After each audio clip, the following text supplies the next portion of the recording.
and another half. And then you can see there's a little bit of seeds in this sort of inner material that we need to take off. So we gotta get this material out from the inside. So I just take a spoon and pare away that material. You can save this and use it for stock, but I think it's easier just to get rid of it. We're gonna take a little bit of oil. This is preferably olive oil, a good source of polyunsaturated fats. Has a favorable profile on our lipids. We're gonna pour a little bit of oil on each of these. We're gonna take a little bit of salt, pepper here. This is a little pepper. I'm gonna sprinkle a little pepper. That's a lot of pepper. And a little bit of salt. And this is a very small amount of salt. That's probably about 20 grams, so it's probably less than 5% of your intake per day. And we're gonna rub that in there, okay? This is at 400 degrees. So we're gonna put this into our oven and roast at 400 degrees. And that's gonna take about an hour to roast or less until it's soft and we can easily peel it out of the skin. So we've finished roasting our butternut squash. Look at that beautiful sort of caramelization on the outside, nice and brown. Salt and pepper should come off the skin pretty easily, so you can see you can get the flesh off fairly easy without any difficulties here. Get all that flesh out of there, kind of scrape it off, avoid the skin. So we get all that flesh off of here. All right, so our next step for our soup is we're gonna dice up some red onion here. So we're just gonna, these have already been kind of cut for us. I'm just gonna dice that. Okay, doesn't have to be perfect. All right, so then we start getting our soup pan ready. I'm gonna kick this up to medium heat. All right, I'm gonna get some olive oil. So this is olive oil, extra virgin olive oil. We're gonna heat this up on medium heat. Use a little bit more here. So we got our diced onion. We're gonna put it into our hot oil here. You hear that nice sizzle.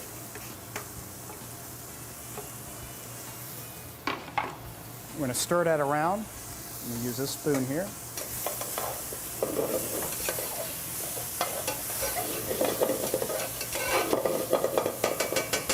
So we're going to sweat our onions, get them soft, and then we're going to add stock. So we've gotten our onions softened up. We're going to add 4 cups of stock to that.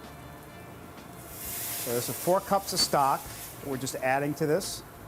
We're going to let that come up to a simmer. So we're going to put our roasted butternut squash flesh into our soup base here. So it just goes right in. This will add the color, this will add the taste, this will add the flavor. We'll mix that through. Mix with a nice spoon here.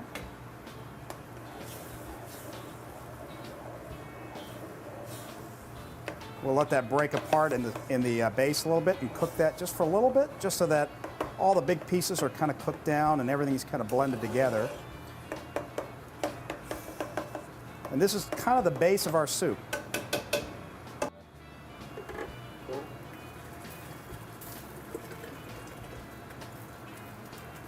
All right, so we're going to put that into the Vitamix.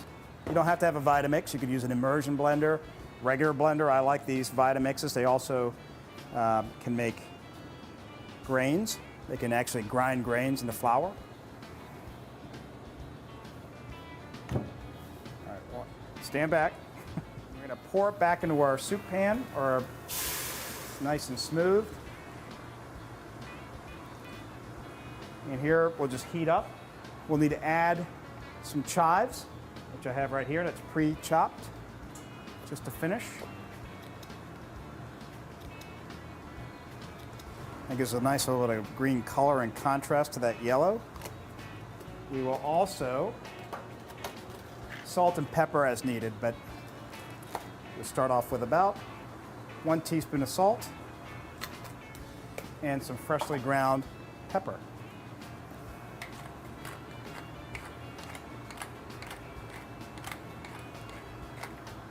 And that is our butternut squash soup. So the last thing we're going to do for our soup is we're going to add a little bit of acid. Most of these soups need a little bit of acid to sort of round out their flavor. I add a little bit of salt to taste. So we're going to put probably the juice of probably a half lime to give us that nice bit of acid to our soup. We're going to mix that a little bit. And then we're always going to taste. Make sure that our flavors are great. That's good. One of the things we added was citrus to a lot of the portions of the meal. Citrus is a great way to add flavor without adding salt or sugar. This is a good example of a appropriately portioned plate. There is protein, usually about the size of a deck of cards. There is a whole grain, which should keep about the size of your fist or smaller. There is a side of soup. The soup has a lot of beta-carotenes, vitamins. The more color there is to your vegetables, the more nutrients there are. There is another side soup here. Oftentimes you can do a sauteed green or another vegetable. It's a good idea to put 2 vegetables on your plate with each meal. You can do green salads. This one features a lot of bok choy, so although there's some protein in the soup, it also features a fair amount of vegetable. The other element that we like to introduce in food is sort of non-tasting, so it's color.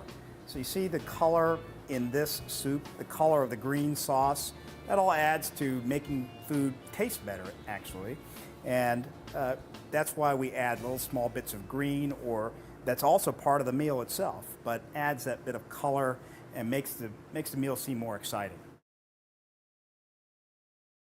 Powell's Plumbing is your best choice for quality and professionalism. We have a truck in your neighborhood. At Powell's Plumbing, we can handle any plumbing or septic job, big or small, from well pumps to sewer and drain cleaning, as well as leaking faucets and water heaters. Go to powellsplumbing.com for more info and special savings. So, leaky faucets, toilets won't flush, or overflowing, kitchen sink backed up. Call Powell's Plumbing. We've got 30 years of serving the community with quality and professionalism you can count on.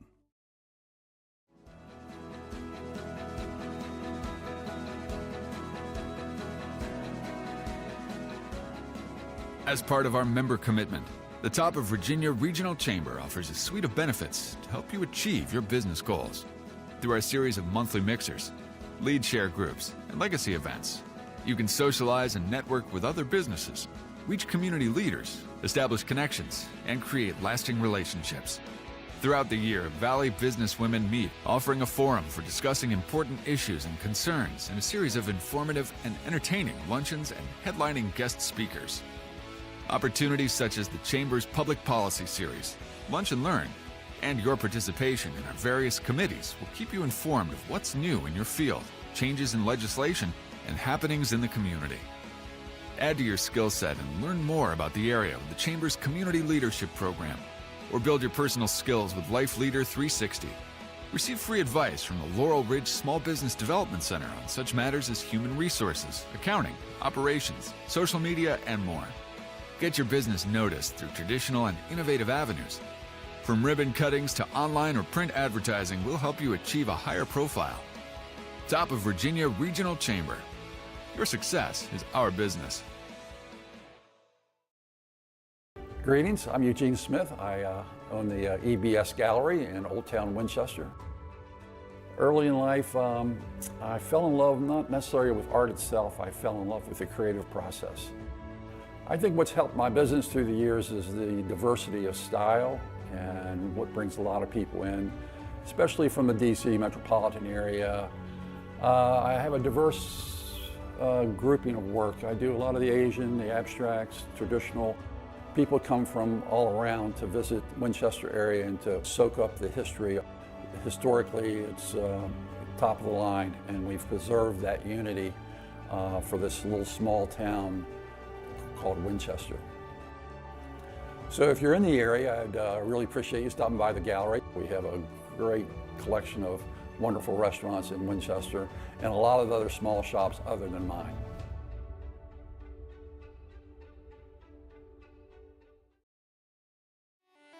At Winchester Public Schools, we found our rich diversity only brings us closer together.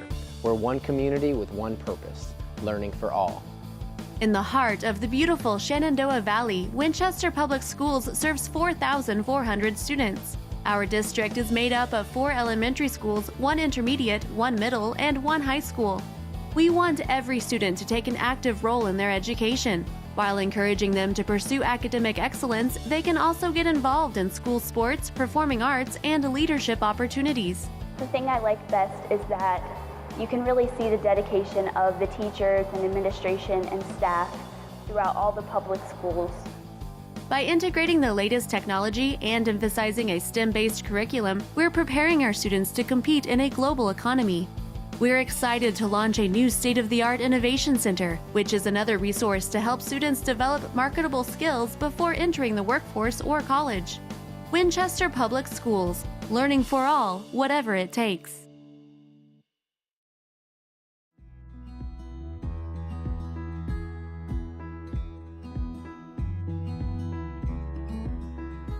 The top of Virginia Regional Chamber has long supported efforts to bring together local business owners and skilled workers for the overall benefit of the community. Chamber collaboration with local school systems has created work-based learning programs that provide opportunities for students in the workplace. The Emil and Grace Shihada Innovation Center represents a major step forward toward promoting workforce development. A joint venture with Laurel Ridge Community College and local industry partners, the center equips Handley High School students with the skills and credentials for a wide range of locally in-demand career options by day and offers certification programs in key trade careers through Laurel Ridge Community College at night.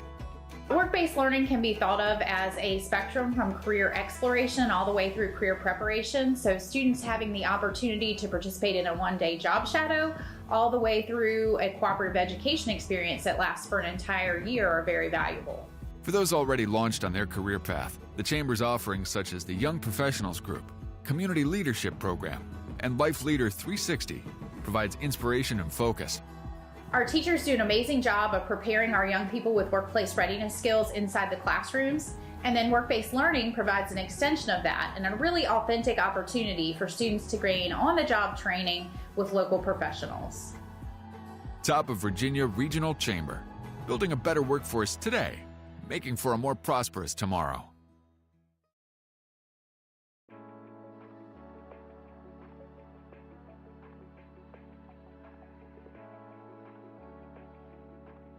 One of the most exciting parts of the journey has been turning vision into reality. And to see the final product after we unveiled it was just so heartwarming for me personally, for our school board, for other city leaders, for our staff, who literally put blood, sweat, and tears into the design, the thinking, the instructional model, giving feedback to the architects throughout the process.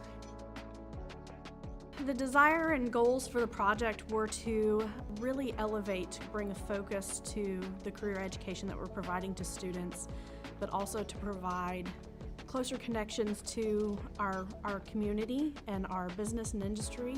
Also to break down barriers between core subject areas and career and technical education. What has happened in the past is those two things have lived in isolation. So to be able to bring the two pieces together and help students have that aha moment and a deeper understanding of what they're doing in both program areas, because they can see the application from one side to the other. I think there's almost 30 solar tubes that bring in natural daylight throughout the building, so adding that aesthetic of natural light in different spaces was really important. But then the flow of the building, so we have 3 academies in the building, they're in different spaces, but it's all centered around this little circle. And so you just see a natural flow of students that is fairly organic, but just leads to a very comfortable space for students and staff. This space allows for much more increased collaboration and then active teaching at the same time in whatever space you're using. So you really get the best of both worlds here. This space invites kids to be themselves and not feel like they're confined, which is what we're trying to do. This gives them an opportunity to say, I can lay down and look at a book or read and still learn. I just think it gives them freedom and choice. The flex spaces, the students use the flex spaces, so when they come out of their classroom after getting some direct instruction, they might go into the Synapse hubs or one of the flex spaces and work in small groups together. The mezzanine area, the students love to go up there and work. It's quiet. They can rearrange the furniture to be able to see one another. They stand up at the tall tables instead of sitting all the time. So every space in this building is utilized. VMDO constantly asked us for our input, and it was really incredible to come back as a team after the chaos of a school year to sit back and see, oh my gosh, someone's taking our ideas of how school should be and making this into reality. And I think too, it speaks to the commitment to a vision, right? And so when a community and a group of stakeholders say, this is really what we're after, we're gonna be committed to that. We're gonna keep our eye on the prize, and we're gonna keep problem solving and iterizing and overcoming barriers as we get closer and closer to the vision, but we're not gonna compromise the vision. I think that's the story of this group of people that came together to develop this idea called the Innovation Center.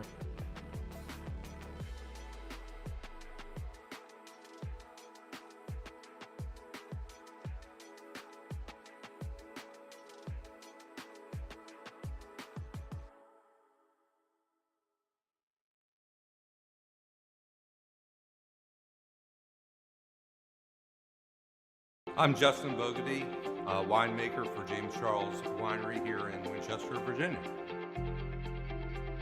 If you want to see the true vineyard operations, this is really a family-run business from the ground up. We have been doing this for 20 years, 5 years in this location. This is all we do full-time. Not only do we grow the product, then we convert the product. We bottle the product, we label the product, we market the product, and we sell it out the front door. Winchester is an amazing community. Not only does it have this tremendous downtown, small, like Alexandria feeling place with our walking mall there and the restaurants, but then the minute that you step out of Winchester, you are in this amazing bucolic setting. If you've never been here before, you just don't understand how beautiful of a place this is. Award-winning hospitals, highly skilled people, cutting-edge technology. As we invest in bringing the future of healthcare close to home, one thing remains constant. We are neighbors caring for neighbors. We are about bringing doctors and specialists to our region from all over the world and leading cutting-edge techniques and talents to treat both the simple and the complex. We are about wellness and disease prevention, education, and research. We are about giving people a medical home so they can become and stay healthier. We are about fixing an injury or treating an illness 24 hours a day, 7 days a week, and getting you back to work and life faster. We are about being a community partner, about teaching the next generation of healthcare providers, and about giving our employees a sense of well-being. We are about people, and about a community where we can all be healthier together.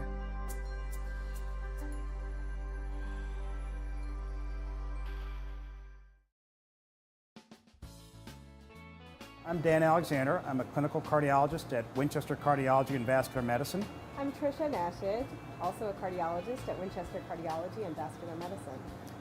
And we're here to share some of the recipes that we make for our own family that we feel are heart healthy and may give you some ideas to cook your own heart healthy meals at home.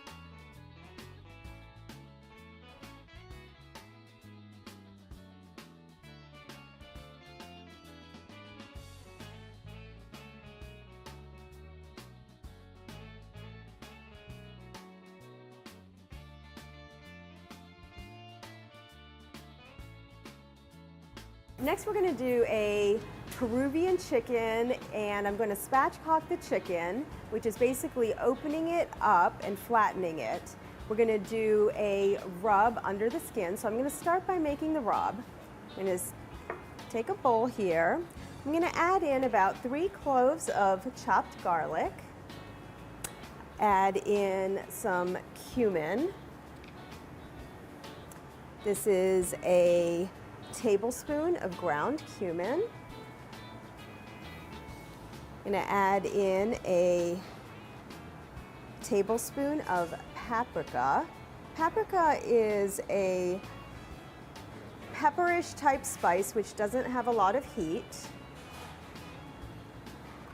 We're going to add in about a teaspoon of oregano. And with that, I had mixed in about half a teaspoon of salt and some pepper. We'll go ahead and mix that all together.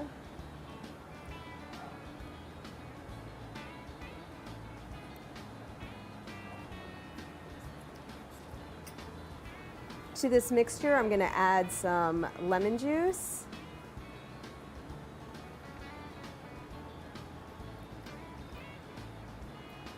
Fish out that seed right there.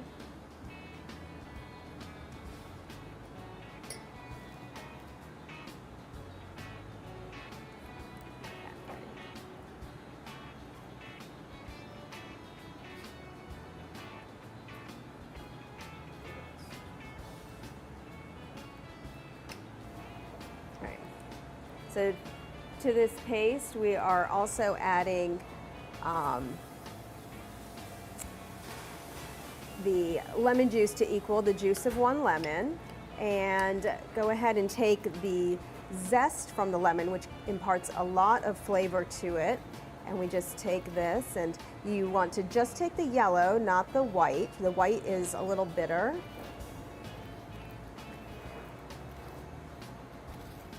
Go, and that looks pretty good.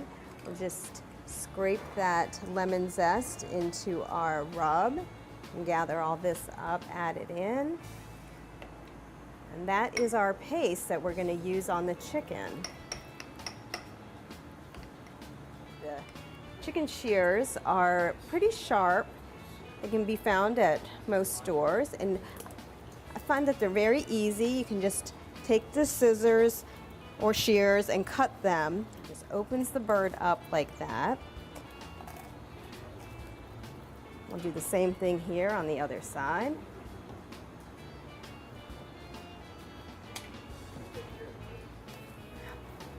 All right, and then you can, if you save the bones, you can put them in your freezer and make a chicken broth out of these later, or if you don't save them, you can discard it.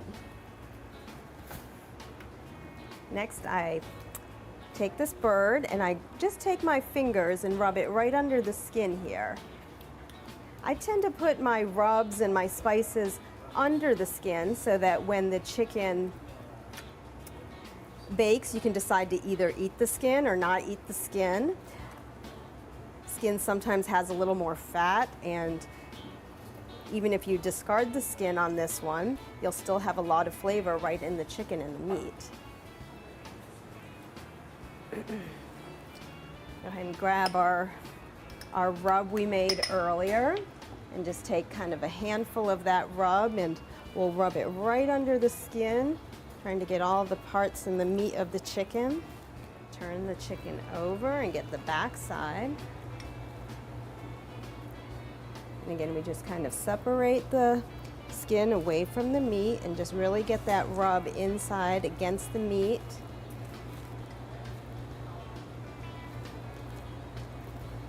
Same thing on this last part here.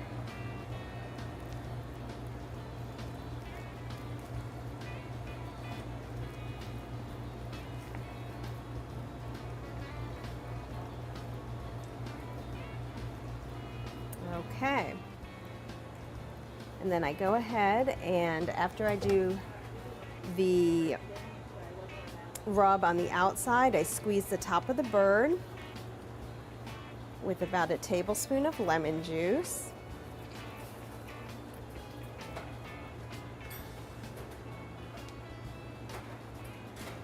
And then add salt to the top. Put it in a roasting pan, and we'll put it in the oven. 400 degrees for an hour. I'm gonna make a green spicy sauce to go with that Peruvian chicken. So in a blender, I'm gonna go ahead and add in some cilantro, about 2 jalapeno peppers chopped. You can adjust that to your taste. Garlic, a little salt, some lime juice. We'll go ahead and add the mayonnaise to this. I oftentimes look for healthy mayonnaise, ones made out of avocado oil or canola oil. Try to avoid mayonnaise made out of soybean oil. And then we'll put this on here.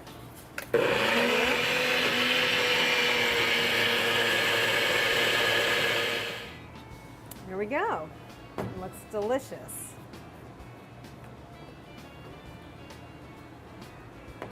All right, let's check in our chicken here. Oh, it looks delicious.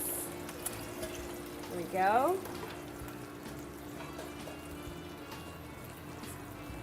Nicely browned. Go ahead and set it down here.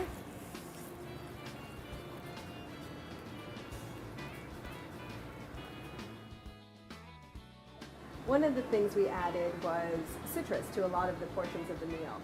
Citrus is a great way to add flavor without adding salt or sugar. This is a good example of a appropriately portioned plate. There is protein, usually about the size of a deck of cards. There is a whole grain, which should keep about the size of your fist or smaller. There is a side of soup. The soup has a lot of beta-carotenes, vitamins. The more color there is to your vegetables, the more nutrients there are. There is another side soup here. Oftentimes you can do a sauteed green or another vegetable. It's a good idea to put 2 vegetables on your plate with each meal. You can do green salads. This one features a lot of bok choy, so although there's some protein in the soup, it also features a fair amount of vegetable. The other element that we like to introduce in food is sort of non-tasting, so it's color. So you see the color in this soup, the color of the green sauce, that all adds to making food taste better, actually. And that's why we add little small bits of green, or that's also part of the meal itself, but adds that bit of color and makes the meal seem more exciting.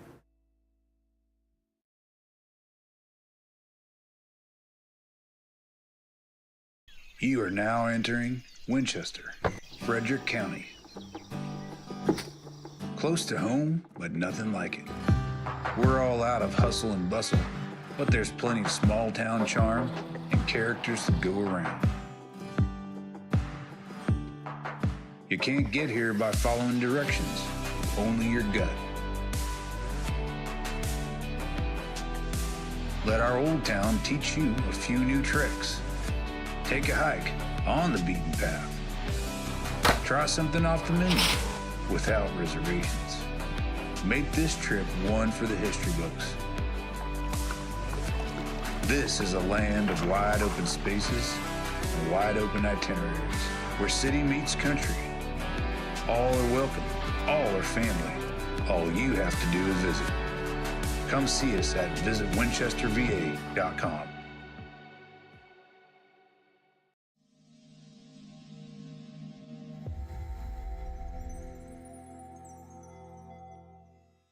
First of all, let me say thank you.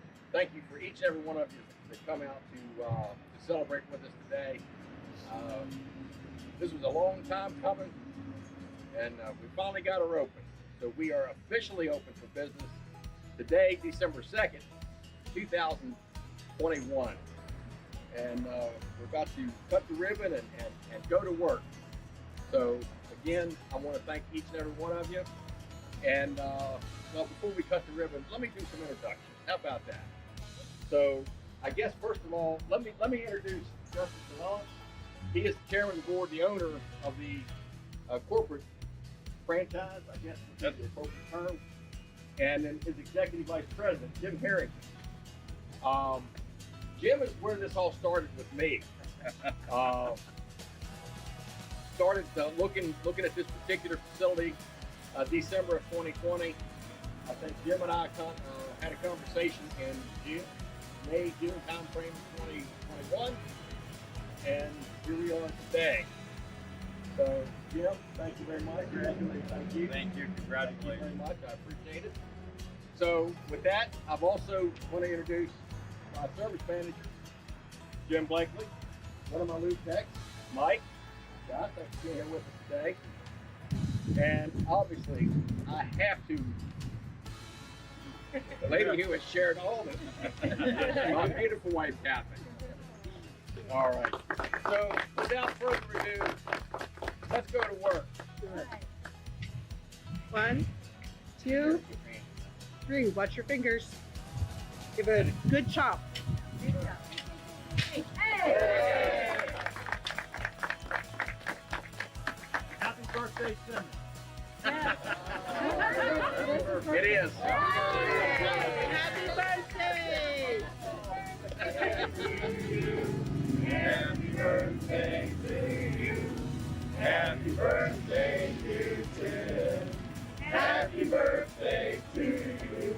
Thank you. Thank you. Double nickel stack.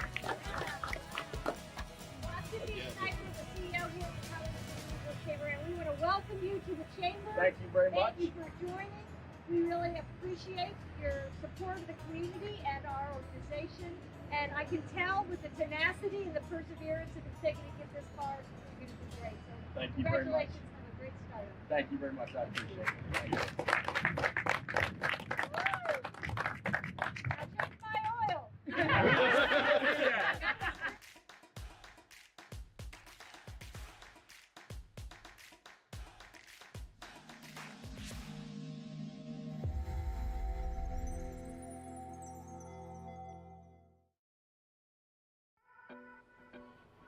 Hey, I'm Lloyd Washington, owner of Tropical Island Coffee and Cafe. Hi, I'm Angel Christian, the manager of Tropical Island Coffee and Cafe. Tropical Island is an exciting place to be. You have a little bit of the island right here in the middle of the Shenandoah Valley. I've been in Winchester, Virginia since September of '07 and still going strong. Better every day. We have our regular visitors that just yearly, monthly on their way. They stop into Winchester and it's a great town. We have a lot of museums. We have nice sidewalks to walk around. And it's just a beautiful city for you to come and see. Jerk chicken, curry chicken, oxtails, curry goat, red beans and rice cooked with some good coconut milk. We have it all. And while you come into our beautiful city, make sure that you stop and see us at the corner of Piccadilly and Braddock Street at 39 West Piccadilly Street, where you get a taste of the island. Come and get jerk.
Hello, I'm Therese Collins. And I'm Julie Dellinger.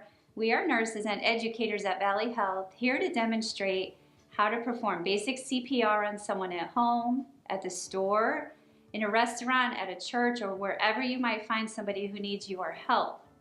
We will also show you how to use an AED, an automatic external defibrillator. Each year in the United States, hundreds of thousands of people die or become permanently disabled from sudden cardiac arrest. With early intervention, with your help, the victim may survive and return to their normal function.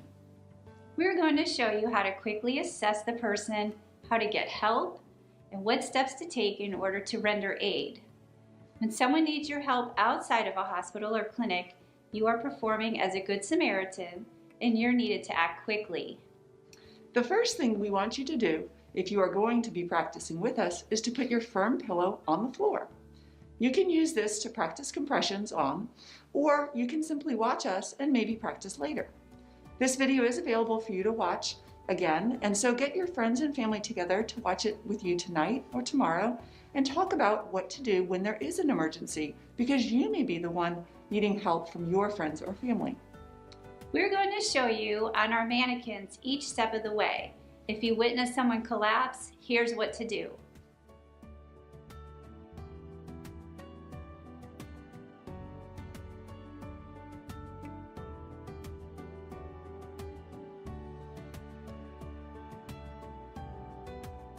Are you okay? Are you okay?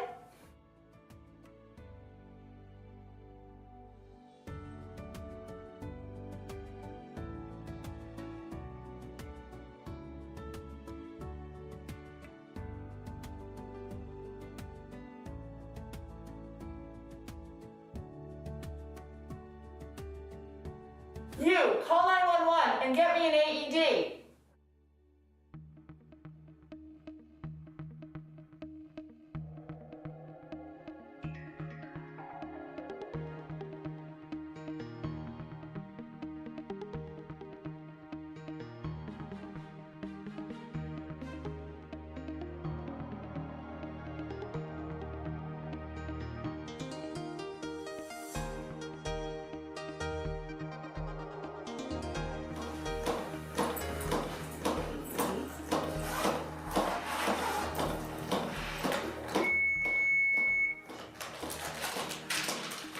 Apply pads to patient's bare chest.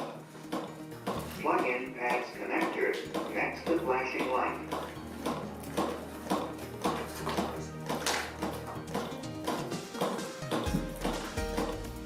Apply pads. Plug in connector. Analyzing heart rhythm. Stop CPR. Do not touch the patient. Shock advised. Listening. Charging. Stay clear. Stay Everybody's clear of I'm patient. clear. You're clear. Deliver shock now. Shocking. Press the 3, orange 2, button now. 1. Shock delivered. Pause. Begin CPR.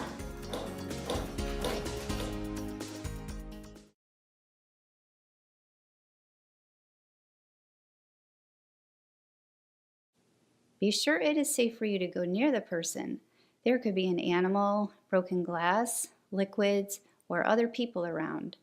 We do not want someone who is panicked make poor decisions when someone needs your help. Once you know it's safe, tap briskly on the person's shoulders to see if they respond. Look to see if they are breathing for about 10 seconds. Sometimes people collapse because of low blood sugar, an abrupt blood pressure change, or they simply fainted. If the person doesn't respond at all, point to someone close by, give them a specific instruction to call 911 or whatever is appropriate for where you are. You, call 911 and tell them I think I need the AED. You also want to ask someone to get an AED. Many stores, churches, malls, businesses, and airports have AEDs available. Get into the habit of looking around when you are out to see where the closest AED is located. If you are alone, you can call 911 on your cell phone and put it on speaker mode. Then lay it next to you. Tell the dispatcher there's an unresponsive person on the ground and they can help direct you to start CPR if needed. Once you have asked for help, kneel over the victim, clasp your hands one on top of the other like this, and start pushing on the center of the person's chest over their heart. You want to push hard and push fast, but not too fast. You may be nervous and a lot of adrenaline is being released, but compressing at a steady rate will help you do well. You will get tired, but do the best you can. Help is on the way. Continue to do compressions until more help arrives or someone brings the AED. Friends, I'm here with the AED. With the AED, the first thing you want to do is power it on.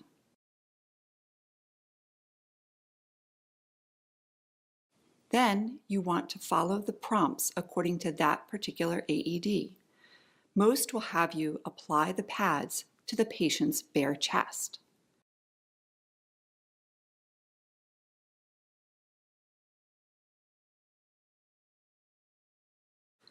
Then you will plug it in. The machine will say that it is analyzing. It's important that you also declare that we're analyzing and everyone should stay clear of the patient. Stop. Do not touch the patient. It's clear. Sometimes during an emergency, there's a lot of noise and you're the one who can hear what the machine is doing and reinforce the step that needs to happen. Shock advised. Okay, everybody stay clear. If there is a shock that should be delivered, tell everyone to stay clear of the patient while the machine charges. Make sure that everyone is clear as you do this. Deliver shock now. Shocking in Press 3, the orange 2, button now. 1, shock. Shock delivered. It is important to then immediately resume CPR. Someone different than who was doing CPR while the AED was being applied, because that first person is likely to be too tired at this point.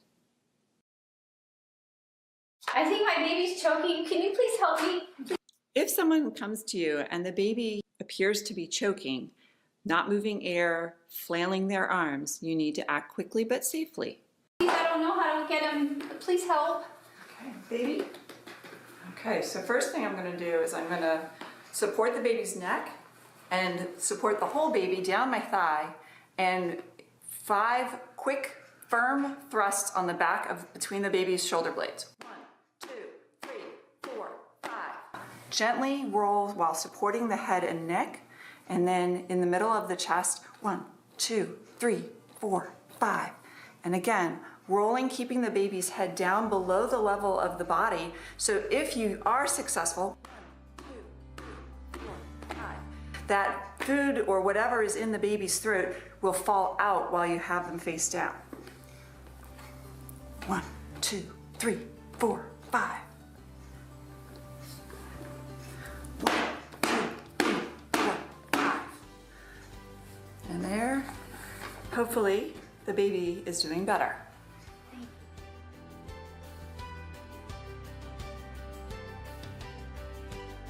If you see an infant who doesn't appear to be moving, go over to the baby safely and tap on their feet. Go ahead and look to see if they're breathing for about 10 seconds. If they're not responding and they're not breathing, you need to call for help immediately. Then, expose the chest and you can start chest compressions like this. Put one thumb over the other and compress down on the center of the chest, right about at the bottom of the armpit level. Continue compressions until more help arrives or you notice the baby starts moving.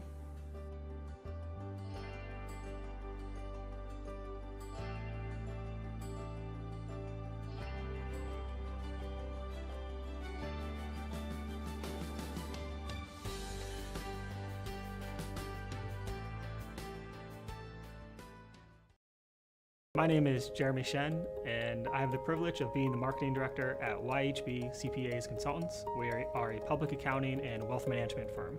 YHB has been part of the Chamber for, I believe, at least over 60 years. One of the things that we love about the Chamber is just the opportunity to connect, providing opportunities for our staff to get out and meet new people. We use a lot for training for our younger staff to learn how to communicate. I love what they do for our businesses in the area, so not just ours, but other ones, for nonprofits that they work with.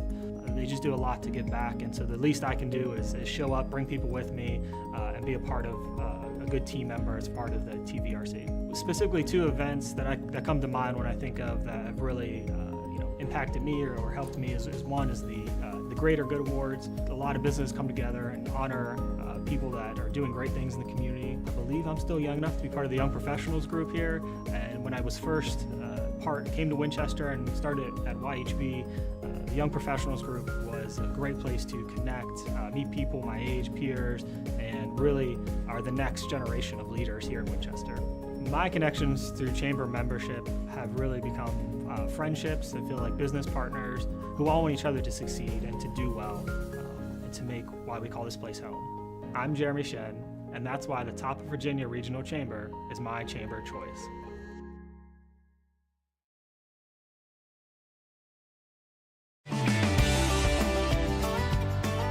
Being in Winchester, Virginia is just near and dear to our heart for a lot of different reasons. We've been here all of our lives.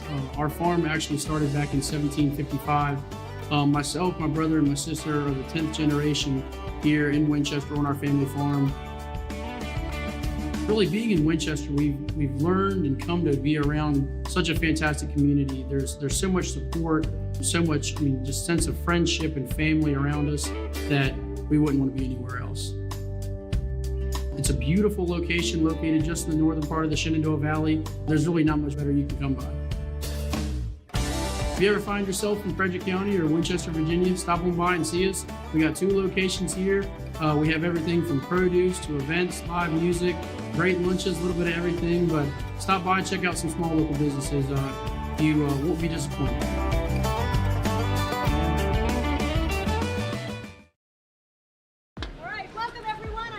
Schneider with the Top of Virginia Regional Chamber, and we're here today at the corner of Cameron and Boscawen Street in downtown Winchester, Virginia, celebrating the opening of F&M Bank's newest location.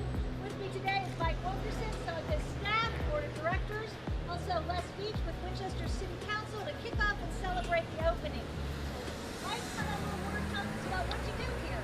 Well, we offer community banking at its best with modern technology. So it's, as I describe it, it's a classic Mustang with all the modern thrill. But what we do more than anything is we offer banking with extraordinary talent. Their thing is banking for people as well. Noticing that inside, you have quite a rich group of people who are both knowledge and experience. This is the culmination of the first 18 months of F&M making a commitment to Winchester, both in locations and people, but also in the philanthropic work that we do in the community, both through deeds and dollars. You'll see some of that a little bit later today. But it's an extraordinary company, it's an extraordinary community in Winchester, and it's just a perfect match. I also noticed you're really helpful with some of our nonprofits who are supporting some of the needs in our community, and really appreciate that. We'll make sure we add the video, the poster of all the great nonprofits you all are working with and supporting. So let's celebrate, Mike. See if you can cut that ribbon on the first try.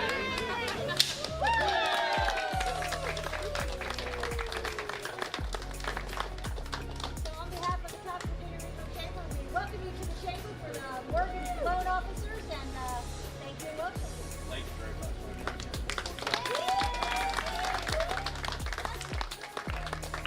Mike, I'd like to welcome F&M Bank in Winchester. This bank's been around since 1908. Strong financial bank, billions in assets in Europe. But it's got the small town feel, small town service, and smile. So welcome. Thank you very much. We're glad to be here.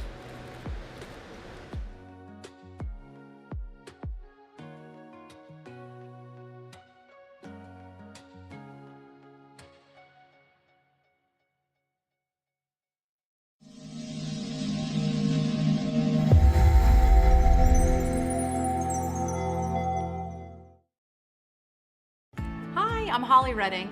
And I'm Bonnie Landy, and we are the co-owners of Winchester Brew Works. Well, we met in Harrisonburg, Virginia, which is only about an hour away, and we really loved homebrewing and cooking together and baking together and that kind of thing. Being in a small town like Winchester, you get to know a lot of your regular customers really well, and we're able to meet a lot of people in the community. We are such a small brewery that we are able to play around with flavors a lot. We only brew about 100 gallons at a time, which gives us a lot more flexibility than some of the larger breweries around. We have a really large tasting room, so we're able to offer events that smaller venues can't offer. Yeah, the downtown area is a wonderful place to visit in Winchester. Really the whole city of Winchester and the local area. So come down and see us when you're in Winchester. We're at 320 North Cameron Street. We love to share a pint or a flight with you. We're open 7 days a week, so come see us.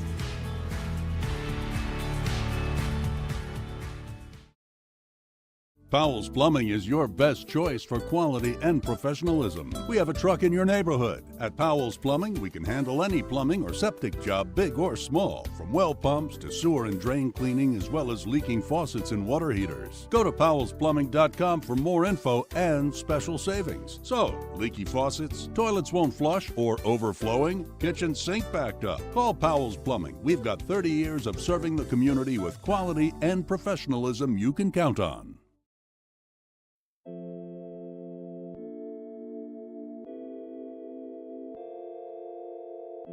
Okay, so after high school and college, I helped a few contractors in the area doing some painting and remodeling work, and then I ended up getting a job over in Upperville. I worked for Mr. and Mrs. Paul Mellon for about 14 years, and it was just a great job. It was a great opportunity. And then Mr. Mellon had passed away in 1999.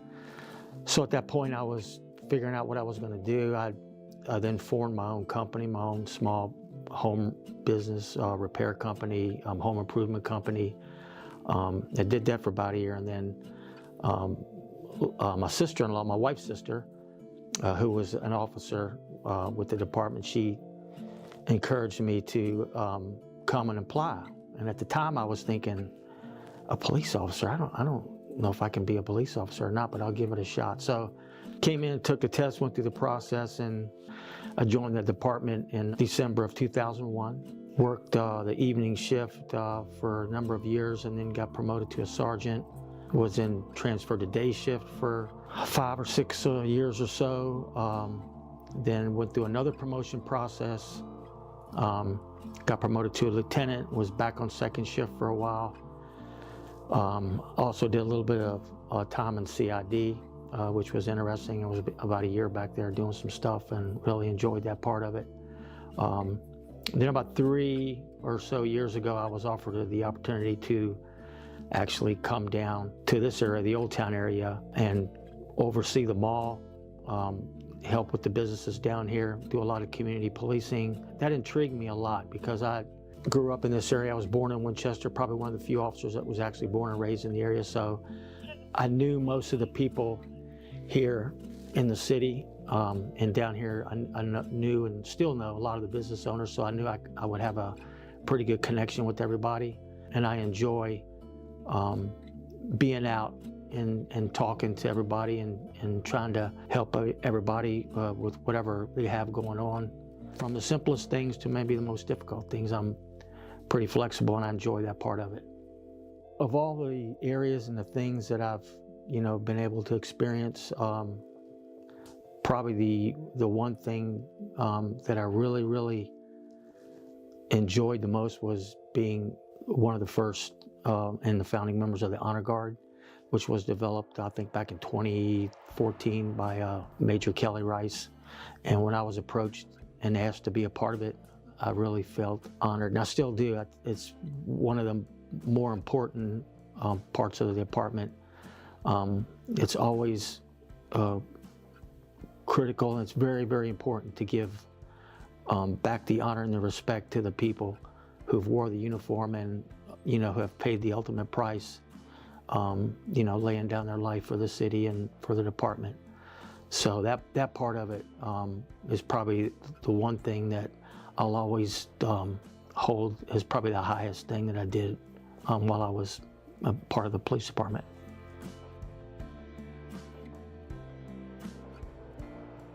So behind the blue, I'm an avid runner.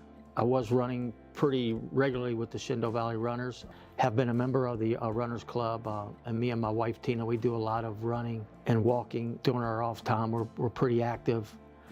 And I'm also an avid concert goer. I love going to any type of a heavy metal rock concert. I love the energy. It's the best feeling, for me personally, is that feeling. It's hard to describe, and people that like to go to concerts know what I'm talking about. When you're right there at the moment and the band that you've been following or that you like is getting ready to come on stage and the lights go down, it's just the rush that you get. And I also love the energy that's out there. It's hard to describe. It's addictive. I grew up going to concerts, standing in line for hours, trying to get tickets to concerts. So it's something that I've always loved to do.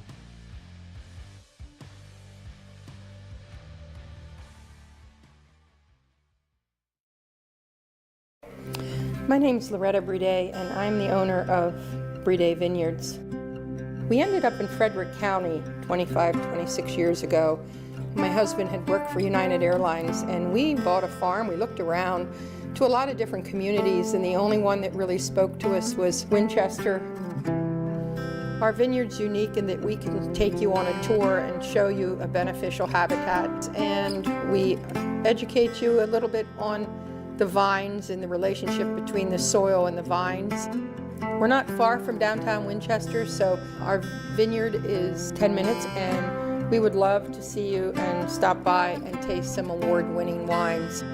We love being here in the Winchester-Frederick County area. It's got the beautiful downtown mall. We have just watched it develop. The restaurants are fabulous. The breweries are fabulous. We've got so much history in the fact that Civil War changed hands so many times here.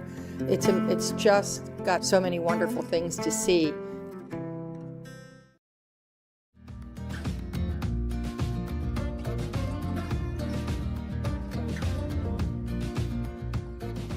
Situated in the northern Shenandoah Valley, the top of Virginia is a picturesque region with a historic past and strong future to offer those who call the region home.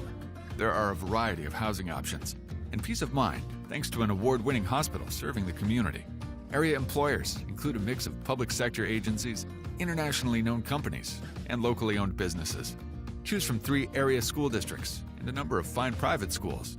Shenandoah University and Laurel Ridge Community College are close to home, or attend one of the several colleges and universities nearby. From the quaint shops of Old Town Winchester to the Cedar Creek and Bell Grove National Historic Park and the many paths and trails that wind through the area, there's much to explore. A fulfilling life awaits you at the top of Virginia.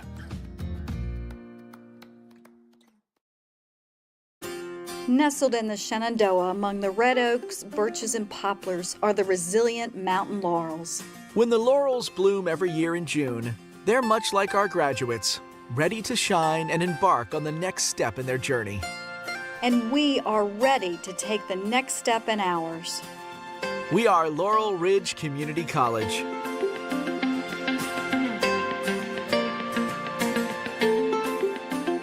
It is our mission to provide a positive, safe, dynamic learning environment where all who walk through our doors feel included. From academic pathways to workforce certifications, our goal is to invite and inspire every student who has a plan to achieve. Our faculty, staff, and instructors are leaders in the field, helping to innovate new ways of teaching and learning. And our students and friends are gaining new knowledge, making an impact on those around them. For over 50 years, we've been changing lives in our community. And as Laurel Ridge Community College, we look forward to providing those same life-changing experiences. You belong here. Grow with us.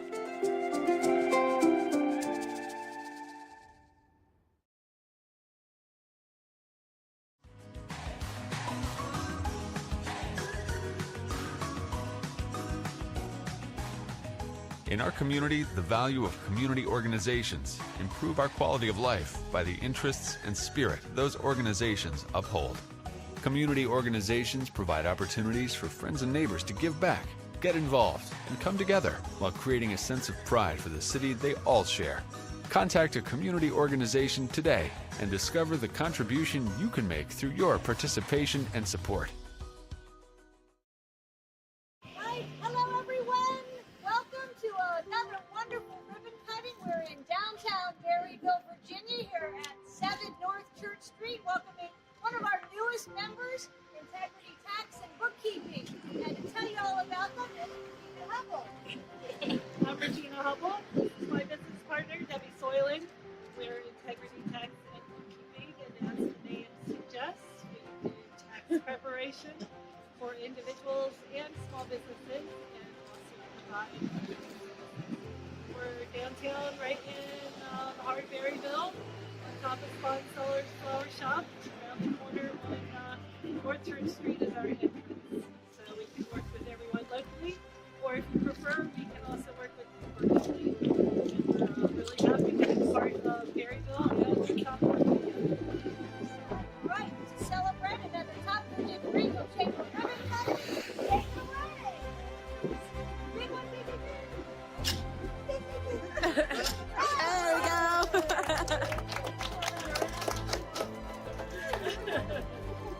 On behalf of the Greenville Chamber, we want to gift you with this plaque to hang on your wall, commemorating your membership with us, and thank you for joining in the fun, celebrating business in the top of Virginia.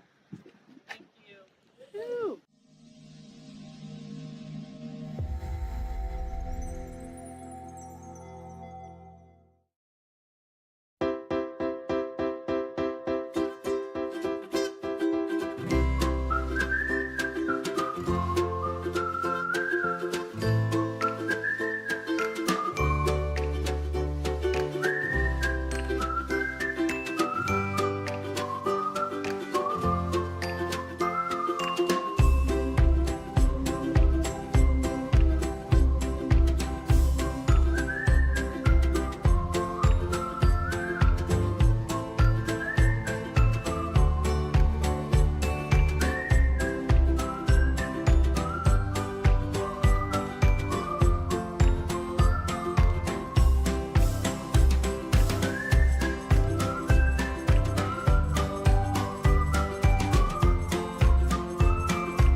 I'm Dan Alexander. I'm a clinical cardiologist at Winchester Cardiology and Vascular Medicine. I'm Tricia Nashid, also a cardiologist at Winchester Cardiology and Vascular Medicine. And we're here to share some of the recipes that we make for our own family that we feel are heart healthy and may give you some ideas to cook your own heart healthy meals at home.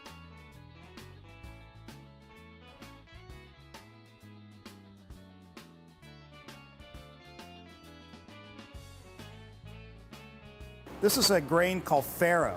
It's a lot like rice. It's a whole wheat product. It comes from a very specific type of wheat plant, mostly in Europe. The advantage of this type of grain is that it's a whole grain. And the advantage of whole grains is that it continues to have the germ and the bran. And what does that do? Well, it slows down absorption in the gut. And so these types of grains have less impact on your blood sugars. And so we like to use these in cooking, and we like to interchange these with other grains that can increase your blood sugars very quickly, like the typical arborio rice that you use for risotto. So we're going to make a risotto out of this grain. So we'll start with about a cup of this, but first of all, we're going to start like any risotto starts. We're going to start with a little bit of olive oil. Remember, it's a heart-healthy oil. We're going to get that started on our pan here. So we got about 2 tablespoons of olive oil there. We're going to swirl that around in our pan, let that get heated up. Shallots are like onions. If you don't have shallots, you could use plain white onions. We're going to get that started in our pan. And we're going to have to kick this up a little bit.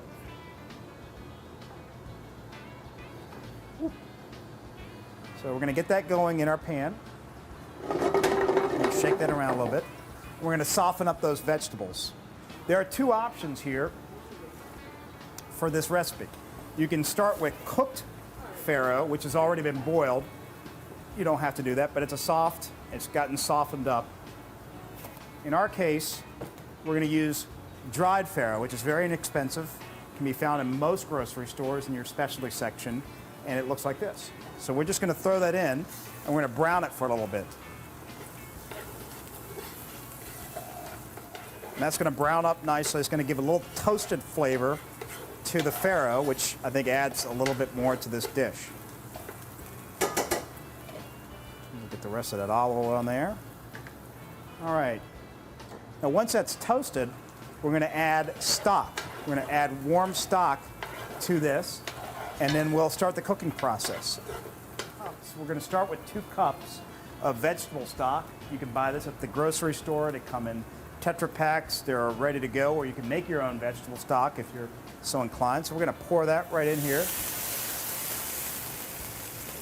All right, we're going to let that go for a little bit. We're going to bring this up to a simmer.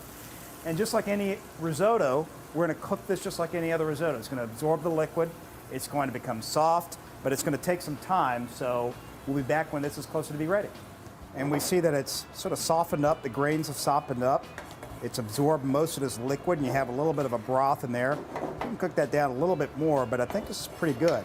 Just watching it sort of cook down is to put a little bit of butter and Parmigiano Reggiano. We're going to do this off the heat, so we're going to turn our burner off.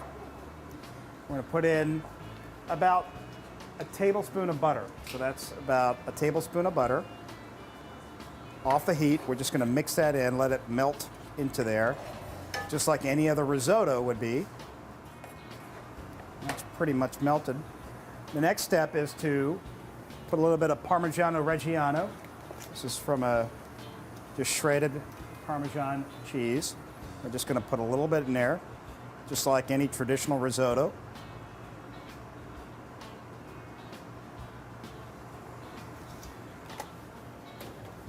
We're going to mix that through.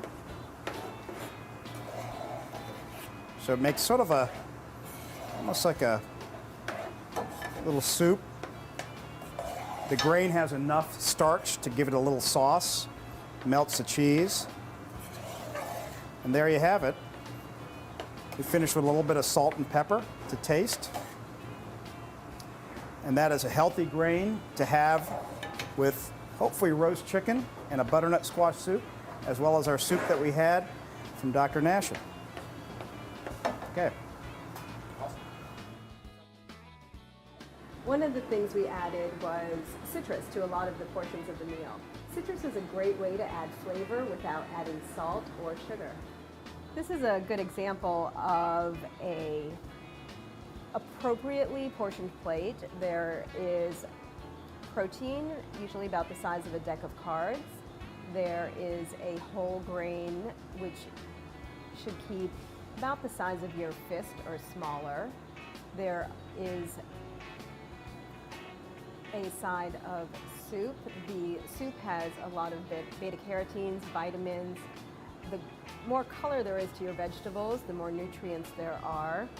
There is another side soup here. Oftentimes you can do a sauteed green or another vegetable. It's a good idea to put 2 vegetables on your plate with each meal. You can do green salads. This one features a lot of bok choy, so although there's some protein in the soup, it also features a fair amount of vegetable. The other element that we like to introduce in food is sort of non-tasting, so it's color. So you see the color in this soup, the color of the green sauce, that all adds to making food taste better, actually. And that's why we add little small bits of green, or that's also part of the meal itself, but adds that bit of color and makes the meal seem more exciting.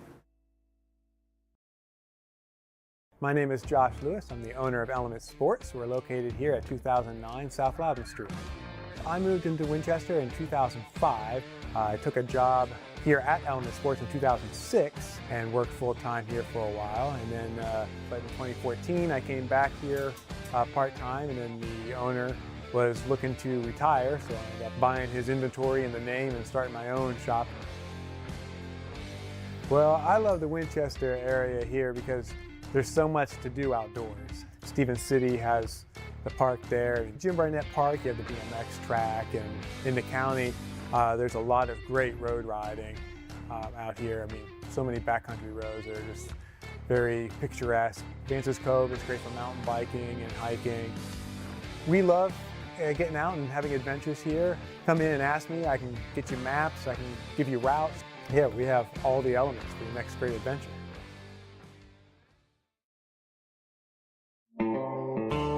You know the name, Solenberger's Hardware, but did you know they have sporting goods, guns, ammo, archery, hunting blinds, everything for the outdoorsman? Come get some.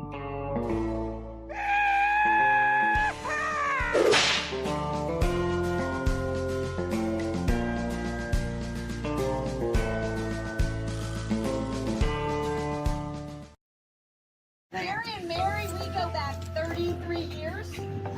My first career, you were my insurance agents there. There are insurance agents at the Chamber. I remember vividly when Gary made the brave move to go out on his own 20 years ago and everybody going, oh, is he crazy? Oh my goodness. And here you are. Look at what you've built. What an incredible celebration today is for you. 20 years at TWG. Gary, cut the ribbon.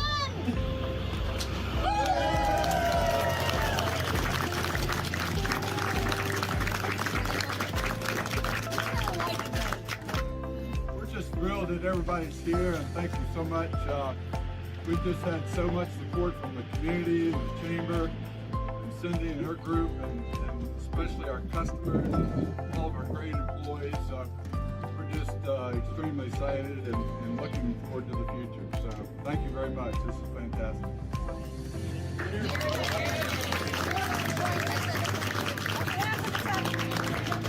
Thank you for your service to our community. Gary, all of you represent such integrity, quiet strength of a leader that is so respectable. Thank you for us. Thank you very much. All right, and let's meet from the Winchester City Council here to also share a little bit about... Well, just on behalf of the city, I've known these two partners since they started. I was fortunately being the neighbor to one of them. I'm in insurance. I've been trying to keep up with them ever since, and it's a great goal. I mean, you look at their team here; they do a fantastic job. You can read their website, trust, everything else they live by. It's phenomenal. It just shows what a brave step can do, and good partners and good leaders. So, congratulations on 20 years.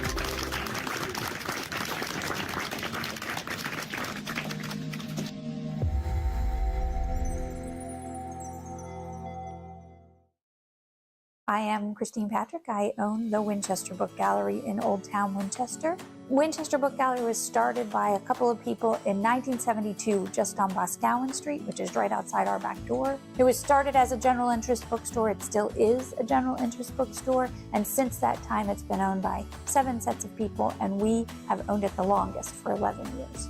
I had been running other people's businesses, and this was a great way to sort of celebrate what Winchester was and own my own business. Winchester has all kinds of people who come here and live here and work here, and so the bookstore offers a great collection of history books and children's books, fiction, for every type of reader. What I like is that it has that small town feeling, but it's actually a sampling of all kinds of people, so the bookstore lets me witness that, right?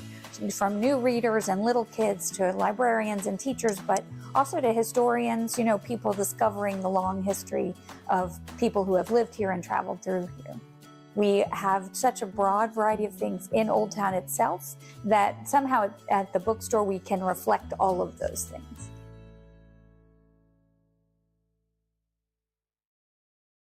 I'm Cynthia Schneider, the CEO at the top of Virginia Regional Chamber, and we welcome you to our community. Looking at your long history, we welcome you to this area, particularly Winchester. We know that you are going to be great community partners. We see that as one of your missions and your purpose. We've also noticed how you engaged with us us right from the onset. So we want to thank you. We want to celebrate with you today as you open your offices here at 112 North Loudon on the Old Town Mall. So Colin, I believe you're the man on the go here, so you'll tell us a little bit more about the history of your company and what you're going to do here in Winchester with us. Awesome. Thank you very much. Thank you for the introduction today. Thank you for welcoming us today. I was just talking about how amazing this community has been to welcome us in with wide arms to Winchester. We felt that from day one, coming in and an experience along the way. For Warfel, this is year number 111, but also we're starting year number 1 in Winchester. So we've got a long way to go to catch up to that. We're excited to do that with the community. For us, we're excited to bring our Clients for Life mission here, and that's a responsibility that we own to be good stewards and partners in the community. The way that we do business, through our core values of honesty, integrity, accountability, teamwork, and initiative. And we feel that marries up very well to the local community. And so I'm excited the whole Warfel team here today. There's a lot of hard work that's went into this moment to get here today. And so thankful for that. And I have Mrs. Jeannie Shiley from Shenandoah Valley, Westminster, Canterbury, who actually helped us get here. It wasn't necessarily on our path to start, but Shenandoah Valley decided they were going to take a gamble on this northern Warfel construction, and you know what? We fell in love with the area, and we're so thankful for that gamble Jeannie took on us, and we're excited to be here, plant roots, and be here for a while. And so thank you for the welcoming along the way, and we're excited for it. One of the things I noticed as I was reading a little bit about your company is that you all have a focus on being relational, and that's one of the things that sets our community apart. So you're in the right place.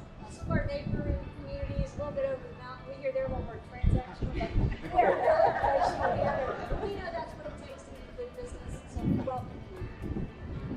So I think we're going to cut a ribbon here. So who's going to help with that? We're going to have the next generation up here. That's ready. All right. Hold the ribbon for us. You guys over here. See, your parents are really thinking ahead, because someday you all are going to have a place to live.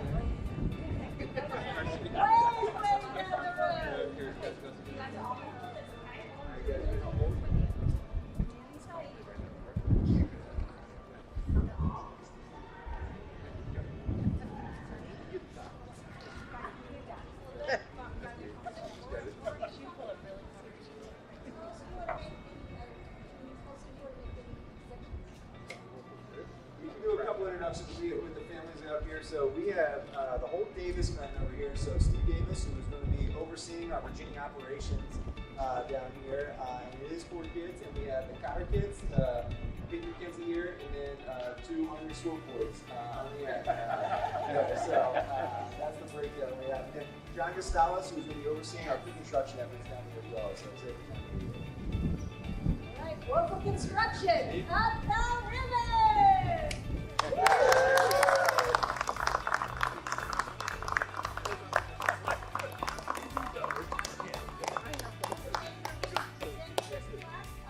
Welcoming you to the membership of the Chamber. We are over 750 members strong. We are a business organization in the common community. Welcome. Awesome. Thank you so much. That's terrific. Thank you.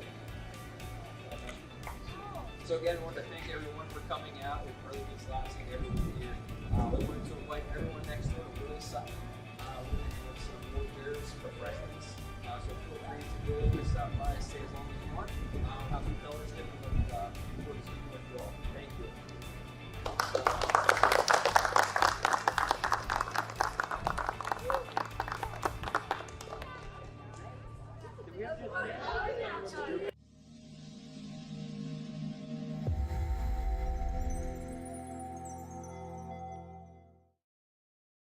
Powell's Plumbing is your best choice for quality and professionalism. We have a truck in your neighborhood. At Powell's Plumbing, we can handle any plumbing or septic job, big or small, from well pumps to sewer and drain cleaning, as well as leaking faucets and water heaters. Go to powellsplumbing.com for more info and special savings. So, leaky faucets, toilets won't flush, or overflowing, kitchen sink backed up. Call Powell's Plumbing. We've got 30 years of serving the community with quality and professionalism you can count on.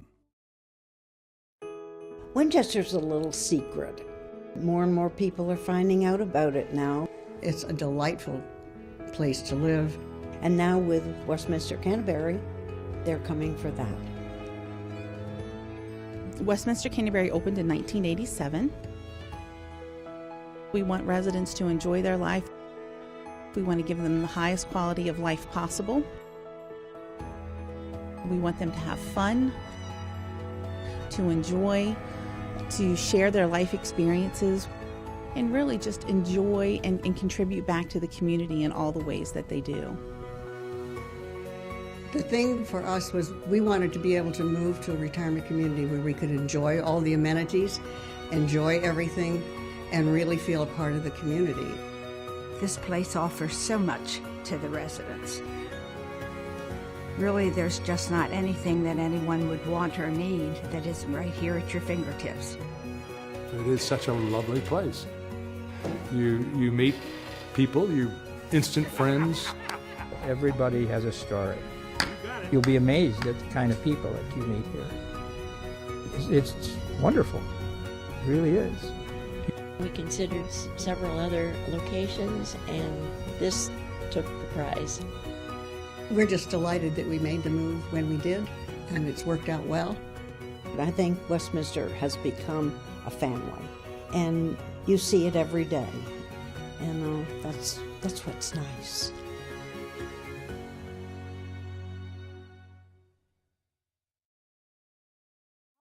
Well, welcome everyone to this ribbon cutting. Woo! Get a big shout out. Woo! Oh, I am Cynthia Schneider, and I'm the CEO at the Top of Virginia Regional Chamber of Commerce. And I am thrilled to be here with Vicki again with an expansion of this wonderful endeavor of I Can Too. And if anyone can, it is Vicki and her team. They get things done.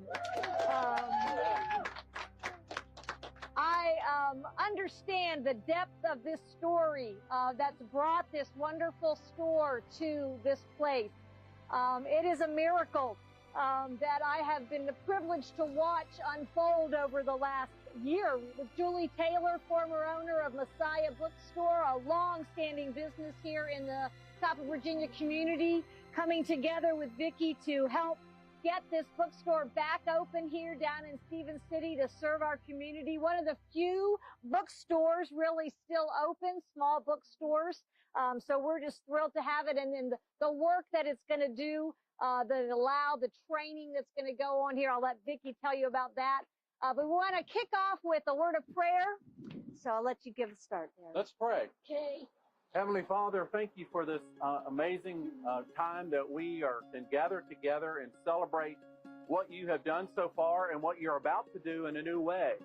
God, thank you for, you are a God that values life and people, and you generously give out gifts to everyone. And I thank you for the talents of these young men and women that have brought together with the bookstore, Lord, that you're going to display your glory to people in a way that's going to be astounding.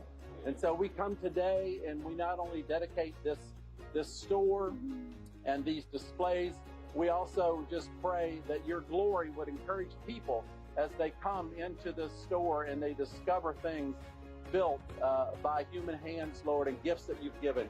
So we thank you for this moment that we've gathered together, we celebrate it, and we thank you for your blessing upon it. In Jesus' name, amen. Amen. And now to tell you a little bit more about I Can Too, Vicki Robertson, who is the visionary behind it all, the hardest working woman I know. Go ahead, Vicki. Well, I just want to thank all of you for coming out today and for the support of all of our family and friends and the community and the mayor and the police. Thank you all so much for supporting us and for Stevens City being an amazing town. And I want to tell you all, these guys have worked so hard, and I Can Too, developing products that when we started out with this little store, we couldn't keep it stocked because we would sell everything as fast as we would make it. So we thought we were going to have to close this location. And then, thankfully, people were praying all along the way, and God just kind of intervened. And he brought two people together, one that was having failing eyesight with people with disabilities that wanted to be her eyes, that could come in here and help her that can work the register, and they love stocking the store and getting things ready and learning the cash register. So these guys will all be working here along with Julie, and we're going to serve this community, and this light that we pray will shine from this place. We're going to have community reading days where we invite people in to read with us. And I feel like it's just going to be an amazing experience for everybody. So today, we're going to have a special thing. I am going to ask the hard-working participants to help in this ribbon cutting. Okay. So I need Emily. Come on up here, honey. Come on, You hold this Emily. side. You and Hannah hold this side. Hand with right Julie. there, Emily. Real tight, okay? Hold Jackie, it tight. you and Anna, you gonna stay here, Anna? Okay. Okay. Anna, you coming? Where's Philip? I know Philip wants to help. Philip, where are you? Philip, where are you? Come on, Philip, get your hand on there. Philip. Right there. Don't get it where the scissors are. Right there. There you go. Hold tight. You guys gotta hold really tight. Rusty right here. He's a hard worker. He's a good woodworker. He's a cook. He's just about everything you could possibly think of. Okay. Cut our ribbon. Woohoo! All right, Rusty. All right, ready? Big, Rusty, really big. Woo! Woo! All right, we'll take those out of your hands. Thank you all so much for coming. Come in and feel free to shop. We have refreshment also. And real quickly, on behalf of the South Virginia Regional Chamber, we welcome the I Can 2 Bookstore to the Chamber. There you go. Thank you. All right, come in and shop. Yes, come in and shop.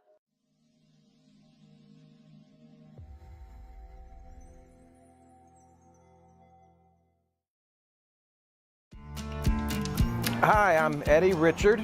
Our business is Richard's Fruit Market. We're family owned and operated since 1878. My mom and dad actually started our farm market back in 1953, the year that they got married. So we have been at the same address for 67 years, basically under the same roof, but still on our same property. Apples, peaches, vegetables. We raise beef cattle, so we have our own steaks, roast, in a freezer for sale fresh from the farm. Winchester has wonderful restaurants, wonderful places to go eat, bed and breakfasts, Airbnbs, campsites, festivals, wineries, breweries, lots of family activities. Come on by and see us sometime. Well, welcome everyone. We are at 760 Warrior Drive, one of our newest members and newest businesses in the Stevens City area. Newtown Mail and Print. And Mark and Joy are the new owners. Brave souls have started a wonderful new business, but a great service here. I'm going to let them tell you all about it. So it's Newtown Print and Mail, and we're here at 760 Warrior Drive, Suite 2. We provide all types of shipping services. We have all your packing materials. We can do postal service, FedEx. We're working on UPS. We can provide you with mailbox rentals so that you can have a street address and have your packages delivered here. We do wonderful print services, from small photos to big banners, yard signs, wall crawlers, anything you can think of. And we have lots of office supplies and retail. Come by and visit us and see what we can do for you. To all you South Frederick County folks, this is going to save you a lot of gas, shorter drive, great customer service. Local Mark, people, local ownership. that's right. Local people, local ownership. Mark, kick us off with the great ribbon cutting. Here we go. Woo! There we go. And on behalf of the South Virginia Regional Chamber, we welcome you to our membership and our business community. Thank you. Thank you so much. Thank you.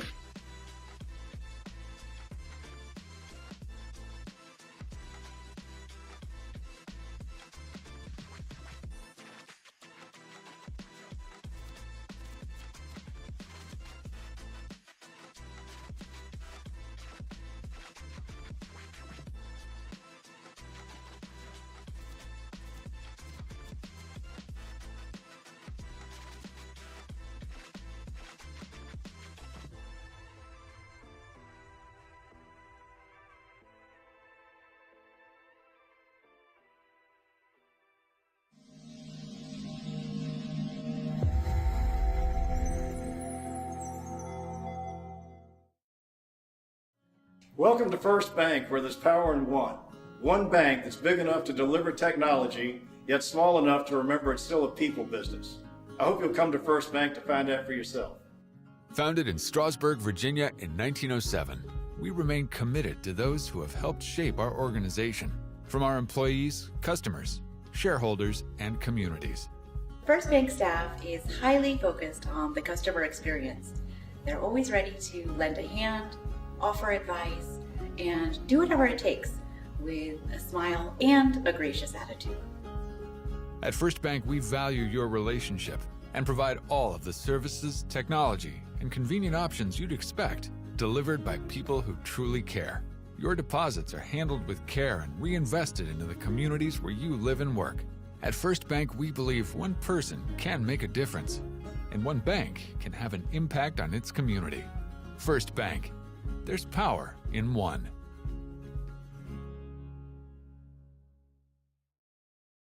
Well, welcome everyone. I'm Cynthia Schneider with the Top of Virginia Regional Chamber, and we're here to celebrate at 1104 Amherst Street, Suite 200, the growth and expansion of ARE AIDS response effort here in Winchester, Virginia.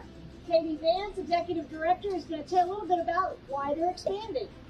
Yes, thank you all so much for coming. So we have been so fortunate, thanks to our partners and our community, to be able to expand our testing services and our case management services.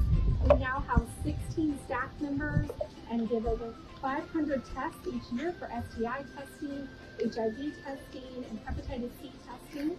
And we serve over 100 folks living with HIV in our community. And we also provide housing for almost about 100 folks in our community each year. And so we were able to expand to this new location to be able to provide more private and trauma-informed testing spaces for folks. And we're so excited about our new location, so thank you all for coming today. And so the corporate offices are still down on Piccadilly, but if you need health services, housing services, you're going to come here to Amherst, right on the bus route. So we're going to celebrate this great expansion by cutting the ribbon. Yes. Katie, cut the ribbon. With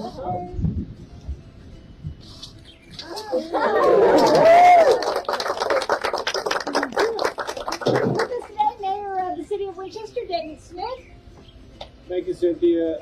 Penny, I want to say congratulations on your expansion, and I know that you guys have been cramped on Piccadilly Street for such a long time, but this expansion just shows all the good work that you're doing in the community, and people are finding the place to go.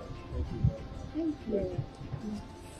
And then to commemorate this great day, we'll express our appreciation for your membership and to recognize your growth here in this area. Thanks for your service. Thank you. Yay!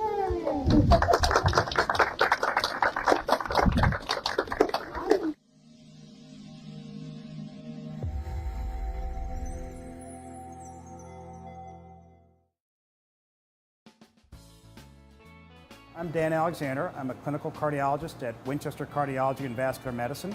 I'm Tricia Nashid, also a cardiologist at Winchester Cardiology and Vascular Medicine. And we're here to share some of the recipes that we make for our own family that we feel are heart healthy and may give you some ideas to cook your own heart healthy meals at home.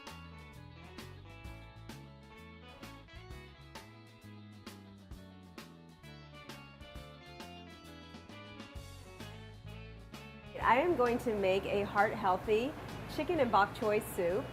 So this one is a very low carbohydrate for diabetics and has healthy ingredients like chicken breast and bok choy, which is a form of Asian celery. We're going to start here by adding 4 cups of chicken stock, low sodium, to a stock pot.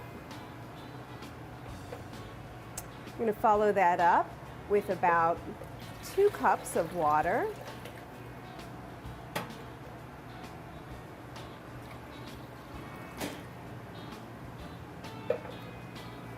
And give that a stir. To that, I'm going to add about a pound of chopped chicken breast. I went ahead and chopped it to about a 1-inch dice, or whatever size would seem good for you in a soup, and we just add that right in. Give it a stir. Next I'm going to add some Asian types of spices, some garlic, ginger, celery. This is about 2 stalks of celery. This looks like a little bit more than 2 scallions, so we'll just add about half of that in there. Give it a stir. Add 2 or 3 cloves of chopped garlic, 1.5-inch piece of ginger, which will be about 1 tablespoon, and go ahead and add that in. Don't like spicy food, you can omit the jalapeno. I think adding a little bit gives it good flavor. You can add anywhere from 1 to 3 teaspoons, whatever you would want. I'll put in 1 teaspoon here.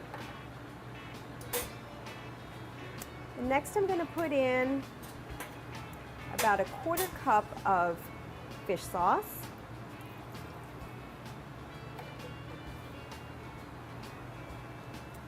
We'll just bring that to a boil until the chicken is cooked through.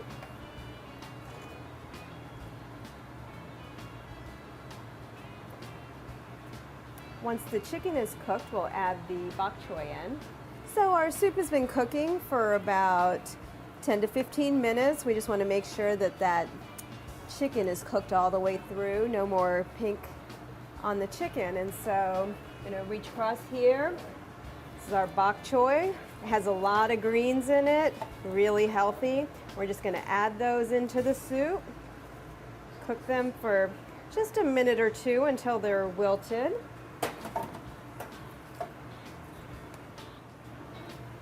All right, that looks pretty well cooked down. So we're just going to take a ladle and go ahead and serve it in a bowl. It smells delicious.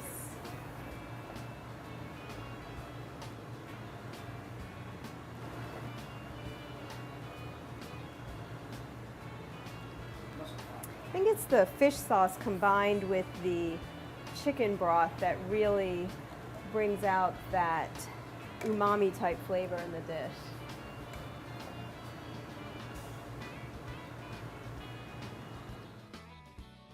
One of the things we added was citrus to a lot of the portions of the meal. Citrus is a great way to add flavor without adding salt or sugar.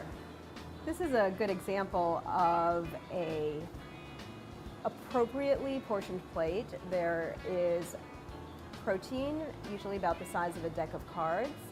There is a whole grain, which should keep about the size of your fist or smaller. There is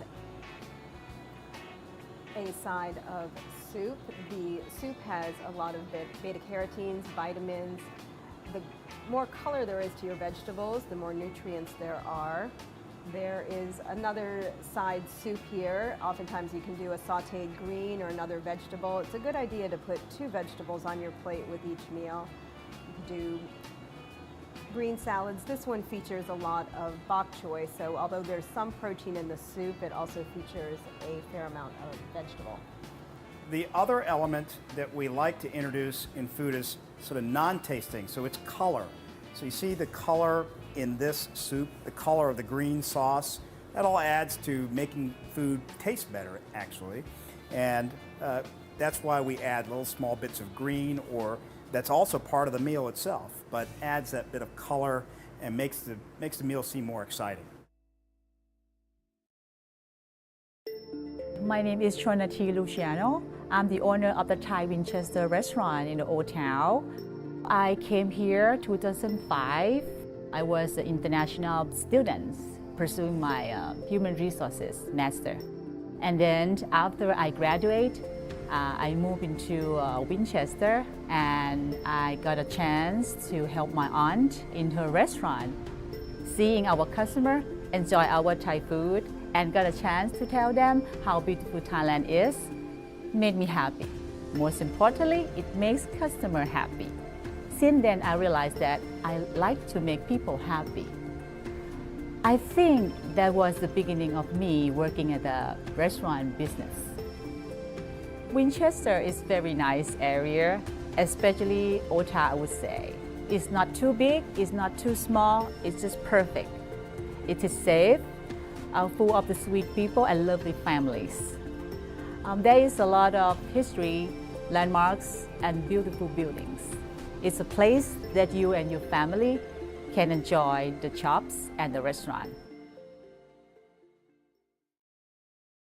Welcome everyone, I'm Cynthia Schneider, CEO at the top of Virginia Regional Chamber, where we connect business and community resources for mutual success. And today we get to do just that as we celebrate the opening of Brightview here in Stevenson, Virginia, right off of Route 11 North behind the sheets. They're offering a great service to our community, and I'm going to let Ray Good tell you all about it.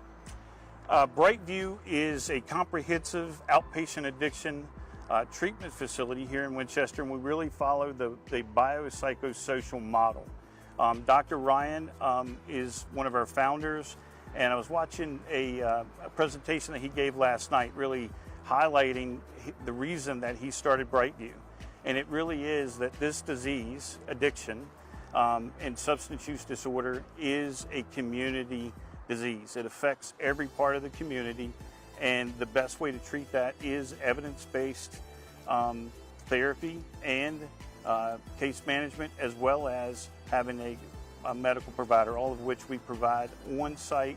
And one of the things he also highlighted is really eliminating barriers for patients. So that is same-day treatment. Patients can not only be seen today if they're here by 3, between 8:30 and 3, Monday through Friday, but they also can be treated that day. Secondarily, insurance, all insurances are accepted, and no insurance. We'll help them get signed up if they don't currently have insurance. And Lance, I don't know if there's additional things that you would add about our program. Yeah, I think other thing is we do have a 24/7 call center, so if anyone that needs treatment can call 24/7 and be able to get booked for the next day for appointments. And I think big things to just re-highlight that Ray said, we will help anyone that needs addiction treatment. We don't want cost to be a barrier for saving somebody's life, so even if they don't have insurance, feel free to send them in and we will work with them. All right, so Xavier, who's the head of operations here at Brightview, is going to cut the ribbon and start the celebration. Woo! Woo!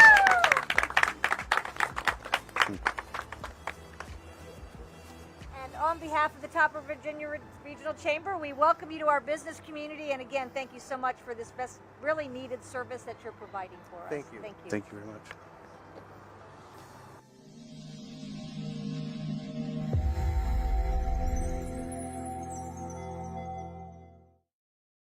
Welcome everybody, I'm Cynthia Schneider, CEO at the top of Virginia Regional Chamber, where today we again get to celebrate the growth and expansion of a tremendous community program here with the Froggy's Closet folks, Families Reaching Out group. They are moving into a new space here at 200 North Braddock Street in downtown Winchester. So we're going to kick them off with a celebration.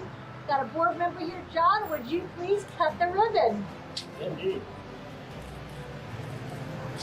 We got a really big got a little help from your friends. Everyone sit. Right. And then Tina, if you will share a little bit about your mission and purpose here. Okay, our mission statement is families caring enough to provide the basics and beyond that all children deserve. And what we do here is we help foster children, children at risk, and children in need with clothing, books, toys, diapers, anything they need, we have it. And it's all because of our amazing community that we're able to do what we do. Thank you so much for what you do in commemoration of this special day, and thank you again for all that you do for the community. We appreciate you. Thank you. What I'd like to say as City Council that this is a wonderful day for Froggy's opening up their brand new site. It's a beautiful site, much needed space from down South Loudon Street. I remember when our son was the president of Interact at Hanley, he went to Froggy's a lot to do different projects, and he enjoyed it. That was one of his favorite things, going down and helping Froggy. So this is exciting and a much needed organization for the city and all our kids in our community. So thank you.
I'm Dr. Owen. This is my wife, Dr. Amber. We own Smiles Virginia Family Dental Center here in Winchester. If you're looking for a new dentist, we'd love to have you as a patient. We've won Best Dentist in Town the last 3 years running from the Winchester Star Readers. And we're a very proud member of the Chamber of Commerce here in town.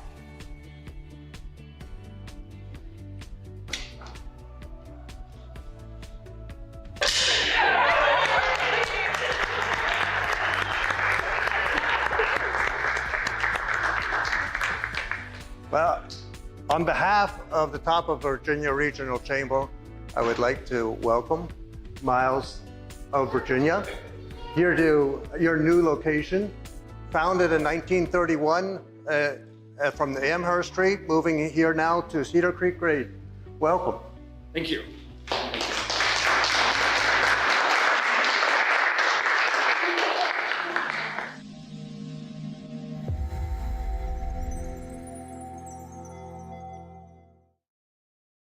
Welcome everyone to the Top of Virginia Regional Chamber ribbon cutting celebrating the 90th anniversary of H.A. Funkhauser & Company.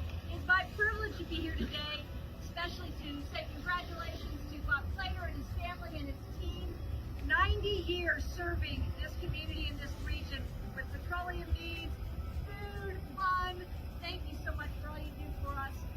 The Clater family has been tremendous supporters of the Chamber. They have supported our community leadership program for many, many years, often having the students a part of the program, really showing their employees how valuable they are to being leaders in our community at every level. So we want to celebrate today with a ribbon cutting. Bob's going to cut the ribbon and then tell you a little bit about his business and why we're celebrating. So Bob, cut the ribbon!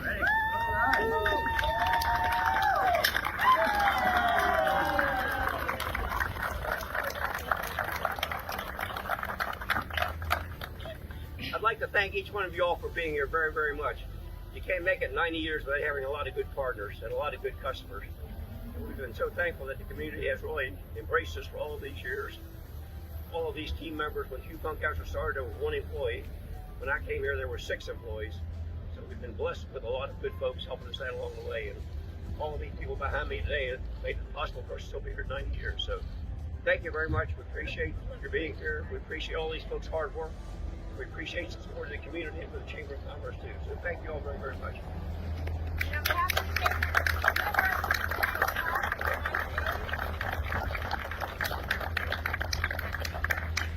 And then on behalf of the City of Winchester, we have Councilman President here to have a few words as well. Congratulations. Bob, congratulations. 90 years celebration is fantastic. I know I've talked to you, you're a good friend of mine. Growing this company, just what you said, from 6 employees up to what it is now, is a compliment to you and your family running it. I know you got petroleum products, the lubricant products, the Candy Bar brand, but you've been a big asset to not just Winchester City, but the whole community. So congratulations, and we appreciate it very much. Thank you.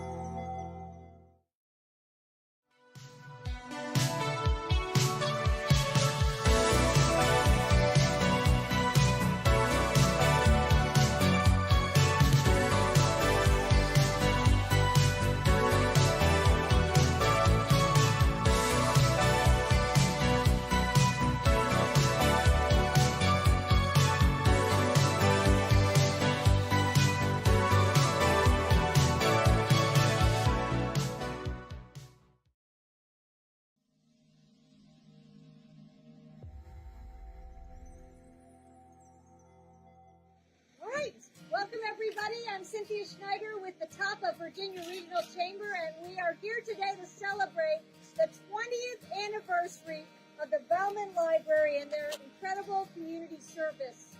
Thank you for being here today. I'm glad to be able to celebrate such an amazing organization and all the work that the Hanley Library System does in our community. I'm going to turn this over to Mary Anson to share a little bit about what's going on today. Hi, thank you so much, Cynthia. I'm so happy to be here, and I'm happy that all of you are here with us to celebrate the 20th anniversary of Bowman Library. And I am very happy to introduce our director, John Huddy. Let me say a few words. There you go. Thanks for coming today, and thank you to the Chamber for bringing this all together. And thank you for coming and doing the ceremony with us. 20 years ago, there was an idea, 22 years ago, 25 years ago probably, there was an idea to put a library here. The Bowman family, and especially, donated enough money to think this was reality. The citizens of Frederick County gave their money to make this a reality. We've been working over the last 20 years to make sure this library has been top-notch. It has been extremely well attended, and the building, if you go inside, the interior still holds up. It doesn't look dated. It's airy, it's spacey, it's beautiful. People love it. They love the parking. They love the location. It's tied into the lake.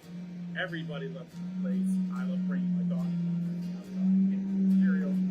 So thank you to everybody who made this happen, and thank you for coming today, and for you, final vote. So thanks to everybody, and let's celebrate this. Cut the ribbon. Cut the ribbon. Here we go.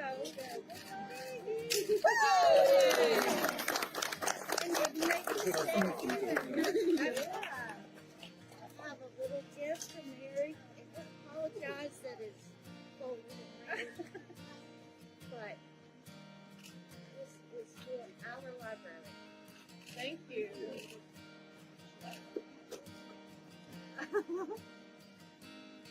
Oh my. And I just say what this is? It's a $100,000 donation to the library.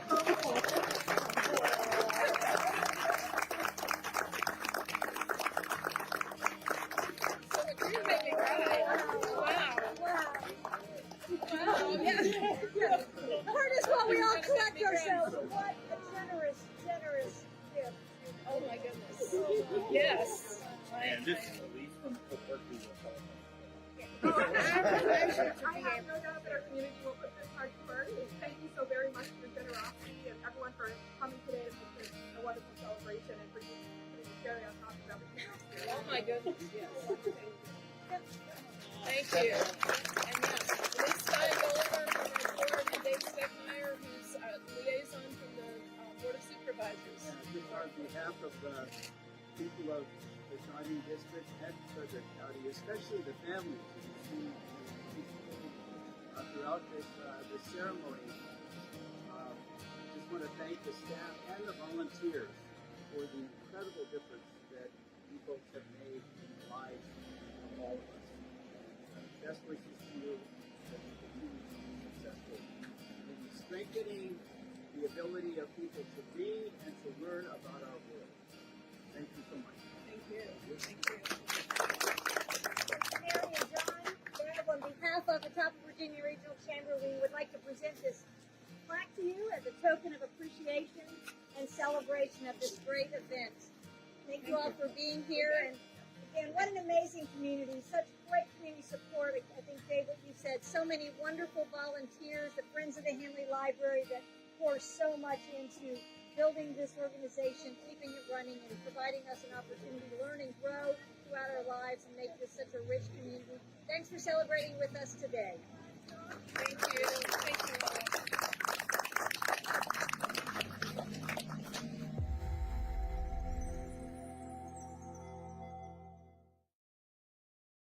Hello, I'm Mike Cundiff.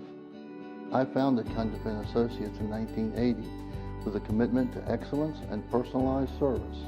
We serve the needs of the Top of Virginia region with accounting, auditing, tax and estate services, management consulting, IT and accounting systems design and installation. We take the time to integrate the latest technology, but we understand the importance of the personal touch. Cundiff & Associates CPA, old-fashioned service, but with up-to-date technology. If your business allows customers to access Wi-Fi, what happens when there's too many customers on the network at once? Have you heard of Wi-Fi 6? It's the next-gen Wi-Fi that delivers 5G-like performance, so you can rest assured that your customers will have access and you're not overloading your network. Netmaker Communications can upgrade your business Wi-Fi today. Click or call for a free consultation.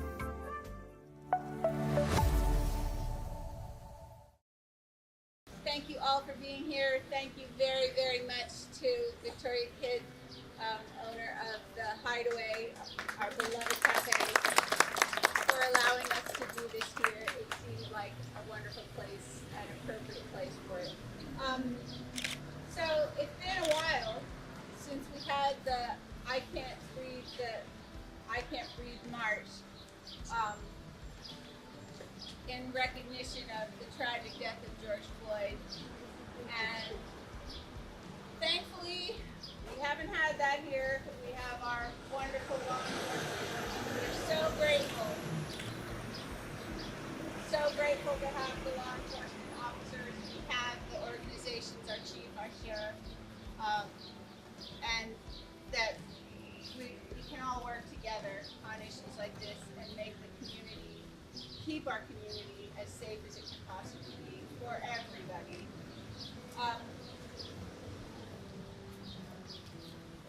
So I'm very grateful to all the advocates from all professions and walks of life who work on these issues. Hi there.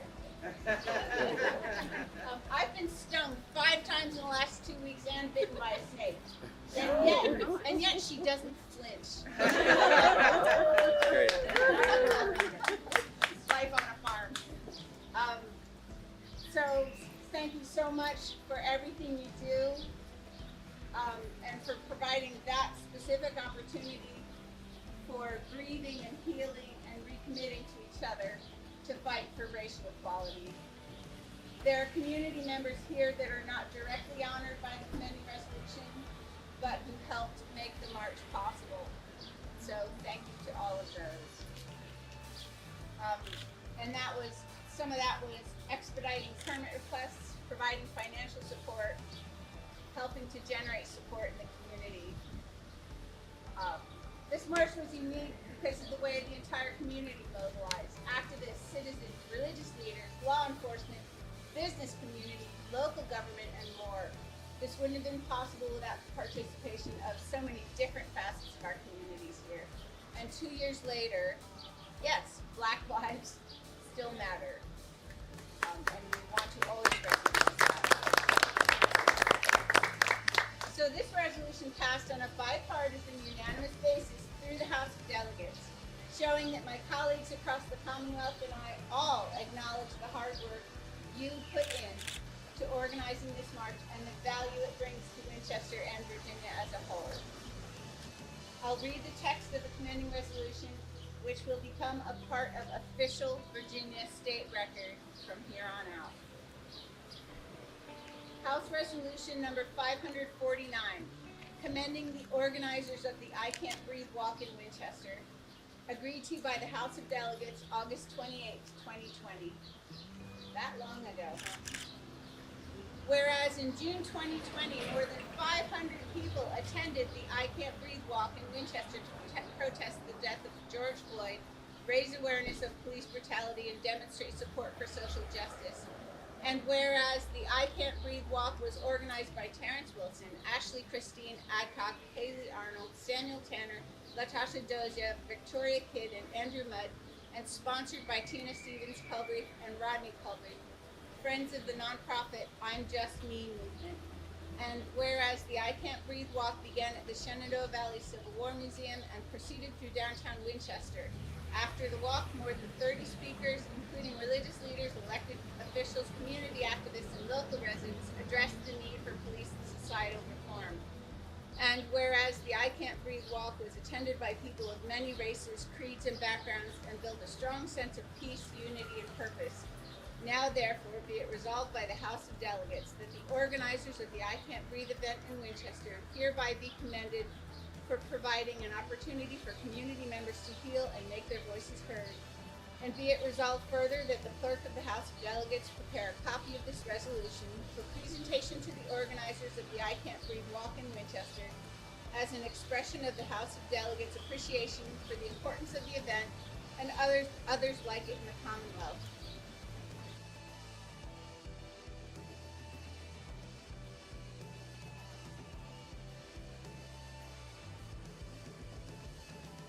So I'm representing Tina today, so she had a whole list of things that she wanted me to say.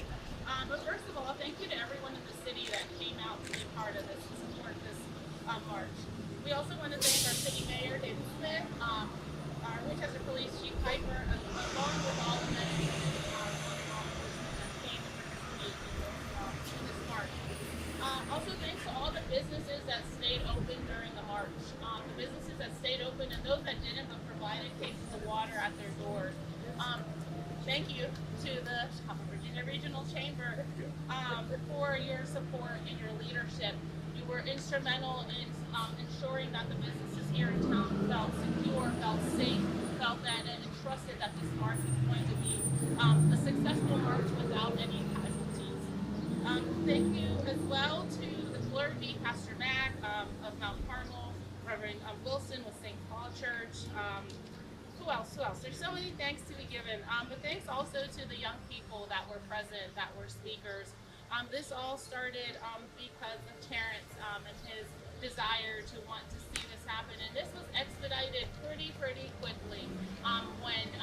When we said expedited, that's an understatement. So things that take about 6 months to happen happened in 2 days.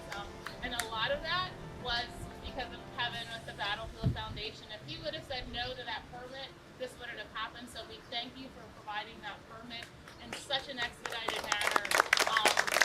2 days, right? I think what normally takes 6 months. Thank you for your financial support as well, for that event as well. And Rodney and Tina, I'm Just Me, they support the young people in this community. And the shift that the young people are making to create a better community, not just here, not just our city, not just our state, but our country as well.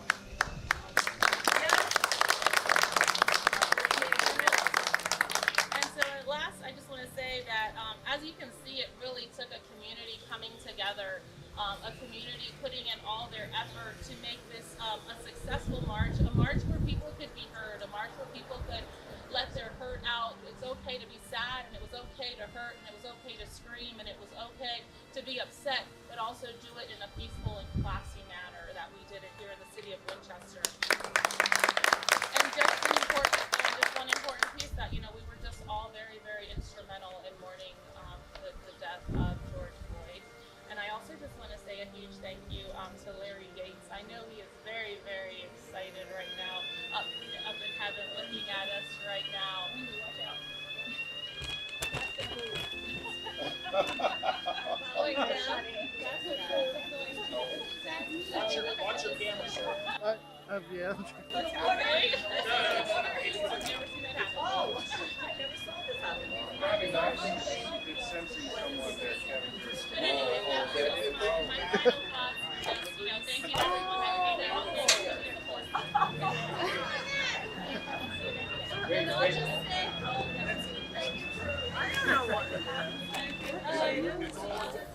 I'll just say that, yes, Tina wishes she could be here today, but she sent me and she sent Natalie, and Sheree is also on our board, I'm Just Me movement, and I have to say it was probably Tina's energy that absolutely busted through all the red tape that might take a while. So thank you to all the organizations that helped this expediting thing, and this is really, really exciting. So everybody, I want you to know that the mission of the I'm Just Me movement is on the back of our card, strengthening youth, families, and communities through mentorship, education and training, positive development, and community collaboration. And that community collaboration is all about inclusion and diversity. And we're talking about everybody's voice. So when we say I'm just me, it's we want to hear from you. How are you just you, and how are you just you? And most of all, I'm just me because you are all my friends, you are all my cohorts, and we're all in this together to lift our voices about inclusion and diversity. So if you don't know about I'm Just Me, we have a great website. Sheree is in charge of our new logo. We have a new, very personalized logo. My old cards have the old logo, but we're into a new logo now. And we also have another group coming. It's called Triumph Over Trauma. And we're going to be one of 23 organizations around Virginia that are looking to build a trauma-informed community. And that just means that we're all aware of the role that trauma has played in our lives and other people's lives. And we realize that there's baggage over time. So that we want to be going in and working with especially especially children who have been impacted by trauma, so that they can build their resilience and learn about having lives where they do feel like they have a voice. So that you'll hear more about that in Triumph Over Trauma, and the I'm Just Me movement is also the sponsor of that group that will be one of 23 around Virginia. So please, if you don't know about I'm Just Me, we're a really important force in this community, and we're all about community collaboration.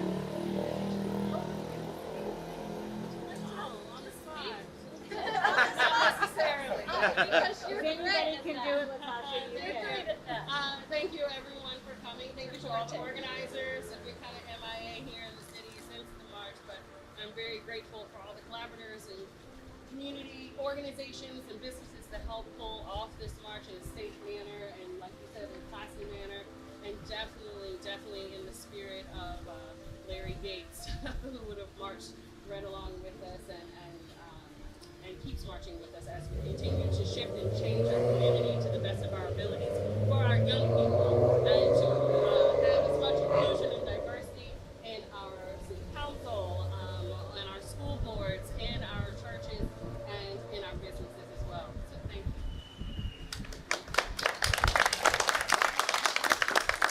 Thank you, everybody. Let's continue the good work here in Winchester. Thank you for being here today, and thank you again to our host, Victoria Kidd.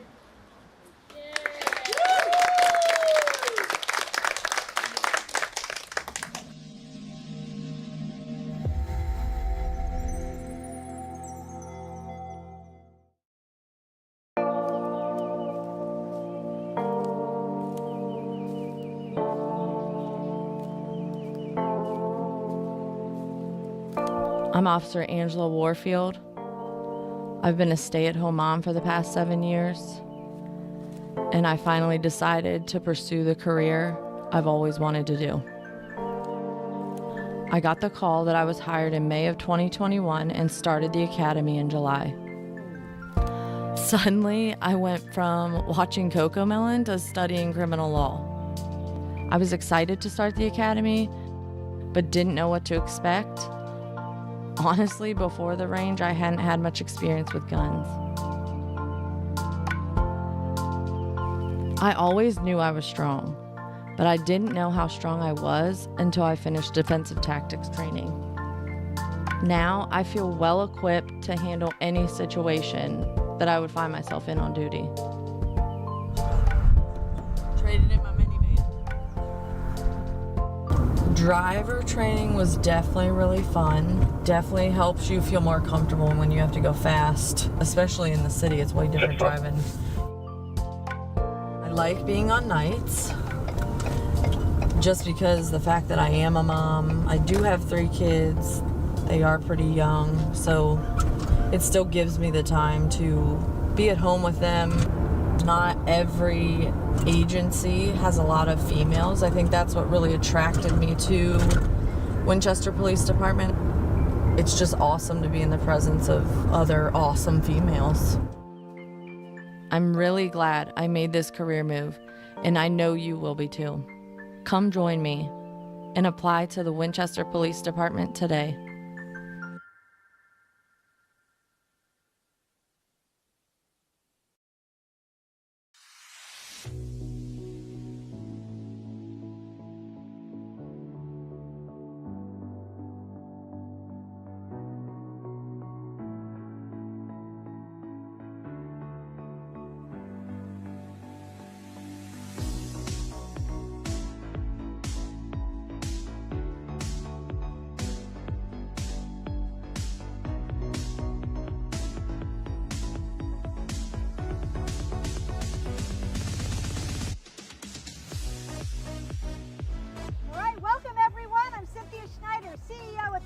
Virginia Regional Chamber, where we connect business and community resources for mutual success. And today, we're out here off of Airport Road celebrating Shenandoah Elevators. And I've got Colin Clark with me, the owner of the company. He's going to tell you a little bit about what they do and why you need them. This will probably be our first truest elevator speech. Colin, tell us a little bit about Shenandoah Elevator. Well, we're a locally owned family business.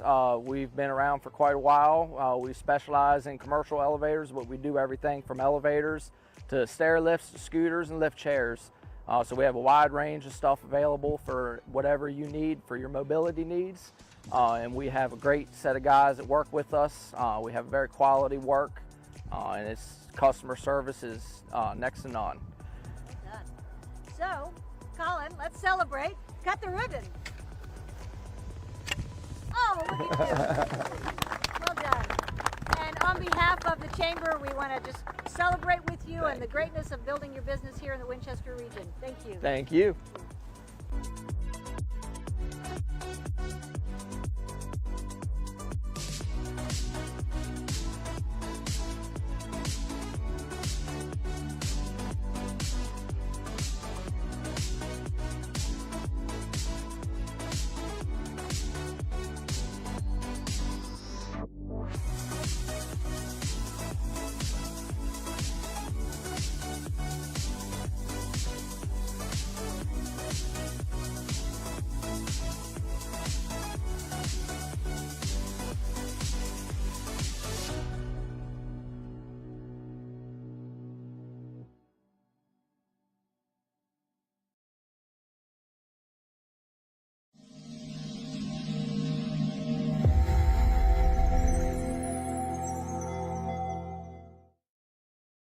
Powell's Plumbing is your best choice for quality and professionalism. We have a truck in your neighborhood. At Powell's Plumbing, we can handle any plumbing or septic job, big or small, from well pumps to sewer and drain cleaning, as well as leaking faucets and water heaters. Go to powellsplumbing.com for more info and special savings. So, leaky faucets, toilets won't flush or overflowing, kitchen sink backed up. Call Powell's Plumbing. We've got 30 years of serving the community with quality and professionalism you can count on.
Welcome everyone. We are at the Chamber office today welcoming one of our newest members, Elite Plus.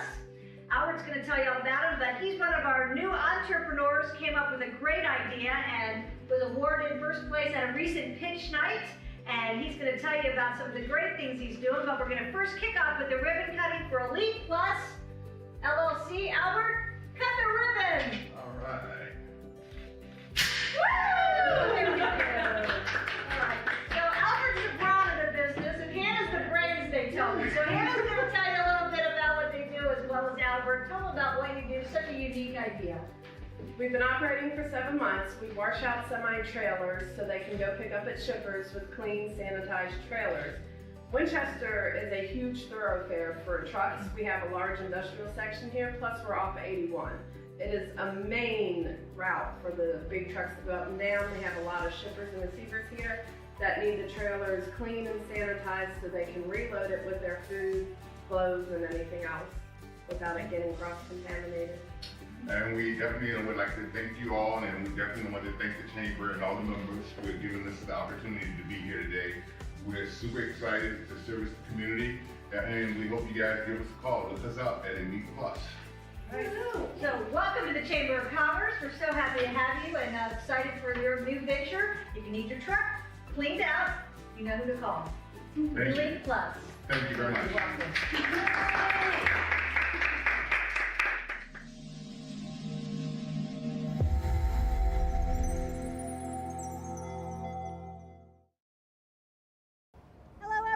Welcome to another celebration of a ribbon cutting with the new Microtel Motel here off of ID1 right at North 11.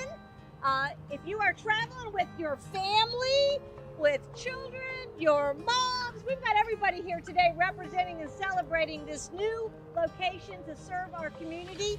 Dave, tell us a little bit about this property. So the Microtel brand, this is actually one of the new types of models, only been around for about 5 years now.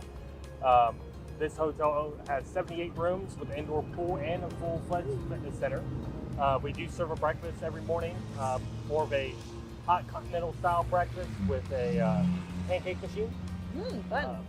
David, if you want to see anything else? Those are good pancakes, Dave. They are very good pancakes. We'll be coming on down to visit one morning. Yeah, so my name is David Cavallero. I represent the hotel as well. Guest Incorporated is the management company. We're based in Strasburg. We're thrilled to be part of this project. We're thrilled to be working with Randy Cron, the owner, and Ned Browning, who couldn't be here today. But this has been a 2-year project, a labor of love, lots of ups and downs, COVID in between. So this is an amazing, amazing day that we're actually open. So we've been open about 3 weeks now. Business is picking up. We had about 61 guests last Saturday, which was amazing for us. So it's great times ahead, but we're thrilled to be part of the Winchester community. I'm thrilled personally to be back in the Winchester community. I had another job and I was all over the place, so it's thrilled to kind of come home and be part of the local scene again. But this is a beautiful hotel. It's in a great location, great ownership, great management, great staff. You know, we're thrilled to be part of the community. As Dave said, 78 rooms. We got about 10 suites, indoor pool, full breakfast. We got a couple showrooms for everyone to take, so make sure you, before you all leave today, you can take a look at our showrooms. Got a little bit of food inside too, food and drinks. So again, I can't be happier to be representing the hotel and working for great owners and working with Dave. So hope you guys have a great afternoon and thanks for coming out. All right, Dave, let's celebrate and cut that ribbon. Oh, you gotta go big. Woo! Bigger. Oh! Dave, you gotta squeeze. Come on, come on. Slower, slower. Gotta go big. Big, big. Come on, let's go. Here we go. We are open! Oh, let me take those for you. Woo! No. Okay. And yes. on behalf of the Top of Virginia Regional Chamber, we welcome you to our membership. We thank you for your support. And thank you. Anybody that needs a good staycation on a rainy day, come on into that pool and take some swimming. And we're pet friendly. All right. And Dario. Sure. Wait a minute. We're going to take a little break because there's more celebration to come. We just keep celebrating at the Microtel. Before the doors were open, they were already helping invest in the community and supporting some of the fun that goes on here. So we've got Dario Savarese with Full Circle Marketing representing the Shenandoah Valley Apple Blossom Festival today with a presentation as well. I'd just like to thank Microtel, Randy, and David for supporting the Shenandoah Apple Blossom Festival. Last year we had an amazing festival. Hotels are a vibrant part of making the festival great because the Apple Blossom Festival is a homecoming of sorts. And we have thousands of people coming back to visit Winchester, see family and friends, and they need lovely hotels to stay in, to gather. And so we thank you for your support. Before you even opened, you stepped up to the plate, and that is what it takes, and we appreciate that opportunity. So on behalf of the Shenandoah Apple Blossom Festival, one of our signature commemorative plaques, thank you, gentlemen. We look forward to having lots of people stay here to celebrate Apple Blossom, and we look forward to people checking us out for the barbecue and brews on Labor Day.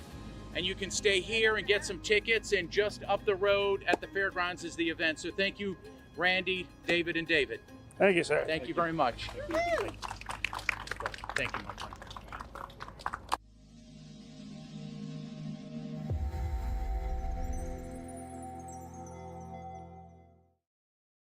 Well, thanks everybody for coming. I'm T.M. Dickinson. I'm from Winchester, Virginia. I grew up here. My parents moved here when I was 1. I graduated from Hanley High School. I used to go to Schollenberger's on the mall. That was my grandfather's favorite place to go because he came from Buena Vista, because you could go in and you could buy one screw or one kind of nut and get out of there. He loved that place. And I played baseball for Pepper's dad when I was probably 8 years old. But I haven't, I've been living in Charlottesville for the last 20 years. When I graduated from Hanley in 1988, I went to Hammond-Sydney College. I came home after my freshman year. My brother's 5.5 years younger, and my dad said, "Tim, I love you. You're my oldest son, but you can't come home anymore because it's a great big world out there, and you're not setting a very good example for your younger brother." So I took off, went to California that summer, and I haven't lived in Winchester since. Reside in Charlottesville now. When I graduated school, I went to work for a wireless telephone company. And back then, that's when we used phones to talk on them. And you had them installed in your trunk, and they were $1,000. And I did that for 12 years. I traveled all over the United States. In fact, in the first 11 years, I moved 7 times. We were living in Little Rock. Got a call. They said, "Tim, we want you to move back to Virginia to run the Virginia, West Virginia, and Kentucky markets for Alltel. You can live in Virginia Beach or you can live in Charlottesville." And I said, before they even finished saying Charlottesville, I was like, "I'll live there." That was close enough. And so I started working there for a couple of years, got the call to move back to Little Rock, which was 1,000 miles away from my parents here. And they were we were having children. And my boy's mom said something to me that really resonated. And she said, "TM, you're from somewhere, you know, and I'm from somewhere." She's from Charleston, South Carolina. She goes, "I want the boys to be from somewhere." So I left a career working for a very large company that expected you to move pretty frequently, and went to work with a small startup company, well, not a startup company, small business in Stanton, Virginia called Specialty Blades. They'd been around about 20 years. They were doing $14 million a year. I was there 16 years. We grew it to 105 and sold it to private equity in 2018. In 2018, I expected that what I was going to do is just wait for the next flip, you know, hopefully be 53, ring the bell a little bit and stay on. But something happened. I don't know, I'm looking around, it's happened to somebody. I turned 50. I was an empty nester and I was single. And I started to really evaluate what I wanted to do in my second act professionally. And so in the middle of COVID, I left the blade company and went and started my own practice as a fractional vice president of sales. I was betting on a couple of things. I wanted to work with businesses that were below 50 million because I loved that when I was with Specialty Blades. You could be nimble, you can make a lot of changes. I figured that sales issues, and predominantly sales management issues, were a bit industry agnostic. And I also didn't want to live on an airplane. I was talking to Bobby, I would travel 150,000 miles a year. Despite having manufacturing in Stanton, Virginia, and 4 other US-based locations, none of my customers were close by. And I made the decision at the time to kind of do that. So I started Catalyst Sales Performance really to work with small business owners, because one of the things that I'm seeing is a lot of founders will start their business and they get pulled into areas of it that they don't particularly like, or they're not particularly good at. And especially if it's a technological company, sales and sales management is one of those things. You know, they say all the time that sales is a bit of an art. Sales management is more of a science. You know, it's about following a process. It's about making sure that you've got measures in place and you're looking at predictive measures rather than things that are retroactive. I've worked in 5 engagements. I've worked with the sign company we talked about. My friend TJ Ronan at Gropin. I did some work with him. I've worked with an architectural components company called Gaston and Wyatt that does custom millworking, and they also sell Marvin windows and fixtures and things like that. I work with another blade company in York, Pennsylvania, which also has a sawmill component. And then I've worked with 2 design and construction landscape companies, one in Lynchburg and then another one also in Lancaster, Pennsylvania. So, but today what I want to do is just a quick background about me. I thought that what I would just provide a little content. This won't take very long. If you have questions or you'd like to make comments, I'd really appreciate it. I may call out, say, hey, do you have this issue? But I definitely want to be sensitive to your time. I know that we've all got things that we need to do. So, a lot has changed in the last 2 years. You know, we've got situations where we've got artificial intelligence that overhears what we say, or I think what I think sometimes because it shows up on my phone now about where I want to go.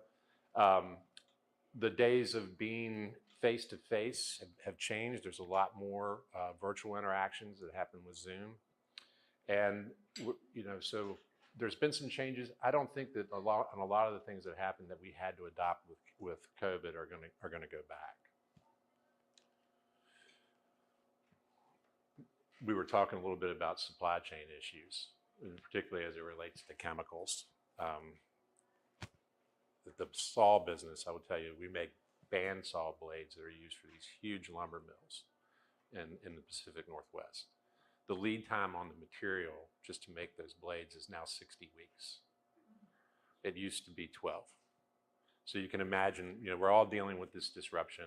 A friend of mine that's also in the industrial coating business that does paints for water towers and sewer pipes, he was saying, you know, just getting the chemicals he needs to make his product. He's taking orders. He's getting orders, and his biggest issue is not getting orders, it's being able to fulfill them. And his business has grown. He's 3rd generation. It's grown 30%. And a lot of it is because people cannot find the supplies that are coming in. Anybody having staffing issues? That's right. It's probably the biggest call yet. Yeah, it's crazy. It is one of these things where we have thrown, and it does, and we need to figure out what it is. It's, you know, $22 an hour for unskilled labor in Lancaster, Pennsylvania seems like a pretty good gig. For a long time, we couldn't get anybody to find it. So we had to get creative about where we go to find the people, and in particular, finding people that are the right cultural fit for us. Somebody that has a hardworking background. You moved out here to the Clearbrook area because of the workforce and the labor force that you can get. So there's lots of challenges that are happening there. Sales practice changes. We'll talk a little bit about the Zoom meetings and things like those types of items. You know, got issues where clients don't want to see you. In the blade business, I was the last person in Medtronic because I was in there for a meeting, and then it came across the wire that they were going to shut down for 2 weeks. And now they have not gone back. My friend runs supply chain for Medtronic and up in Massachusetts. He's moved to Maine. He's still going to do the same job, but he doesn't want to see the suppliers. If they want to see him, they schedule time on Calendly. They hop on a Zoom call. That's the way they're doing things right now. And obviously a lot of growth challenges. Some of it is I've got more orders than I can fulfill based on supply chain. Some cases I've gone through the Great Resignation and I don't have people that want to work. So I, as a small business owner, am working an extraordinary amount of hours and really not paying attention to the more important roles that we have in life, which are outside of work. I'm a firm believer in that. So value-based selling is the new norm. So I'm 52. I got my first sales job. They sent me to Raleigh, and I went through sales training where they talked to you about you've got to create the need. You've got to go and you've got to create the need for the customer to buy this $1,200 phone that goes in the back of their car so they can stay connected. Things are really different now, you know. Now it's about finding pain points. And then the other thing that's really interesting is about 90% of the purchasing decision is made before they ever contact you. They're looking at your LinkedIn, they're looking at LinkedIn, they're looking at your reviews on Google, they're looking at your website. And in order to prompt them, they know exactly what they want. So what we've got to do as organizations is really understand what their main issue is, and then how can we provide a solution to that. Does everybody know what is your unique selling proposition at Sullenberger? Because I love your place. I go there. You're the only place on earth that has 410 shotgun shells right now. I would say it's our knowledge. Yeah. Our customers expect us to know how to do whatever they're trying to do. Right. And if they have a question, you know where to direct them. Right. I started to think about that for me, and I mentioned it in my introduction. I paid consultants a whole lot of money in my career, and this is a reflection on me.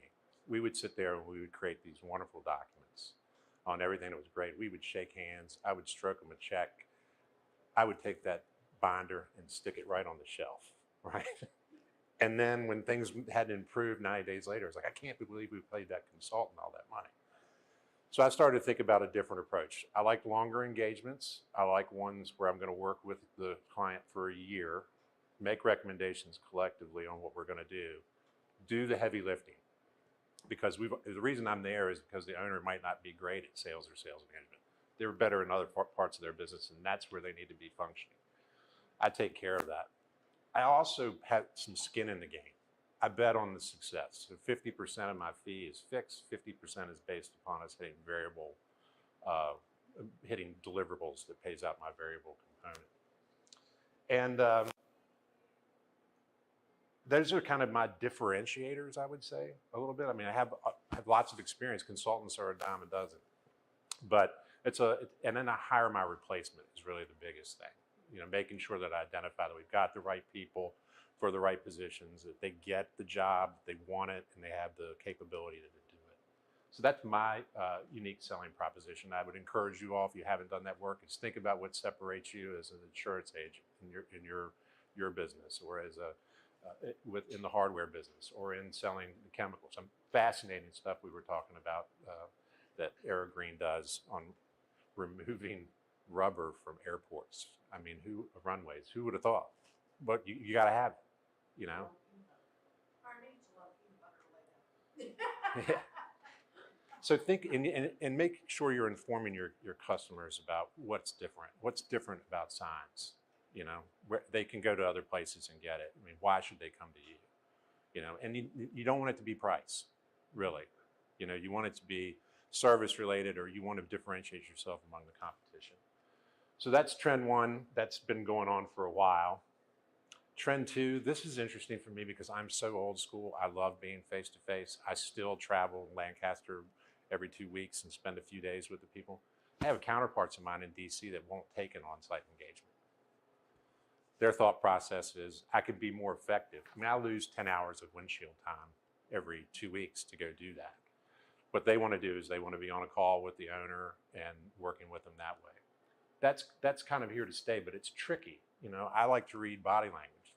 Most of the communication that you do is nonverbal. You know, you've got to be able to identify that. How do we do that across a video conference screen? You know, how do we make sure we're capturing attention that way? So we mentioned a lot of prospects don't want to or don't need to meet in person. Training for employees, reading body language, I mentioned. How to give a great presentation. This is not an example of that. How to prospect, to make sure you're keeping them engaged. And I'm going to go to another slide. If you all have not read Integrity Selling, it's by a guy named Ron Willingham. I'll tell you a little bit about what we do in the engagements I'm working with. Typically, there's not a sole decision maker, especially if you're doing B2C types of sales. We won't take a meeting at the landscape construction company unless the husband and the wife or the partner is there with them. And the reason being is they're never the same person, right? They're usually somebody that is a talker that wants to just tell you about everything they want to do. And their counterbalance is somebody that's a controller. That's like, I've got $100,000 to spend and that's it. Or I've got a due date that's coming up that we've got to hit. And if we don't have both of those decision makers in, and we don't speak to them in their language, whether it's virtually or in person, we don't have as much success. And so I've never read a business book that couldn't have been a great Harvard Business Review article. You know, they're always a little too long for me. But this is one of the things that I took away. It's looking at behavioral types, and it's from Integrity Selling. I encourage you guys to take a look at that and to get your sales team to really buy into it, because I'm finding that this is very, very true.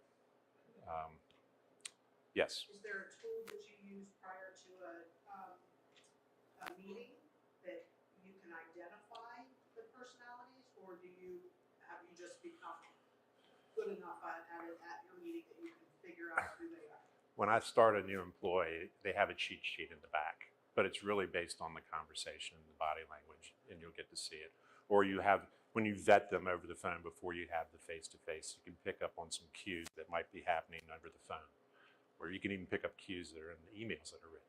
They can be a little more misconstrued, but typically verbally you can identify who these folks are. Do you guys use a customer relationship management tool? Which one do you use? Salesforce. You do? Okay. How's it working for you?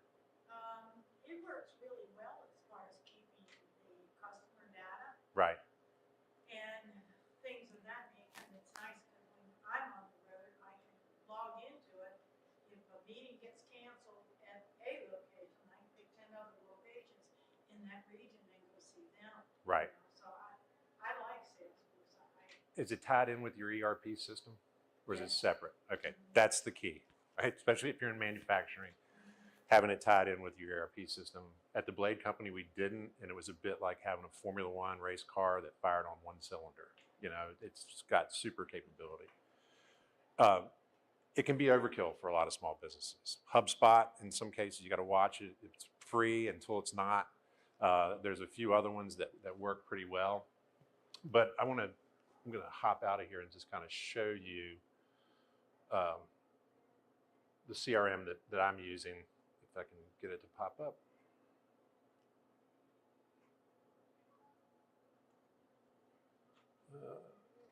Apologize. So, and I'm, Bobby, do you do stages too of your opportunities? Not really. No. Okay. Sorry.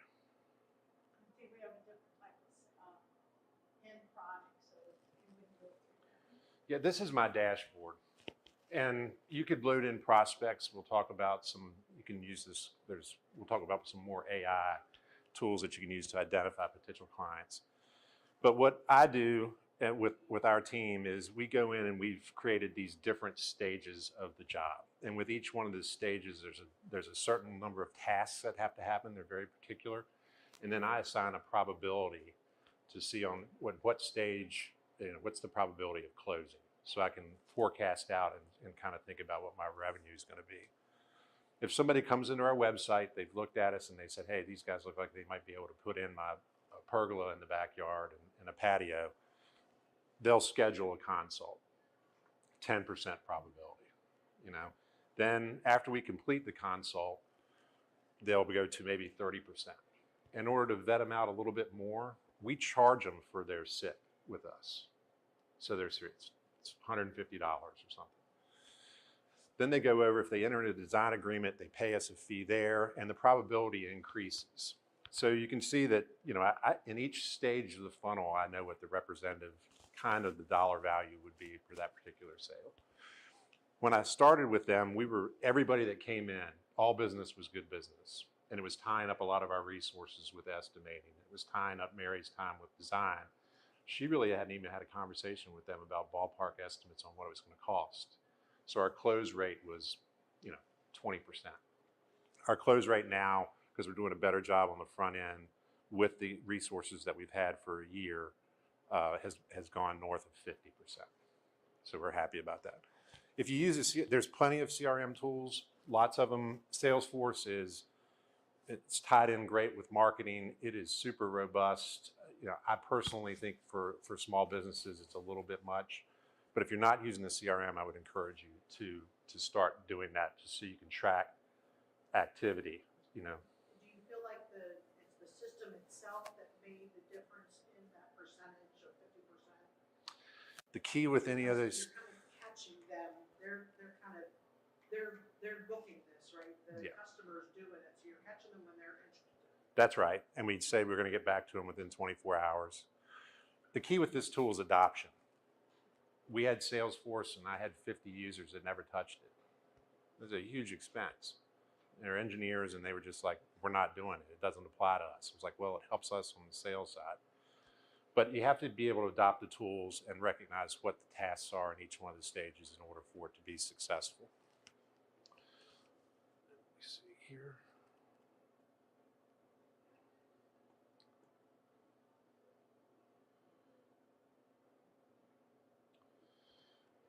Oh, I'm sorry. I wanted to make one comment. But when we were talking about virtual, the adoption of technology, on this Christmas of 2020, my friends Sarah and Mike were over. Sarah has done pharmaceutical testing in the United States for 30 years. She sets up trials. And I was asking her about, warp speed. Do we think, because I'd worked with serial entrepreneurs that were having to go through FDA approval, and I watched a lot of great projects just die on the vine because they ran out of money in the approval process. So I asked her, I said, do you think that this is going to be a one-off or is this going to change the culture? She says she's going to change the culture, but it's not for the reason that you think. It's forced the adoption of technology that's existed for a decade. I think the same is true in sales. You can be more efficient. It's going to be a different way to sell, but it's one that's here, and we need to get better and more comfortable, especially with seasoned salespeople like me that prefer the face-to-face and the handshake. Got to figure out better ways to do that. Let me see here.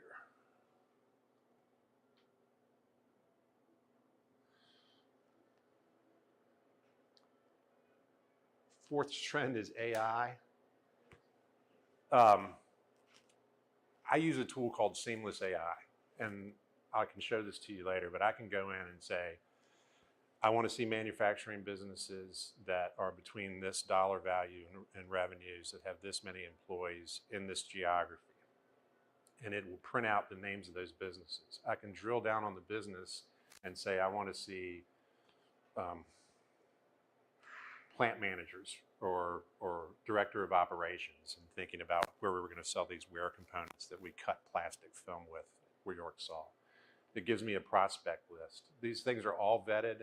I typically end up getting not only their work address, I probably end up getting their social media presence as well as maybe in some cases also their personal web address.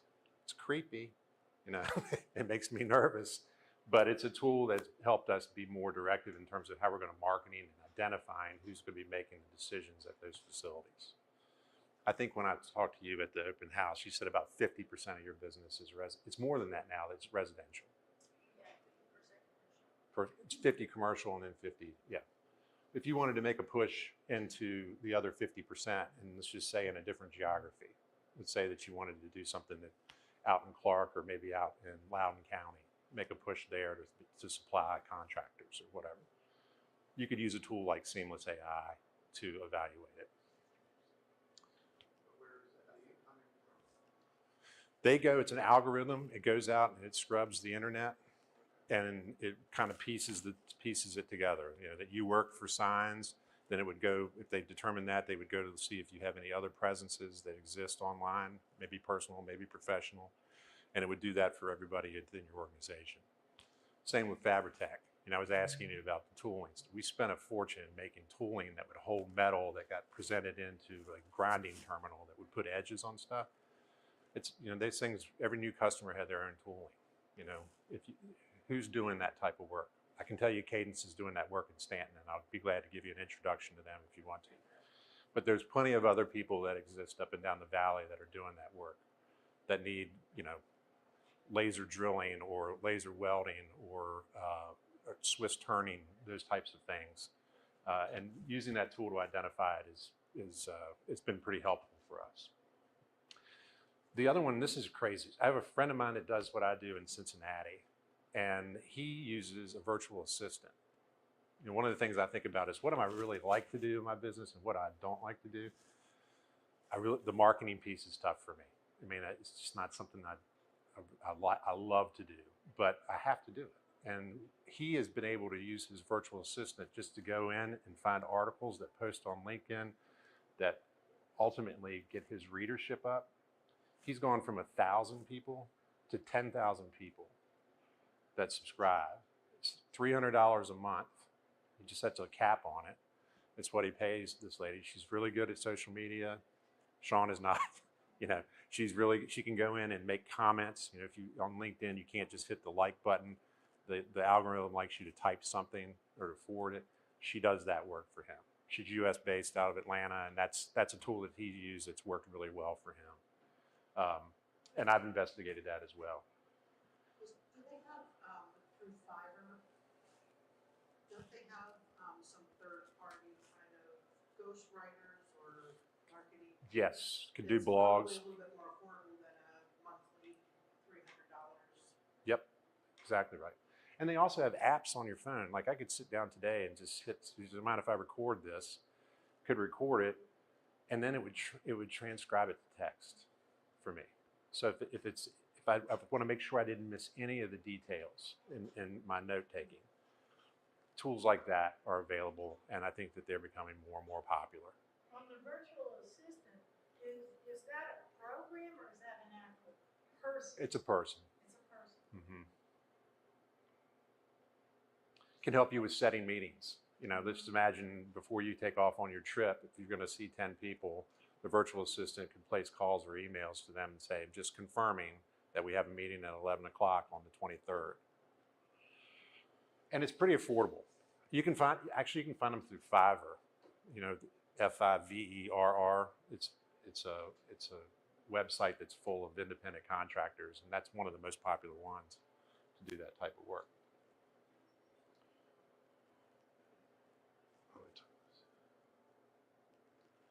And we kind of covered this. Doing simple tasks, help you with note taking, can help you look at predictive analytics to find the right people. So like the seamless AI is when I make sure. So Tom is out traveling. Tom Bowser is my sales guy up for York Saul. He's on a trip right now. He's landing in Milwaukee and he's doing a loop. He started yesterday. So we know we're going to go see some existing customers, but we also want to identify who are the businesses that are like Crohn's or like this. And we use that tool to identify him. And before he goes out on his road show, he'll reach out to those people to target them. The other thing that we use it for is for marketing. We make these things called paper tube saws. You're going to learn a lot of useless information here. You know, like wrapping paper or any sort of craft paper that you might wrap packages in that you ship, it all has a hollow tube, right? Those are really regional businesses because they can't ship that paper very long because the tubes will get crushed. So there's lots of these people that exist from region to region. The biggest one is a group called Sunoco. They're in Hartsville, South Carolina. Hartsville has one stoplight. It's a $45 billion company. And so they have 80 plants in the United States. We're in the Jackson, Tennessee facility. We want to find out who these other people are and who has the same title as the person we're working with in Jackson, Tennessee, and get them a mailer out that says we're approved supplier of paper tube saws for Sunoco. So those are the types of things that you can do. You can be very, very targeted. The days of chasing smokestacks if you're doing industrial cleanup work, or just looking and saying, well, there's an airport, there's a municipal airport, an FBO here I need to go see. You can go to one place and figure out exactly who it is that you need to talk to there rather than making a cold call. It's a different kind of cold call, but it's not one that puts you in the car and out there with them. Hiring quality sales talent. We've talked about this being a gap. Making sure that people can do virtual phone calls. I mean, do these Zoom calls. The other challenge is, and no offense to our younger people that are here, I have a 24-year-old son and a 20-year-old son. Their friends don't know how to talk to people, right? They're much more comfortable in being able to communicate my thought, this stands, there's not going to be any back and forth via text or via email. than they are in having a 5-minute phone conversation. We may find some middle ground there, but I need to figure out how to adopt technology that's going to better suit younger clients for me, and they've got to do a better job of figuring out what works for them talking to other clients. Again, going back to the behavioral model. So that is a real challenge. Having a good recruiter is a good thing. Having a good connector in your community. Hope McCutcheon is in Charlottesville, Virginia. If you just, I'm connected with her. She knows everybody. I mean, she's not a recruiter, so to say, but what she likes to do is to put people together. Having that kind of network, relying on your clients, I would say we ask our clients all the time, do you know anybody that would like to work on the construction crew with us? And I thought, well, these are people that are spending a couple $100,000 a year, or not a year, a couple $100,000 on a project. They couldn't possibly know somebody that's going to work for $18 doing an install. I was wrong. They know the type of business that we are. They know the type of work that we do. They've engaged with our employees, so they know the professionalism they have. And we have a lot of success in placing people, even ones that we have to train on how to run a machine or get their CDL license so they can run some heavy equipment. We've had a lot of success that way, so I would encourage that as well. One that I never really thought about, but it's one that's worked pretty well for us. And then the last one is really about outsourcing. We've had fractional CFOs, we've had fractional CTOs. I was hoping that Les would be here today. We've had fractional chief marketing officers that have worked in small businesses for a couple of hours a week or maybe a couple of hours a quarter to kind of get them on the same page. We have fractional sales management. So if you find that you're in a position where I just can't really relate to salespeople, I don't know how to motivate them, or I have an engineering background and I don't know how to interact with these. There are resources that are available for somebody who can come in for a fraction of a full-time cost that can help you get up to speed into even if you've got to hire your first salesperson. I've done Gropin Signs. The CEO was the chief salesperson. He's got 1,000 other things that he needs to do rather than going out and trying to drum up business. Especially when you start talking about, I want to have an exit strategy in 10 years. I want to sell the business. I had to look at him and I go, you can't. You are the business. He's working 80 hours a week. He's about to be a first-time father at 43. And he's just gotten kind of screwed up. So he's got to build his team out. He's got to find somebody that's comfortable in handling the large relationships, prospecting for new business. So we put some things in place that could help him do that so he could adopt the CEO role. And the benefits are you can hire those people without having to pay their health insurance benefits. I would tell you that if I talk to most owners, I'll ask them, what do you want to do in the next 2 years? And they always, in terms of revenue growth, they say, I hope to. What did Red say in the Shawshank Redemption? Hope is a wonderful thing, but it's not a sales strategy. We've got to think about what we're doing. And lots of times they would just rather have somebody, they'd rather delegate that and elevate someplace else. And there's close to 200 of us that are in the United States. We're all sole proprietors. We work all over. I mentioned I work in Pennsylvania, but I could work anywhere in the United States now with this virtual model. So I would look for those, or virtual assistants, looking at Fiverr, trying to help somebody do your marketing campaign. Yeah, I'm having a piece of marketing material for that Sunoco blade produced for me for, I think it's $25 an hour. There's nobody on my team that can do that. I could go to an agency and it might cost me 10 times that much. But there's lots of independent contractors that are out there that can help you in your small business in all different facets of it. So those are the top 6.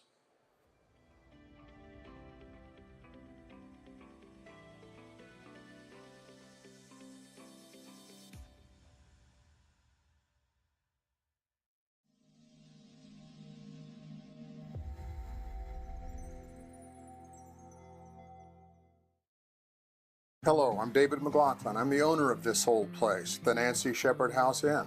I moved to Winchester in 1985 from Washington, D.C.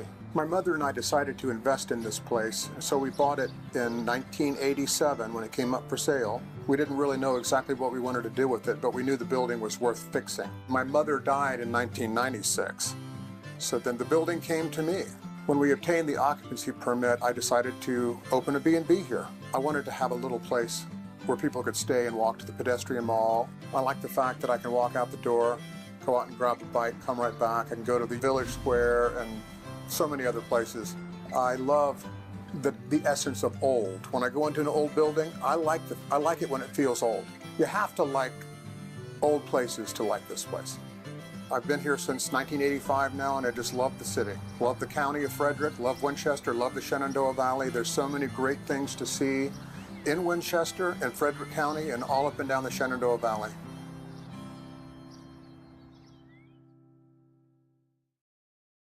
So I encourage you. It's a great course. I'm a little biased. We have one coming up in September. Several folks in this room actually attended it, and we're lucky enough to have a graduate that's going to kind of talk about the course. David told me I'm trusting, so I have no idea what he's going to say, so I'm going to introduce him as one of the brightest individuals I've ever met in my life. He's a star student, and he's got great business, and I highly encourage you to get to know him.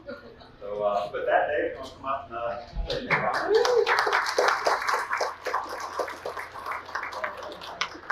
It is kind of funny. Vanessa singing me a couple of weeks ago said, "You speak about this course." I'm like, "Sure, no problem." Carrie says, "Hey, I appreciate you doing it." And never once did they ask what I was going to say. Hey,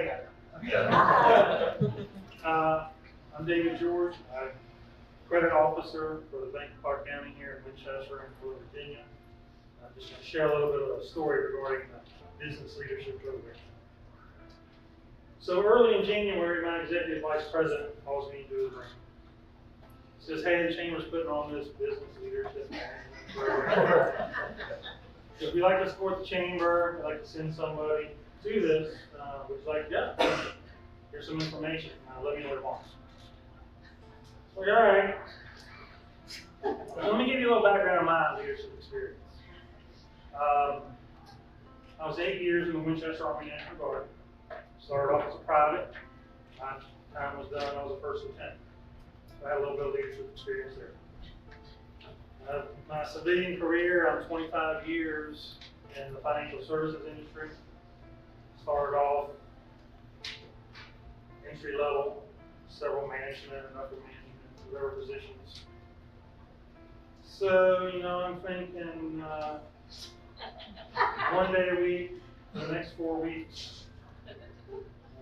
Not really feeling it. Do I really need another great start? So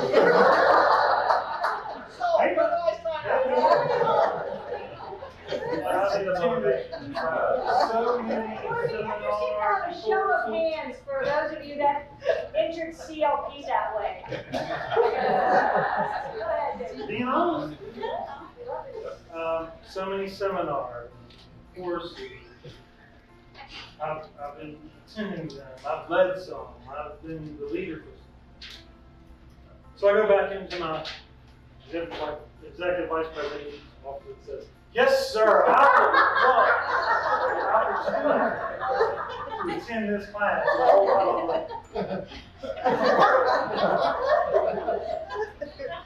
So, fast forward through this whole program. I am here to tell you, I was wrong. Way wrong. Not even in the same vicinity of being right. This program was unreal. Like nothing I had ever experienced before. Darkus is here, Vanessa, Cynthia, they were all graduates as well. New concepts, thought processes, new ideas. It is upper level stuff. But it was phenomenal. Mental models, leaps of abstraction, ladder of inference, emotional intelligence, life buckets, leadership styles, positional versus personal, the importance of your story, the importance of everybody's story. And I'm just touching a little bit. It was fantastic. The course has business and personal aspects to it. How you relate to people at your job, how you relate to your spouse, how you relate to your children, how you relate to your fellow employees, self-improvement. I truly am thankful that I took this course in technology. Never stop learning, never think you know it all, because I didn't think I knew it all, but I think I knew enough. Wrong. I recommended it to my HR department, I recommended it to the president of our bank, I would certainly recommend it to you if you have the opportunity. Thank you. It was phenomenal.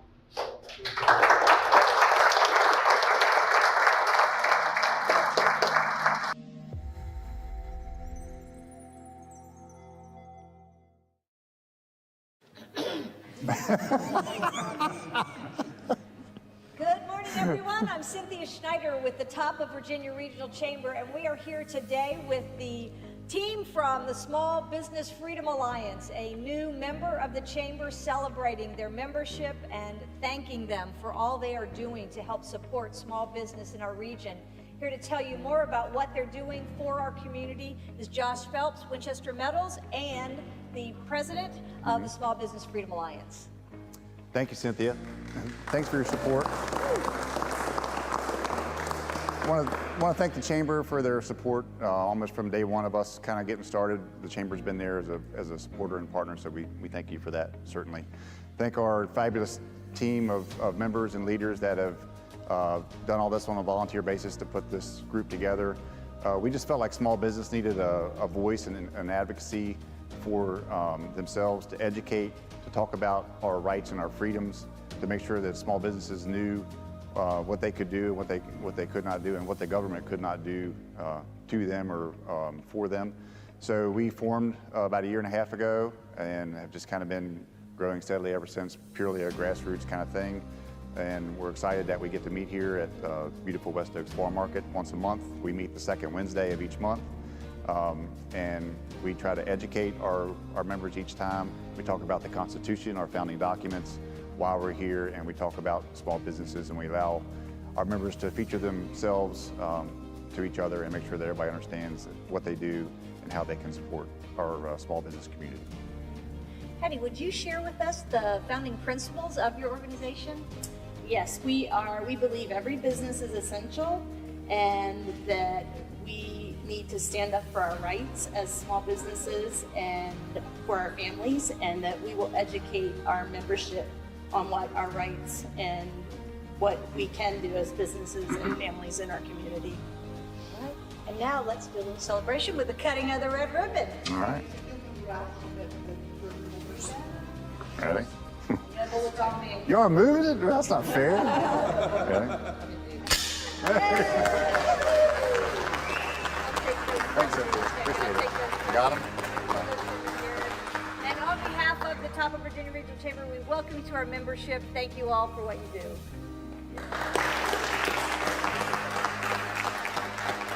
Thank you. Appreciate it.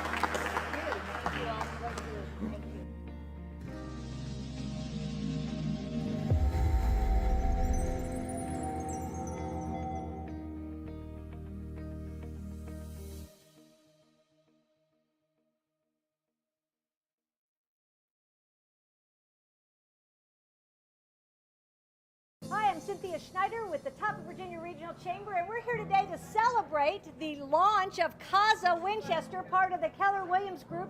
We just opened their new space down on Loudon Street, but today Lori Bales and her friends Rob Chavez are here to tell us about what they have to offer the Winchester area in real estate. Listen, we are super excited to be part of the community and help the community buy, sell, and invest smarter. That's part of our mission, and to give back to everybody that is part of the Winchester community. So I'm blessed to be in business with Lori Bales here, and I'm just honored to be part of the community. And so thank you for welcoming us here. Thank you. I appreciate it. We're going to go to Richard Bell, who's here to welcome you from the Winchester City Council. Lori, we definitely want to welcome you, the Casa Group to Winchester. I know the talent was already here, but now the business name is here, the brand is here. We expect great things from you for sure. Thank you. I know your style. I know your ability, and you will make great work of and make our community better. Thank you. So, I'm very thank you. grateful. Thank you to Rob. Thank you to the Kaja Group for coming to Winchester. I'm so grateful to be part of this amazing team and to be the leader in the area. And so we're looking forward to big things and and excited to just bring more greatness to the Winchester area. And so thank you. Thank you. Thank you. I noticed that one of your core values, the word was forward. Forward. So let's move this thing forward by cutting the ribbon and There you go. starting off this celebration. All right. Here we go. You got it. Yeah.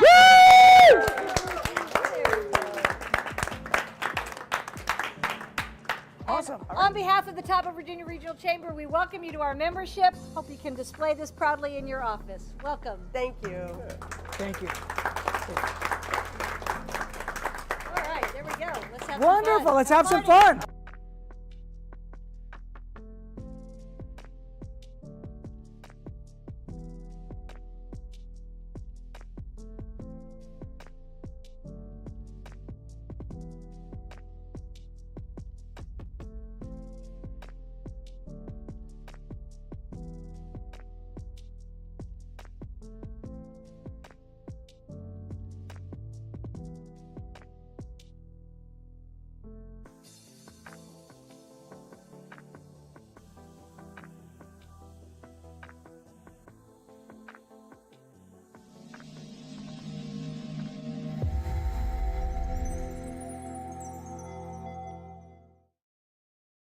Hello, everyone. I'm Cynthia Schneider with the Top of Virginia Regional Chamber, and today we're here on Braddock Street celebrating the 1-year anniversary of Celebrities Hemp Agriculture LLC and Smoke Lodge. It's really exciting to be here. We were neighbors for quite a while when the chamber was over on Loudon Street. Really proud of what you're doing and really excited to have you really educate the community about who you are, what you do, and why you do it. So. All right. Well, that's Okay, you guys, my name is Marcus Shelton. People call me Boo. That's my nickname since I was a kid. I am one of the CEO and owners and founders of Celebrities Hemp Dispensary and Smoke Lodge. And this is my beautiful other half. This is Muffin. hi, everybody. We are growers, processors, packagers, and distributors of all natural hemp products. That's who we are. We grow, process, package, and distribute all natural organic products with no pesticide sprays and no chemicals. All natural. We have the real medicine right down here at 326 South Braddock Street. And you're really unique, you told me, right? Yes, we are unique. Tell me why you're so unique. Because we are the first African American hemp dispensary, smoke lodge, agricultural. We are certified processors. We are dealers, and we are manufacturers. We're like a farmer's market. We're everything, yes. And how y'all, she's the grower. And I'm the grower, y'all. Muff is the farmer, it's not me. Muff is the farmer, Muff is the grower, not me. So come on down, visit them, get an education. But for the meantime, we're going to have a little celebration and I get to cut it. Cut it, baby, cut it. Right step back. I'm right here. Good. Kisses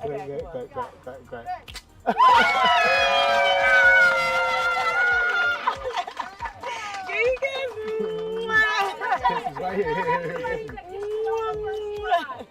a lot of love going on here today. Yes! So, on behalf of the Top of Virginia Regional Chamber and marking your celebration of your 1-year anniversary, not every business makes it in their first year, so we're really proud of you. Yes! Welcome you to our membership. Thank you for your support. No, thank you. Thank you, Cynthia. Thank you, babe. Celebrate. Yes! Everybody, let's go celebrate inside and have some fun.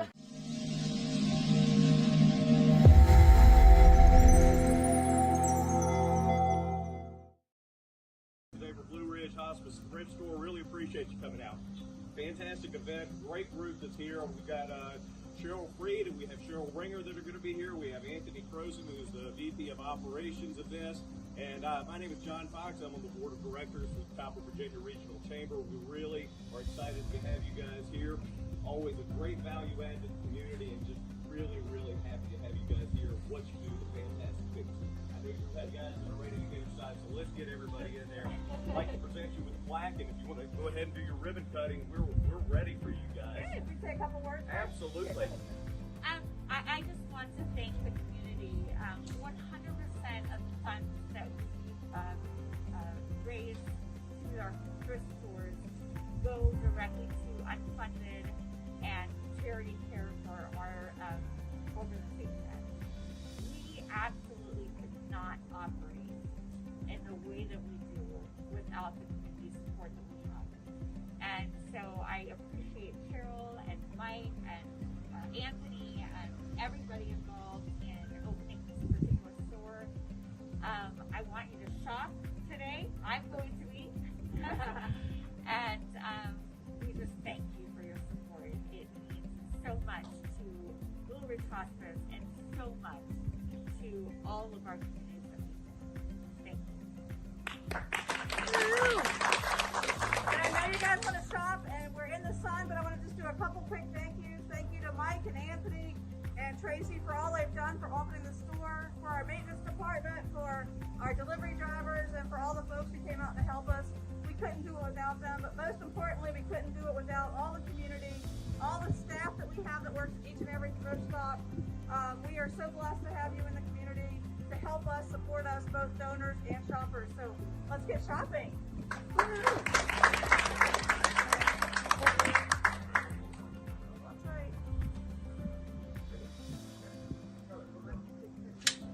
Oh, wait, pull it tight.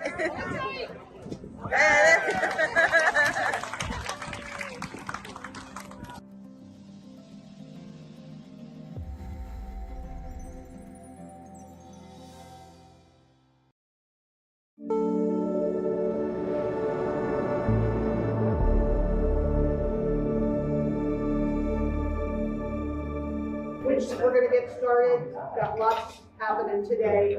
So this is our CEO, Cynthia Schneider. She's going to introduce Miss Sierra. Hope you enjoyed your lunch. If you want dessert and coffee, get that before Sierra starts talking. Well, welcome to all of you. I am thrilled to be here today with you. It's always good to refresh our goals about this time of the year, so we need to start thinking about next year. So it's a really good time. I applaud all of you for being here today. And Sierra is a master at helping us see the purpose in our lives and how to live out that purpose. Sierra was our roommate at the Chamber of Commerce last year. We loved being together. I'm really proud of how brave she's been. She saw that she wanted a career change, and she had been a teacher. And so what you'll see today, she really brings a wonderful asset of how to teach and how to really make these goal-setting concepts come to life for you. Because of her background in the classroom. And so she took this brave step of learning new things and became a John Maxwell certified trainer, and then started her own business, Sierra Learnership Collaborative. It's been 2 years now, or 2 years, about our 2-year anniversary. So I'm going to let her tell you a little bit more about herself and all her credentials and what she's going to bring to you today. But please welcome Sierra Collins.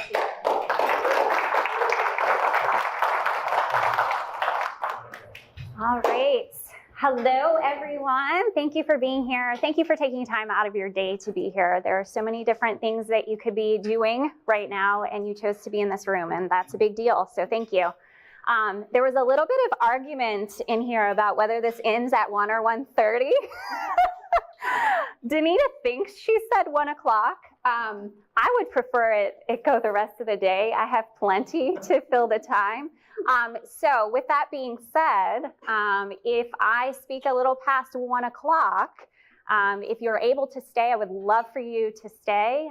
If you are not, I will send you additional resources, but I want to make the most of all the time we have together today. So for those of you that don't know me, I am the founder of Sierra Learnership Collaborative, where I'm a leadership development coach, speaker, and trainer. Every day looks a little bit different for me. Sometimes I'm working with youth, sometimes one-on-one with adults, sometimes groups, businesses. It's always different. It's been a really exciting shift for me from education. It was a little scary to think that, you know, I went straight out of school, got my master's in education. I knew exactly what I wanted to do. And then things just changed for me over time to really focusing on leadership. And this just seemed like the logical next step. It fit nicely into my life. And I found that the skills that I learned while I was teaching for those 10 years have come in handy in working with adults as well. You guys are not that different from my students, but it has come in handy over time. I do have a quick announcement. Some of you might not have heard this because you haven't seen me in person in a while, or today's the first time we've ever met. But I have been growing my team, and I recently added Lisa Talbot to my team. So my vision for the business when I started was to be able to have an impact on other leaders and other people who consider themselves to be lifelong learners. That's kind of my obsession, is just growth and lifelong learning. And when I met Lisa, she fit so naturally into what that vision was and what I was already doing. It was just the perfect opportunity to expand my influence and continue impacting more people. So I'm excited that she's here. I think this is the first time you've actually been in the audience of anything that I've done. So thanks for being here. You guys are going to love her. If you haven't met her yet, you need to have a one-to-one and learn more about her. So, icebreaker. Literally picked this picture at 4 o'clock this morning. It caught my eye. You've already met the people at your table, hopefully by this point. Maybe you sat with people you didn't know. I hope you did. But today's icebreaker, very quick. I just want you to turn and talk at your table. When I chose this picture, it's because I was thinking, why are you even here? Why did you choose to be in this room today?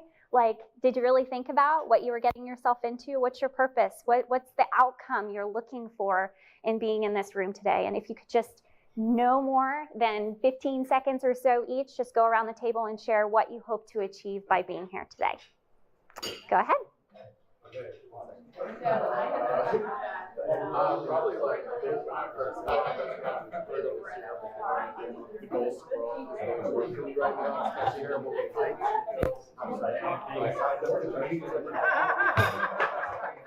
Easier because he's a chicken. I love chickens.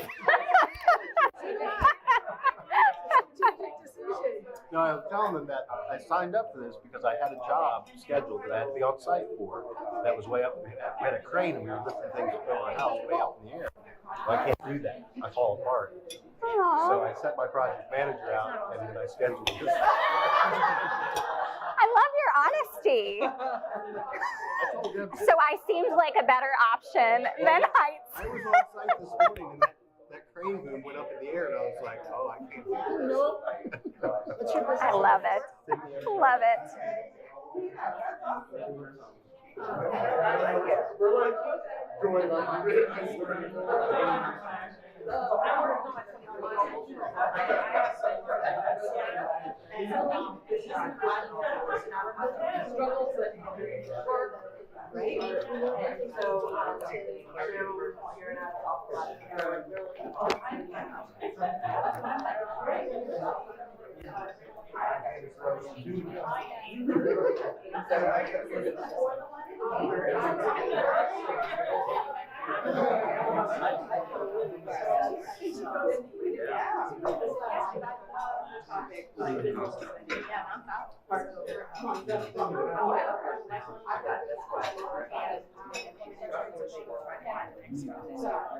All right, trying to bring it to a close. Last 10, 15 seconds.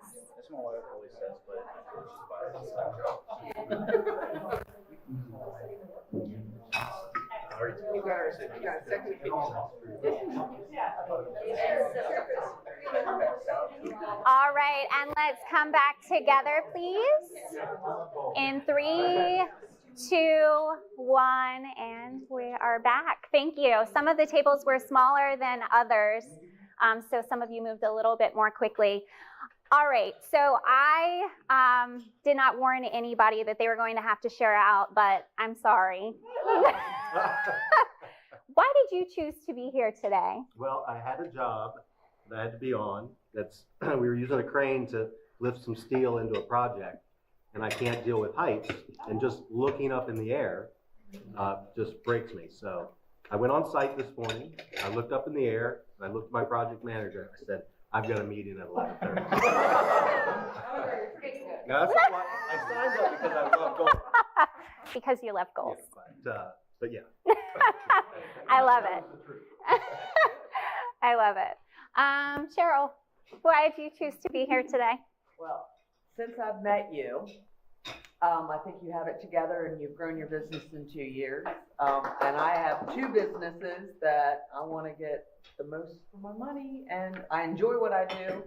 And I think that's the first thing. So now I'm ready to learn.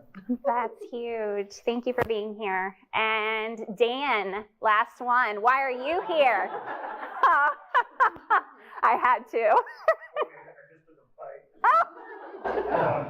I'm looking for clarity of purpose. I love it. Identifying goals and figuring out where I want to go from here after lunch.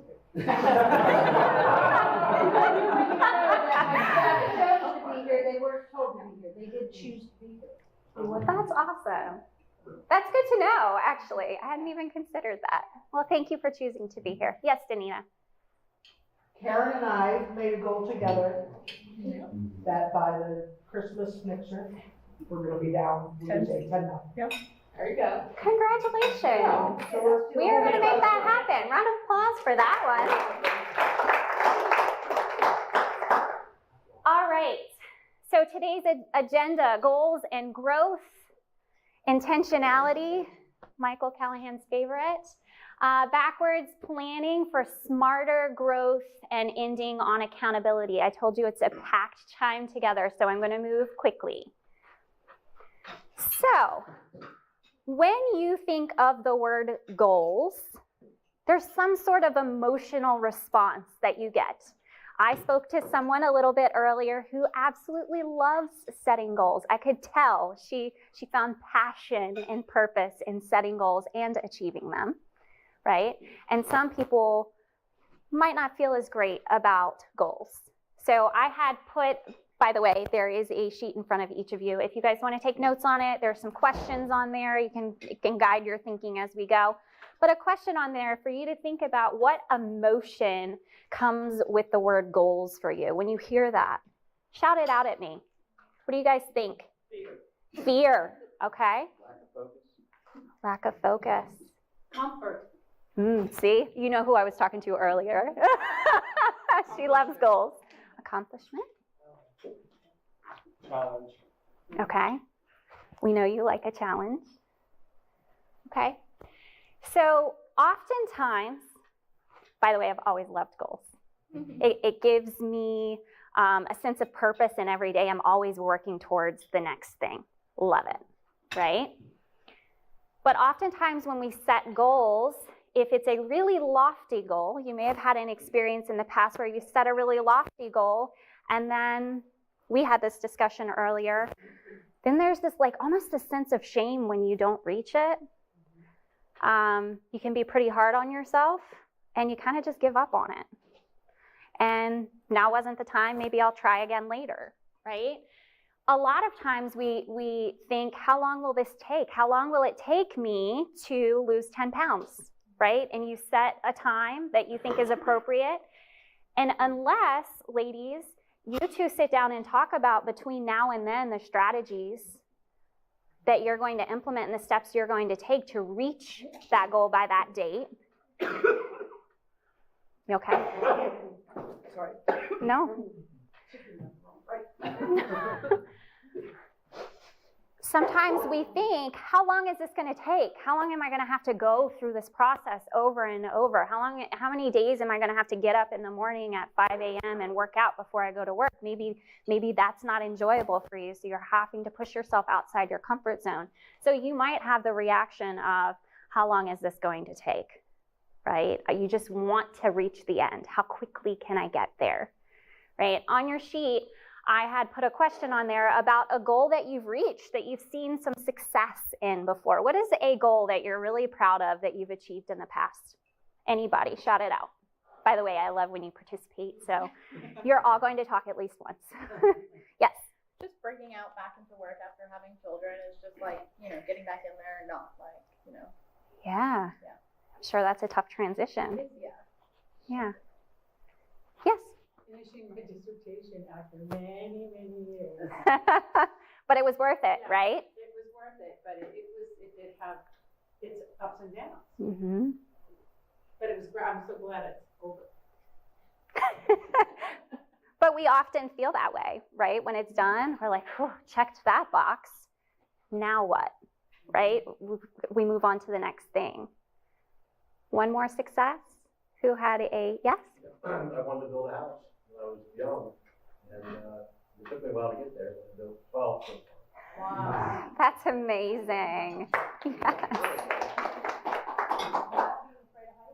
Yes. Yeah. The afraid of heights came from on a roof like that. Oh. No, I got off the roof. You have new ways to overcome that obstacle. One-story houses. No, but that's a good point, because my next question was, what obstacles have you faced that have stood in your way of reaching your goals in the past? Oftentimes, I am my own obstacle. It's in my head, right? It's that fear of failure, fear of making a mistake, not having a perfect plan before I start, what people will think of me, right? There are all these fears associated with that goal. So think about those obstacles you typically face.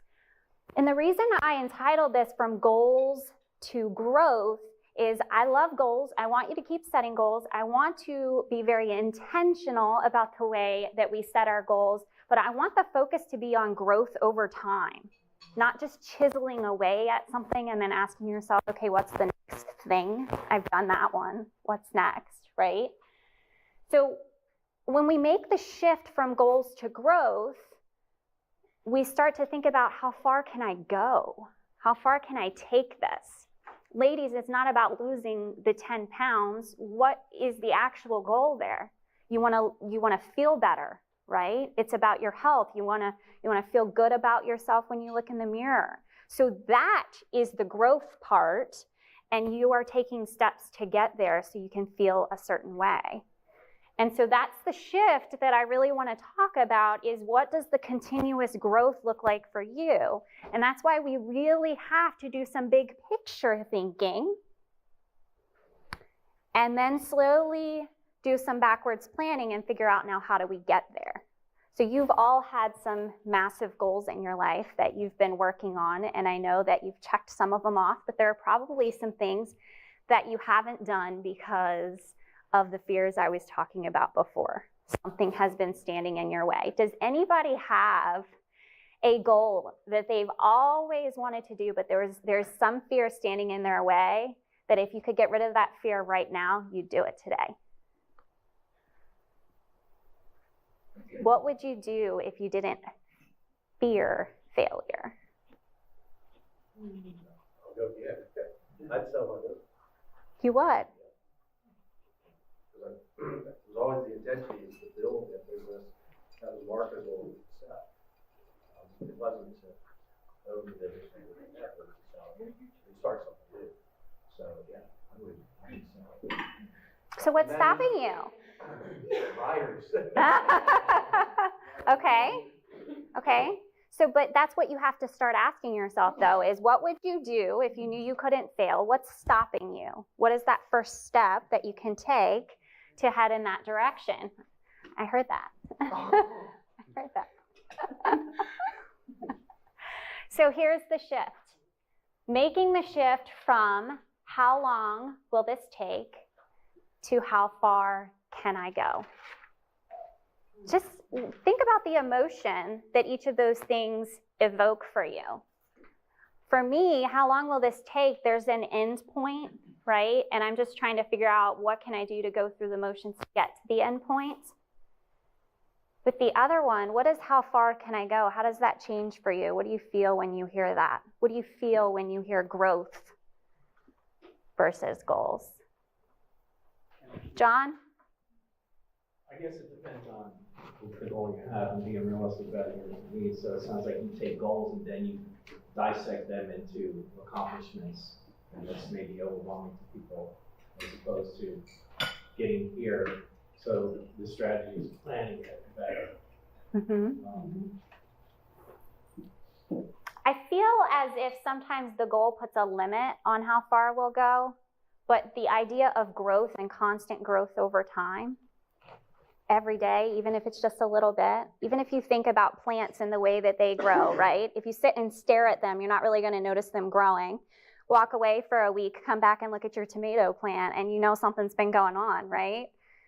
So it starts to change that mindset, and you see a lot more of opportunities for growth out there.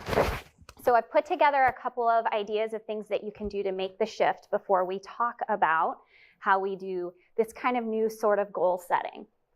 One, we have to embrace change. In order to grow, you have to change. Some of us love change, some of us do not. Again, I think emotion, there's an emotion that comes with the word change. I love change. I try to change something every day. Thank you for doing that. He changes his clothes every day. Adopt a teachable spirit. So, do all of you have a teachable spirit sitting in this room? I feel as if you do because you chose to be here, right? You're open to learning. You're open to these opportunities. You have to make growth a priority in your life and look for these opportunities around you because they're there every single day. Ask questions. I spent a week in the Adirondack Mountains with my dad, and it was weird to not have a phone signal because every time we would ask one another a question, typically we would just Google it to find the answer. And I was like, man, it makes me think about the encyclopedias that we used to look up, and find this much information about each topic inside, right? But how often are you asking questions and seeking new knowledge and trying to learn more? And then when you do, are you keeping track of that learning? Do you have systems in place to keep track of the things you're learning? So, for example, even just for reading a book, I have a system for the way I read a book. So I try to read a book a week just because I want to continue to learn, but I think it also helps me to add more value to my clients if I'm continuing to learn. So I read through it once and do some color coding and highlighting. And then after the fact, I type up a one-page summary with the high points of the things that I want to take away. Even if it's an article that I read online, I file it in a folder because maybe one day I need information on that topic. Maybe it's about effective communication. I have a whole folder of effective communication articles, right? I file it in a place where I can go back and look at it later. And then I think that this is the most important piece is when you learn something new, passing it on to someone else. That was my favorite part of being in the classroom, was watching a child get so comfortable with a topic that they could turn and teach it to someone else. And it just further ingrained it in them, right? They learned so much by teaching it. Make your love for learning greater than your fear of failure. We all kind of admitted some fear of failure a little bit here earlier, right? We want to love the learning more than we have this fear. Don't let that fear win. Surround yourself with other growing people, right? So one of my goals for my business was to create a community of effective leaders and lifelong learners that were achieving and striving for personal and professional growth every day, right? And so that's my goal, is I'm just trying to continue to build that community. I started a Facebook group. It's a community, right? I'm trying to build it out and surround myself with other people that want to learn and grow. Develop greater humility. So that doesn't mean that you need to deny what strengths you have, but it's about being open about those opportunities for growth that you have. It's okay to admit weakness in something, right? So just sitting at your table, and as I made my way around, I heard so many different talents in this room today. It's amazing. And I want to learn more about all of you, but each of you also has different obstacles that you're facing, and chances are there's someone in this room that's really great at that and could help you. So surround yourself with the people that are really strong in the areas that you need a little support. And of course, believe in yourself. So I can't do any sort of slideshow without one John Maxwell quote. I love him. We call him Papa John. I just got to see him again last month in person, and every time I don't know. He inspires me so much. But what you think about yourself determines the investment you make in yourself. So stop and think about that for a second. How much do you value yourself? What are you willing to invest in yourself? You literally invested in yourself to be here today. And then finally, embrace layered learning. Can anybody tell me why I put Shrek on this slide?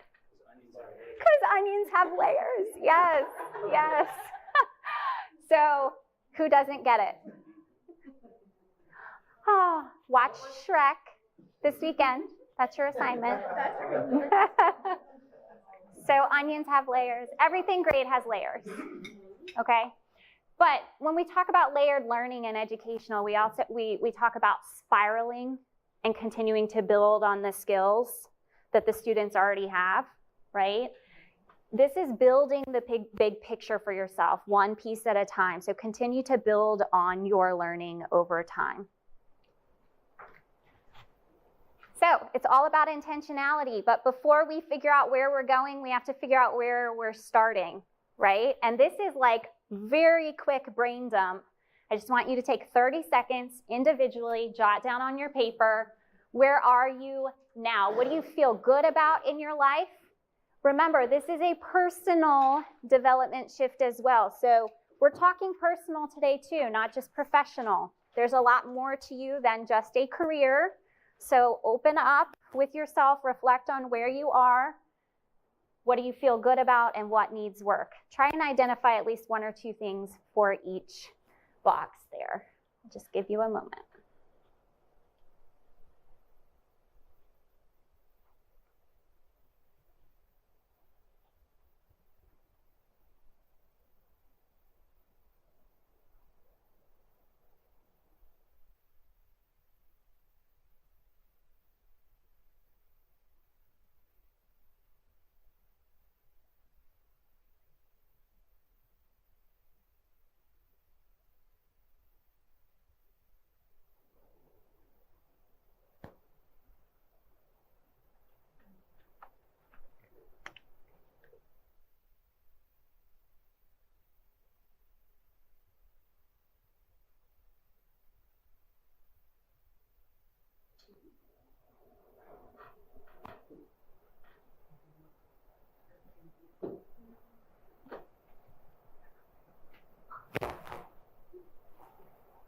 All right, if you've only completed one side, shift over to the other one, start working on that one.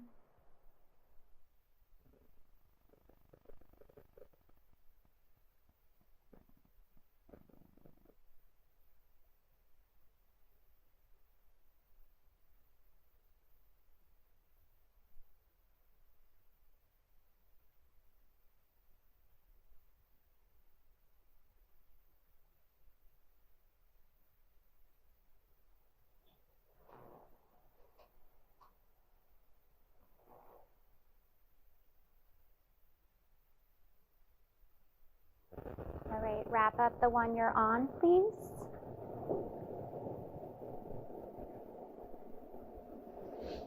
All right, this is just some initial thinking. All right? Always like to start with a quick brain dump to see what's on my mind before we dig a little deeper. So I'm not going to ask that you share out necessarily with everybody at your table group, but is there anyone that feels comfortable sharing something they're feeling really good about in their life right now? What is something we can celebrate? Yes? Health. I've been working on health ever since COVID. Baby steps, and I go backwards, but then I go steps forward. Mm-hmm. Always a work in progress. Yeah, but you keep chiseling away at it, right? I don't want to ever go back to where I was in COVID. So I bet there are other people in this room that wrote health on the other side, right? So she has taken steps to make a change find those people that have taken some steps to make a change and see what worked for them. What is something else that's going well for someone right now? Just breaking out of being stagnant, and in my life, and seeing opportunities and actually going to grab them, and not just like, letting them pass me by. Mm-hmm. Just like, grab it, and then, forget. Anybody else connect with that? Breaking out of being kind of in a stagnant place and taking advantage of those opportunities when you see them. I'm seeing some nodding, some others. They are. When you have your eyes open and you're looking for them, they are all around. Yes. All right, what about an area where you're just like, not feeling it right now, it needs some work? I will open up because I know that it's always a little easier on this side for people to hear from someone else first. So for me, I'm not great at setting boundaries. So I am working really hard on setting boundaries. I'm reading a book right now called Boundary Boss. I am just trying to surround myself with people that are really great at setting boundaries, and hopefully I will reach that goal soon. Yes, honestly, that is something I struggle with. I think I saw your hand up. Maybe. I was, one of the things I want to do is about my time and scheduling a lot better. Like this morning I got up and, let me put these cabinets up right away. Really quick. So I get really ADD. The schedule really makes me feel accomplished at the end of the day if I start it or the night before. So that's personalist and also professionalist. Thank you for sharing. One more? I'm extremely impatient with work processes at home. I drive my assistant crazy with most things. I want something right away because I feel like I reciprocate that to others. So if somebody wants something for me, I tend to stop when I'm going to give that to them. So patience.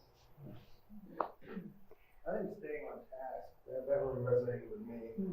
A lot of times I'll set a goal for the day or something like that, and well, this needs to be done. That needs to be done, I should do that. Then you stay off, you get sideways. I mean, I have a friend that does.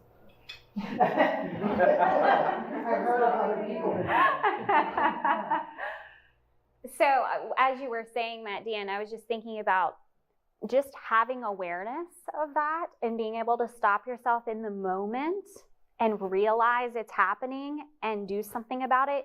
You have a habit, right? And you have to retrain your brain. So I could spend hours talking about creating habits, but I think that slowing down in general and reflecting on where you are versus where you want to be would do all of us a lot of good, right? Just this conversation with you right now in the last couple of minutes, you've jotted down a couple of things that you could be working on. So the where do you want to be? We need to ask ourselves, what do I need to stop doing immediately that is not serving me well? What do I need to stop doing? And what do I need to start doing? Try to think of one on each side. Feel free to shout it out if you're comfortable doing so. Winging it. Yeah, that's a stop. Okay, well, thanks for clarifying. I'm good at it, so I can keep doing it, but at the same time, even today with the fighting with the printer, before I got it and it was just like, if I thought a little bit more last night and had that plan away, which you're a fantastic example of getting, and making sure you're prepared ahead of time. And I've spent so much of my career being able to walk into any situation and wing it, and we get it done. Could it be better? Sure. Sometimes. Was it fine? Yeah, absolutely. But it needs to stop. It stops today. That's how to wing it. Can you teach people how to wing it? Yeah, because there is a balance there. You need a balance of the two, right? Because we don't want to be the opposite and be Sierra, who has to have everything perfect. And I used to get so stressed out over every little thing because I feared it was not going to be perfect and what was someone's perception of it. I I think it goes back to the intentionality part piece, right? Is what is that plan? And I know for myself, I've been not working for like 18 months and, you know, flexing those muscles again and saying, okay, these are the things that are going to make it ultimately successful. And yeah, I believe in balance all the time because we're far too hard on ourselves. But taking that time, because you're talking about intentionality, but also, you know, getting set for the day. You were talking about is getting that mindset ready for the day. You know, and then being able to pursue those goals of growth that you're looking at. Yeah, I feel if I make my list that morning, I'll be fine. If I make the list the day before, I'll just sleep. I start going through it, you know. So I stopped doing that. And then, I mean, I like to plan for the next day, but it does keep me up. So. So I'm watching your reaction. So the opposite. If I know what my next day brings, I'm at peace for I know when I get up, I know what I'm going to do. I have both, but what helped me is getting the right planner, and I would put my stuff in my planner, and then at the end of the day, exhausted as I may be, I wrote the most priorities that I wanted, and I said, that's tomorrow. And once it's out of my head and on paper, that makes a big difference from the anxiety, because you know, I got this. I won't forget, because I think your anxiety comes from, I'm going to forget. Yes. You're holding it in your head. Yeah. Anita really taught me that years ago. Like, once you get it on paper, it can come out of your head. Yeah, I worked for a church and our pastor made us journal. That was part of our assignment, and he just believed that if you keep on putting trash, crinkling it up and putting it in the garbage can, what happens? The trash starts to go into the ground. So emptying your mind so that you have some room to do the work is the way we went. And seeing it and being able to have more control over it, right? There is just strength in checking that. Oh man. Yeah. Speaking your love language. I check lunch off the list. I'm like, I just did something that I don't think I had on the list. I'll go ahead and put it on so I can check it off. But about writing it down, so my mind goes immediately in 10 different directions. So I want to comment on a couple of things. One, the writing it down. If you did not write down, when I asked you guys to write down what you're going to stop, if you didn't physically write that down, please write that down, because there's something to that. Actually putting it on the paper and committing to doing it, and then also turning and telling someone else or telling a close friend what you're committing to stop doing, because you announced it. You're not going to wing it anymore, because you have a whole room full of people that are going to be like, Because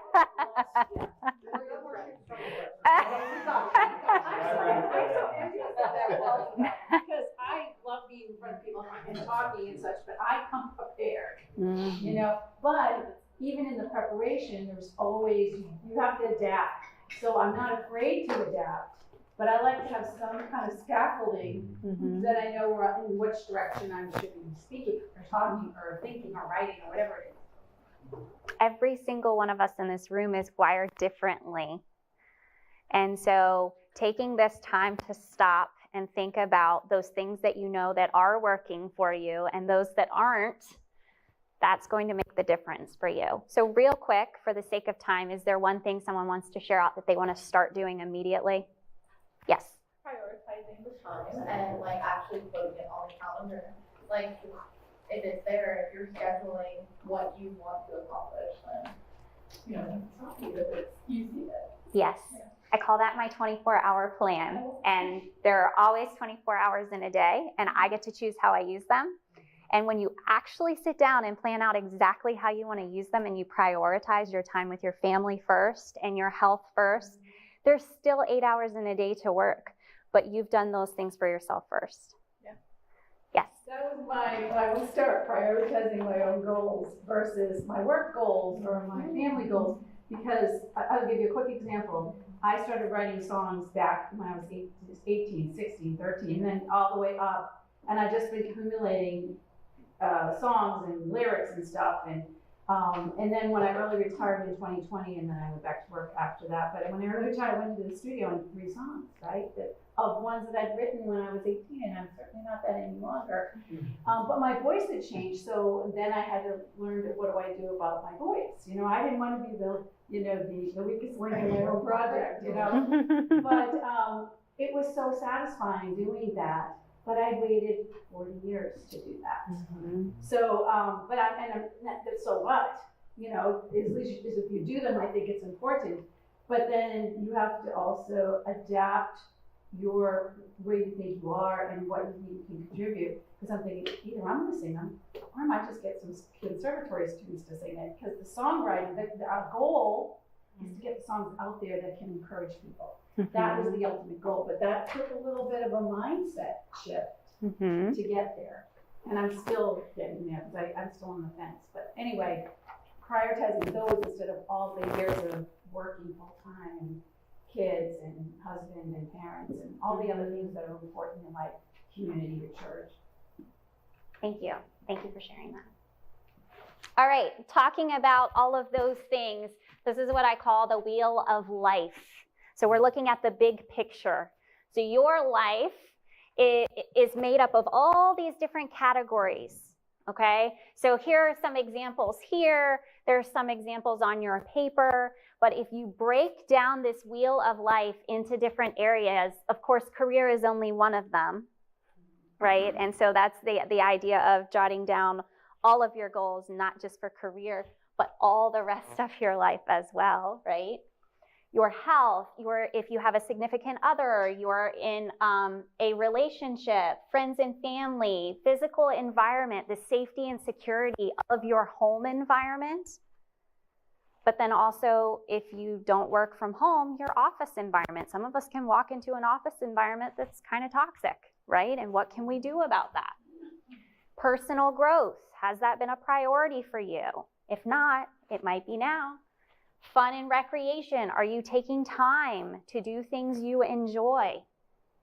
Okay, money, your finances, it's not just about whether or not you have enough money now, but do you have the understanding, the knowledge of what you should be doing to prepare for the future, right? So there's the knowledge piece of that. And these are just some of the categories. You might have your spiritual health, right? Mental, emotional health. There are categories that aren't necessarily represented here that are important in your life. So what I want to do before you flip the page over is I want to explain how you use the wheel of life. And this was an example. If you think of the outside of the wheel being a 10 saying, I am 100% satisfied with everything in this area of my life. Right? I couldn't be healthier, or I have the best friends and family. They are very supportive. We have a great relationship. 10 is absolutely perfect, right? And so some of us might say we would never put 10 there. I have some people that will put 9.9 there. Whatever you choose to do. And the center point representing 0, which is there is absolutely nothing going right in this area of my life right now. And what you do is you graph outwardly on a scale of 0 to 10 where you feel you are, keywords, in your level of satisfaction. Level of satisfaction. How pleased are you with where you are right now? So I want you to flip your paper over to the other side where there's a blank one.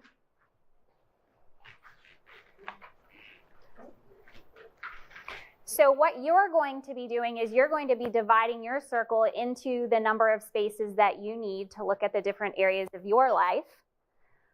But can I borrow yours for a second? Yeah. So on this page, I've listed out the ones that were on the original Wheel of Life, and I've left an opening for you to add other things that are important to you. And then just put your rating on a scale of 0 to 10 next to each of those. Be honest with yourself. If you're not honest with yourself, this activity will do absolutely no good. So where are you? Go ahead and jot that down. You do not have to share out any of these numbers, so you don't have to worry about that. And as soon as you have done so, you can move forward to the circle and go ahead and break your circle into the number of parts that you need for your life and graph it. So just take a couple of minutes to do that. Thank you.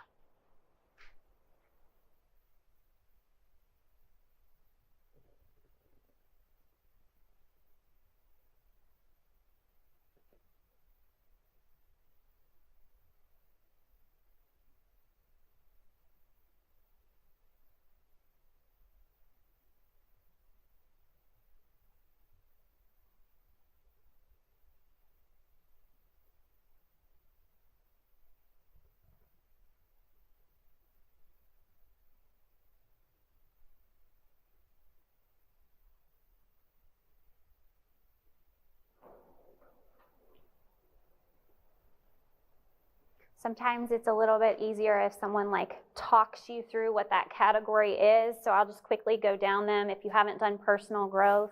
So how do you feel about where you are in taking advantage of the opportunities to grow around you? Are you taking time to attend things such as this, maybe once a month?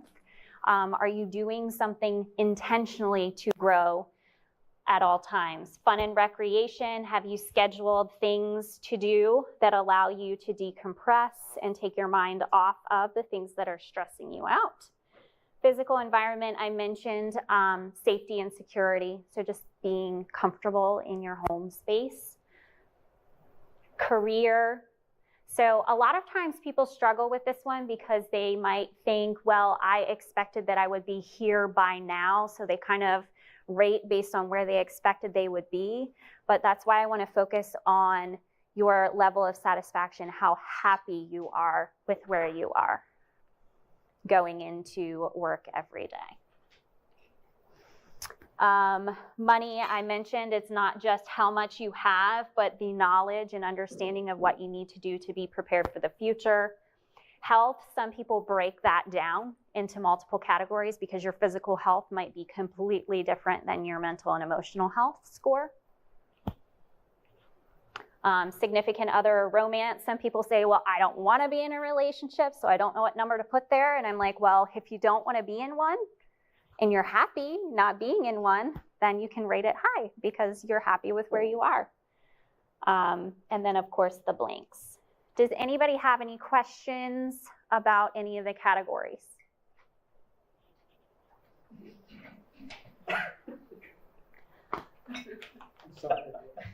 Marcus.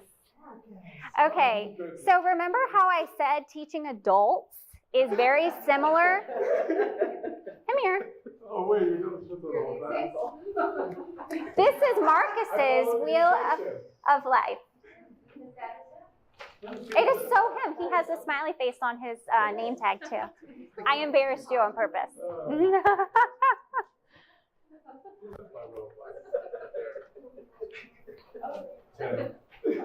All right. So 1, 2, or 3, how long do you need to finish rating and filling in your Wheel of Life appropriately?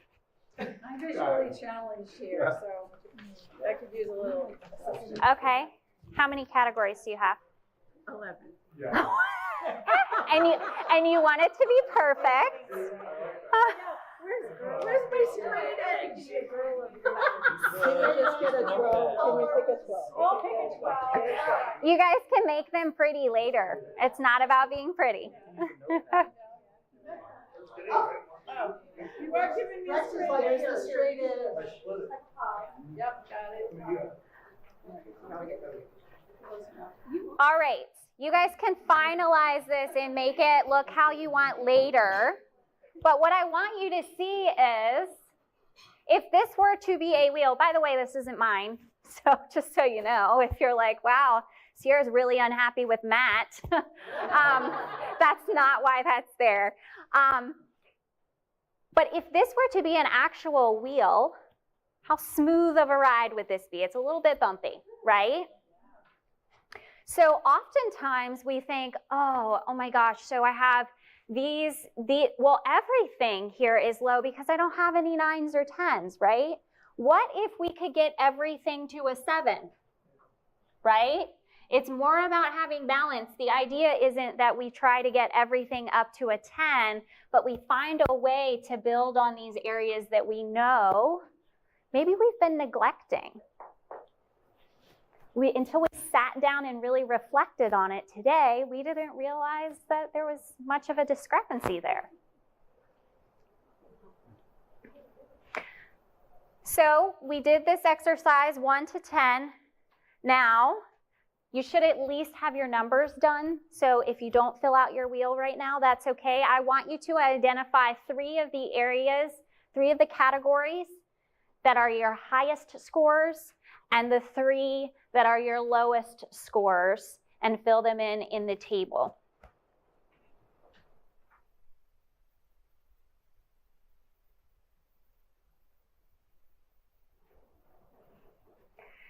And no cheating, because his answers are different than yours.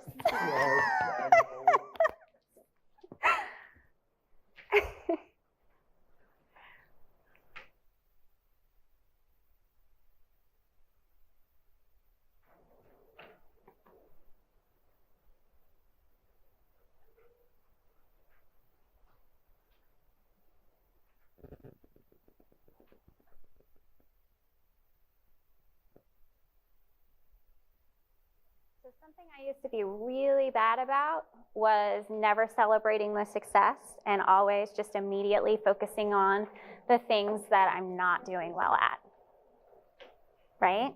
So let's think about what's going really well. Think about your top 3.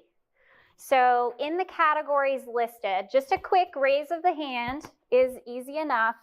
Who had personal growth in their top 3? Awesome. So by the way, we're not going to do this for areas in need of attention, but look around. Those of you that had personal growth listed as an area in need of attention, look at whose hands are raised. Those are the people you need to be hanging out with. So let's do it again. Those that put personal growth in their top 3, raise your hand. So those of you that have it as your lowest need to be friends with these people. Okay, what about fun and recreation? Who's having fun? It's in their top. Okay, we need some more fun in this room. Now we know this is the fun table.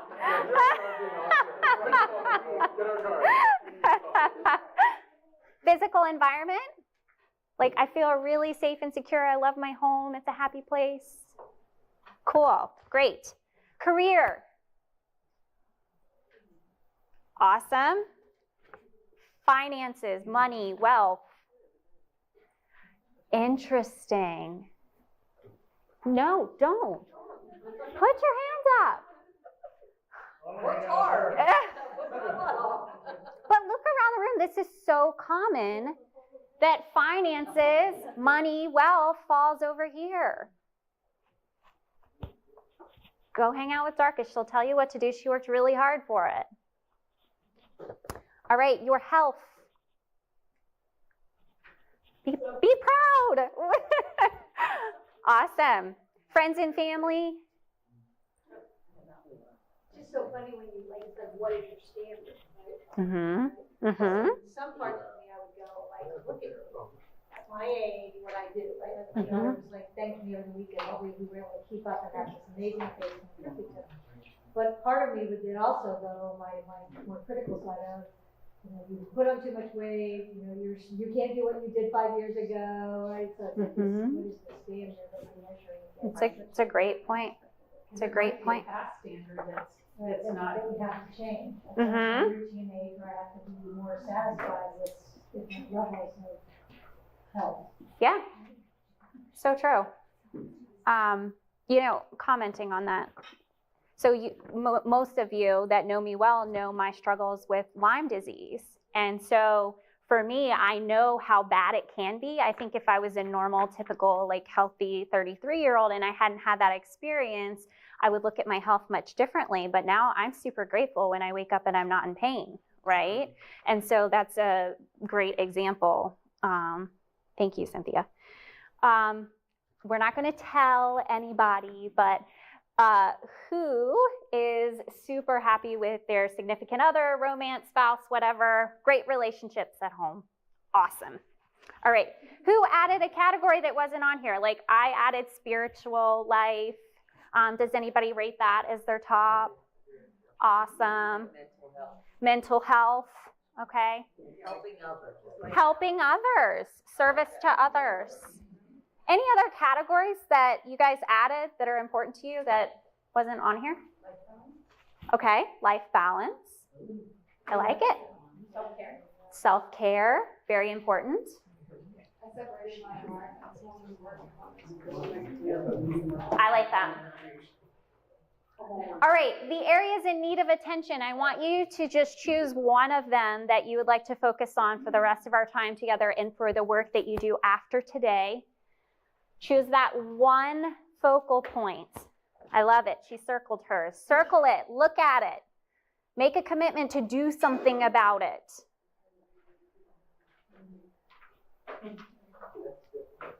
So you guys have probably heard of SMART goals. You might have heard of SMARTer goals. And sometimes you hear different words used for them, right? And so the idea of creating a SMARTer goal and being intentional about it is starting with a really big picture and thinking about, well, in the first place, what does my life look like as a whole? Hopefully you were able to break it down and kind of figure out where you need to focus your attention.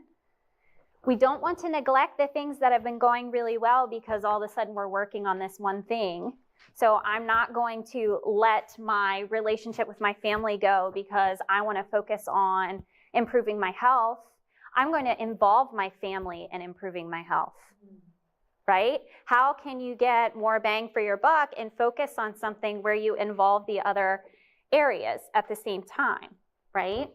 But when you are creating SMARTer goals, and I laugh because when I first started teaching, we had to have SMART goals for every lesson for our students. And then in Fairfax County, they said they need to be SMARTer, but they didn't have the E. It was just SMARTR. And then they became SMARTer, and I just don't know what it's going to become in the future. But as the smartest goals, but when we're thinking about SMARTer growth, this is the kind of the process we go through to see how can we improve that area that you just identified. You need to be very clear and specific about your intentions in that area. Yes? I have a quick question. Yeah. My struggle, obviously, friends and family are something, but if you're like health, I circle that and I'm going to stick to it. Friends and family, part of something that you can control. You can do all day long, but so how do you have the mindset of not having an expectation if you do and do and do it, I'm doing the right thing, and then your expectation is not going to fulfill this friends and family. Does that make sense? It makes total sense because I have the same thing going on. So I'm very open. I'm very transparent. So I will tell you, I just spent the 10 days in the Adirondacks with my dad because my relationship with my dad has never been good. And so my intention was to go on that trip to try to understand why he is the way he is and better connect with him, right? Did it work? It didn't. I was really disappointed. There were some ups and downs in the trip, but I chose to come back. That 10.5-hour drive yesterday, I reflected on all the amazing things that I saw and I learned. It was wonderful, but I have to realize what I can and can't control, and I did what I could, right? So I took the steps that I knew I could take. So I love that you brought that up because the conversation of control is a big one in my coaching sessions because a lot of times we're trying to control things that we can't, right? Yeah, if you're an empath and you're an observer, you don't get the stage to talk, especially in that circumstance. You develop that path to break that.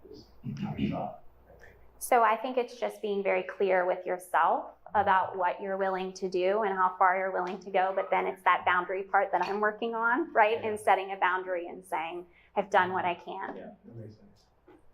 Yes? Expectations. Mm-hmm. That's the big problem, is having expectations sometimes on people that aren't really able, and therefore you just really have to accept people for who they are and what their limits or their abilities are. See, now you get into projection. It's really complicated. You're projecting your expectations upon that. Right. Yeah. Yeah. And sometimes they don't even know. They don't? So you're setting them up better. Well, Yeah. I was just gonna say, as a parent, I learned this lesson because I had certain things I thought my children, you try to teach your children and give them their values, but in the end, as they become teenagers and then young adults, once they're young adults, your job's kind of done. Now you're like a coach. But if they don't want to hear what you have to say, I was thinking about what you said, I just took the long haul about it. At some point I had to say, all right, that person's making their choices and I'm gonna love them. And at the end, it was like, especially with a daughter and a mom, I was like, I'm just gonna love her. I'm gonna accept her. I'm gonna let all of those things go and let her make her choices. And I'm here to coach her and help her if she chooses to. But in the long run, the only thing I want her to know is that she's loved and that she's here to make a difference in this world. And that's what I coach to her. And then I let the rest of it go. I just let it go. I love that. And that's why I went on the trip, is because I wanted him to know he was loved, right? And he knows. So I did what I could, right? I love that. Thanks for bringing it up, because I think there are a lot of people in here that could benefit from that. Okay, so we're clear about our intentions, measurable. How will you know you're making progress in this area? A lot of people skip over this one. I love this one because I love numbers. I was a math teacher. So anytime that I can quantify something, right? The Wheel of Life lets me quantify my level of satisfaction in an area of my life. So even if it's taking my level of satisfaction with my family from a 5 to a 7, and I'm sitting down and I'm reflecting once a month to determine where am I now, right? And kind of putting some characteristics out there. How will I know I'm making progress in this area? Some things it's very easy. With the weight loss thing, you can, step on a scale and But some things are much harder to quantify. Am I taking advantage of opportunities for growth? Asking people for feedback is always great for me. So asking other people for feedback on how I'm doing, those that know me and see me functioning on a regular basis. Is what I'm doing, are the behaviors, are the things that I'm doing actionable? Am I clear about what I am going to do each day to get there, right? Do I know the steps that I'm taking? What strategies will I be implementing? Am I pushing myself outside my comfort zone? Is what I'm doing risky? I love that one, right? I've shared a couple times before. So women were out of my comfort zone for the longest time. I grew up with brothers. I hung out with boys my whole life. So like going to Women of Winchester was like so outside my comfort zone. And I chose to do it because I knew it was going to be hard for me. And now I love them, right? And I've built amazing relationships. So is it risky? Time bound. Do you have a timeline for the growth? And if you don't necessarily reach the goal that you've set and the timeline that you had chosen, do we change the goal or do we change the time? Right? Because I think we just need to change the time and maybe implement some new strategies because what we were doing before didn't work. Is it exciting? Is it something that's going to get you out of bed in the morning? And is it relevant? Does it connect back to your wheel of life and something you've identified as an area in need of improvement? So the final page in your packet, those of you that said planner earlier, I love planners. I've used a full focus planner since it first came out. It's been almost 5 years now, and this is actually a goal detail page specifically out of that planner. If you want to know about full focus planners, let me know. They actually came out with a certified pro training program, so I can teach it. I can share it with my clients. Love it.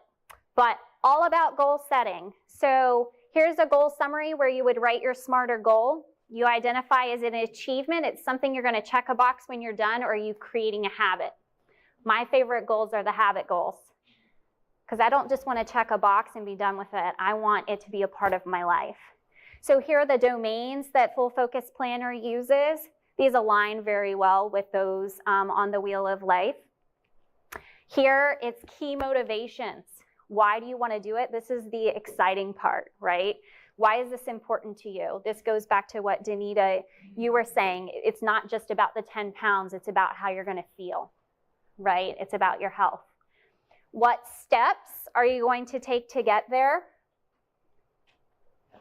And then the part that I always skipped, the reward. How am I going to celebrate success instead of just hopping on to the next thing? How am I going to celebrate?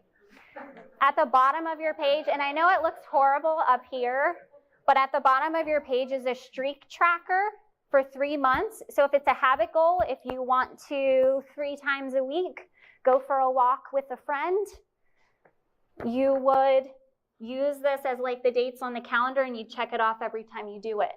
You track your streak. Maybe it's something you're doing daily. Drink 4 glasses of water a day. Check, check, check, check, right? So if it's a habit goal, use the streak tracker. If you love this system, Full Focus Planner, I love because it's personal and professional. It allowed me to merge my lives into one because I used to have 2 planners. That's all I have for you guys today. It's all from here forward about accountability, holding one another accountable to that little thing you circled on your paper today, making a change because of it, and implementing things that you learned today. I like this from Stephen Covey. Accountability breeds responsibility. It's broken down like that for a reason. So I know that we probably don't have time for Q&A because I ran over. I knew I would. But if you guys have any questions for me, let me know. This is the stuff I love doing. I love teaching. I'd be happy to sit down with you with a planner, Marcus, like with a planner, and teach you how to use it. Yes. I still have it. I'm glad you have it. Yeah. The pages are blank, but there's so much opportunity. But you took the first step. He bought a planner, right? Also, I constantly have things going on, mastermind groups, workshops. Lisa has something coming up. I wanted to give her 2 seconds, maybe 10, to share about that. She has a flyer for you guys, but thank you so much for your time today. Thank you. Bye. Bye. So I'm doing an 8-week mastermind, and I'll pass this around to all of you. But it kind of continues the work here. There's so many ways to go about this, and kind of to the point of intentionality, spending that time in the morning or whatever time of day works for you to actually sit down for 15 or 20 minutes and walk through a process that allows you to get it set up for life and also for your day, right? So it always starts with the day, and then it melds into ultimately what you accomplish over your lifetime. So if you'd like to join our mastermind, it's starting actually October 4th, and we're going to run it through November 22nd. And it's based on the 6-phase meditation by Vishen Lakhiani. He's got a book coming out. I'm going to gift you the book. But it's around, it sounds like meditation, right? And it's really a practical meditation. It's something that you can use on a daily basis that's going to move you in a forward direction. So let me just pass this around because I think I just went 15 seconds, right? What's that? She does. Now, and guys, we moved into a new office. The address is up here. I'm going to figure out a ribbon cutting date with the chamber, but we're really excited about it. We have our own classroom space. So I can hold workshops and everything right there in person and don't have to rent conference room space anymore. So that's exciting. And if you know of anybody in the community that needs it too, we're open to that as well. I know a couple of church groups and stuff have reached out that they might need it on a Sunday, but I already have it set up as a classroom space, so let me know if you need it.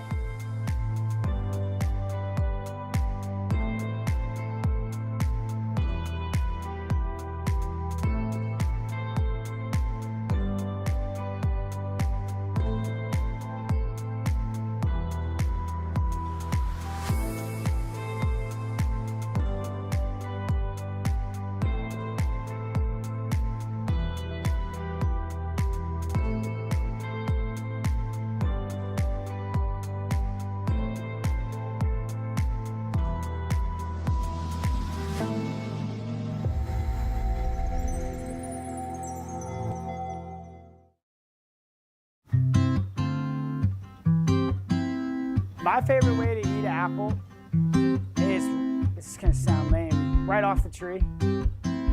Not many people get the opportunity to do that, but oh my God, it's so good. And especially when you get like a warm Golden Delicious in like September. I know a warm apple sounds weird, but when it's right off the tree, there's nothing better. The crunch, the sweetness, or even better, when it's been a whole year and you haven't had a fresh apple and you get that first gala off in August, oh, that's really good. My favorite way to eat an apple is to slice it and have it with peanut butter. That is my favorite way. I've also started grilling apples, and they're amazing. I core them and slice them and put a little bit of dried maple glaze on it, and then grill it, put it over pork chop. So I think sweet cider is the perfect fall day, just like today. A little bit overcast, slight breeze, perfect drink. I mean, it warms you up a little bit, just makes you feel good inside. And I mean, nothing says fall like sweet apple cider. So my favorite way of eating an apple is right off the tree during harvest. You know, it pretty much just drops into your hand when it's perfectly ripe, and you just wipe it off on your pants and dig in. I'm a apple and peanut butter kind of gal. I can eat those every meal all day long, so there's just nothing like it, and it's very portable as well. I could talk to you about eating apples all day.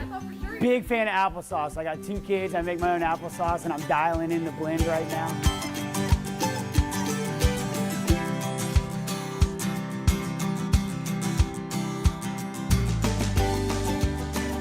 The mighty apple. Packed with flavor and nutrition, the apple remains one of the most popular and favorite fruits in the world. It is even the most consumed fruit in the United States. Growing apples, distributing them, and pressing their juice for other products is a story that is constantly evolving as the farmers and producers look to diversify in order to survive and thrive.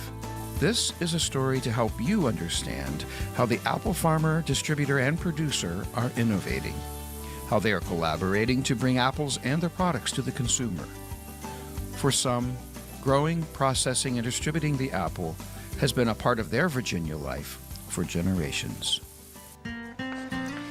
I've been here my whole life. My grandfather and my great-grandfather actually started the farm back in the early 1800s. We grew up on the farm, that's what we did, and they instilled in us, you know, the agricultural and rural, you know, love for this place. My dad, he wanted us to work. He wanted us to learn the value of hard work. So that's what we did. As soon as we were big enough to do anything, I started driving tractors when I was between 10 and 12 years old. And so, you know, you just grew up with it. It was part of your life. You know, he would come wake you up at 5:30 in the morning and you go pick peaches all day. So it was just part of you. It's in your blood. It's what you do. It's you. And so when my girls began to come along, you know, I wanted to instill in them the same thing. And so thank goodness we've been able to do that, you know, because they're both back here and we're really blessed with that. But I want them to understand, you know, when I had to go check cows, feed cows, you know, they went with me because I want them to learn and love the place as much as I did. I think it's important that this generation is making that conscious choice to come back because it is hard work and it is low pay. So the ones that are coming back, they're choosing it after having a whole world of experiences, and I think that's important to further what we have going on here and to expand and diversify. I am the 5th generation to come back to work on the farm full time. Both have young kids right now, so I think our biggest blessing and opportunity right now is being able to raise them here where they have room to grow and learn and trial by error. You know, they learn by doing. We want to make sure we carry on the gift that we've been given so that they have that option as well when they want to make that choice for themselves. Yeah, every once in a while we have our little spat, but then that helps us grow. There's no physical altercations like when we were little. I don't pull her hair anymore or bite her, so I guess we've made those improvements. That's true. We've come a long way. We are a century farm. The farm has been in my family since 1908, and it is currently my parents, John and Carolyn Marker, and myself that's running the farm, along with 28 to 30 wonderful employees and staff that we pretty much have to have in order to get everything off the trees, in the market, and out the market to the consumer. Our family has been growing apples here in the Shenandoah Valley since 1937. My brother and I are the 4th generation taking on the family business. Our great-grandfather put in the orchard, our grandfather put up this building, our dad put in this packing line, and now my brother and I are doing hard cider. Growing up in an apple family was a pretty unique experience. There are a couple other kids around Winchester that grew up in apple families as well, so we're a pretty tight-knit clan. Spent a lot of time out in the orchard with our dad. The most favorite thing that I've learned in the business is how to work with family. We don't always see eye to eye, but I feel very fortunate to be able to come to work with my dad and my brother every day and have the same end goal from 3 different approaches and just get it done. David and I have learned to work really well together, and he is certainly the free spirit, just throwing ideas and having fun and running with it and everything. And I tend to be a little bit more reserved and calculated. If you were to ask me what's one of my favorite things about doing this, it's probably working with him is one of them. We're very blessed that we have a great relationship, but it's also, I think a relationship that's going to allow us to let the family business go on to the 5th generation. If you don't take care of the land won't take care of you. And so we have to try to take care of that as best that we can. But we also are trying to keep some wild acres for the squirrels and the deer and the rabbits, and we try to put out a pollinator strip for the bees. So we're trying to work with nature so that nature will help us to be successful. We have different jobs here at the farm. Of course, we've got to keep the orchards mowed to try to keep disease and pests down. We have to hand trim the trees. We also have to hand thin all the apples on the trees so that way they grow to a certain size. So all that is manual labor. We actually do use chemicals to keep the trees healthy. So in the orchard, it's a lot of hands-on to every single tree, and it's hard to tell how many times the apples are touched by the time they get from the tree to the packing house to the market. So then you go into spring and we start getting leaves and apple blossoms. And so we bring the bees in, which we talked about earlier, and bring beehives in to help pollinate the apple blossoms. You need bees to pollinate with, and bees are in short supply anymore. So we're glad that Lane has picked up the hobby and the love for raising honeybees, because we need those to pollinate our apples, pollinate the garden. There's not many in nature anymore, so we have to have those. Busiest time is usually August through the end of October, and that's pretty much our apple harvest season. And so we'll start with about maybe 3 varieties in August and go to 22 varieties by the end of October. So that is our prime time of trying to get the apples off the trees in a timely manner, but also checking the sugar levels and starch levels to make sure they're ready to be harvested. So in the packing house, we're bringing the apples in big bins like are behind me, and then running them through the packing house, through the grater, and putting them in cardboard boxes to be either shipped out to other farm markets or to our farm market. And then in the farm market, we're sorting the fruit again every day, putting it out in the bin for the consumer to buy. Sweet cider is just all natural apple juice that has only been pasteurized to 160 degrees, so not overly hot like apple juice. It's bottled cold. I mean, it will turn into hard cider later on, but we are only doing sweet cider. So our apple cider blend is 100% apples, no added water, no added sugar, no added anything. So we only make the cider out of the apples, the blend of the apples, the different varieties, and the natural sugars that occur in the apple. So I think the secret to really making good cider is it's all in the blending. It's all in staying consistent, and not only having good apples, but also having a good process in which you make it. And that comes down to your employees, the apples you have coming in from your growers, and just how you take care of the product. The process for making apple cider, and everything can happen right here on the farm. We pick it right in bins. The bins come in here, and we dump the bins in the hopper. The apples can be crushed, pressed, squeezed, pasteurized, all in almost 6 hours, I would say.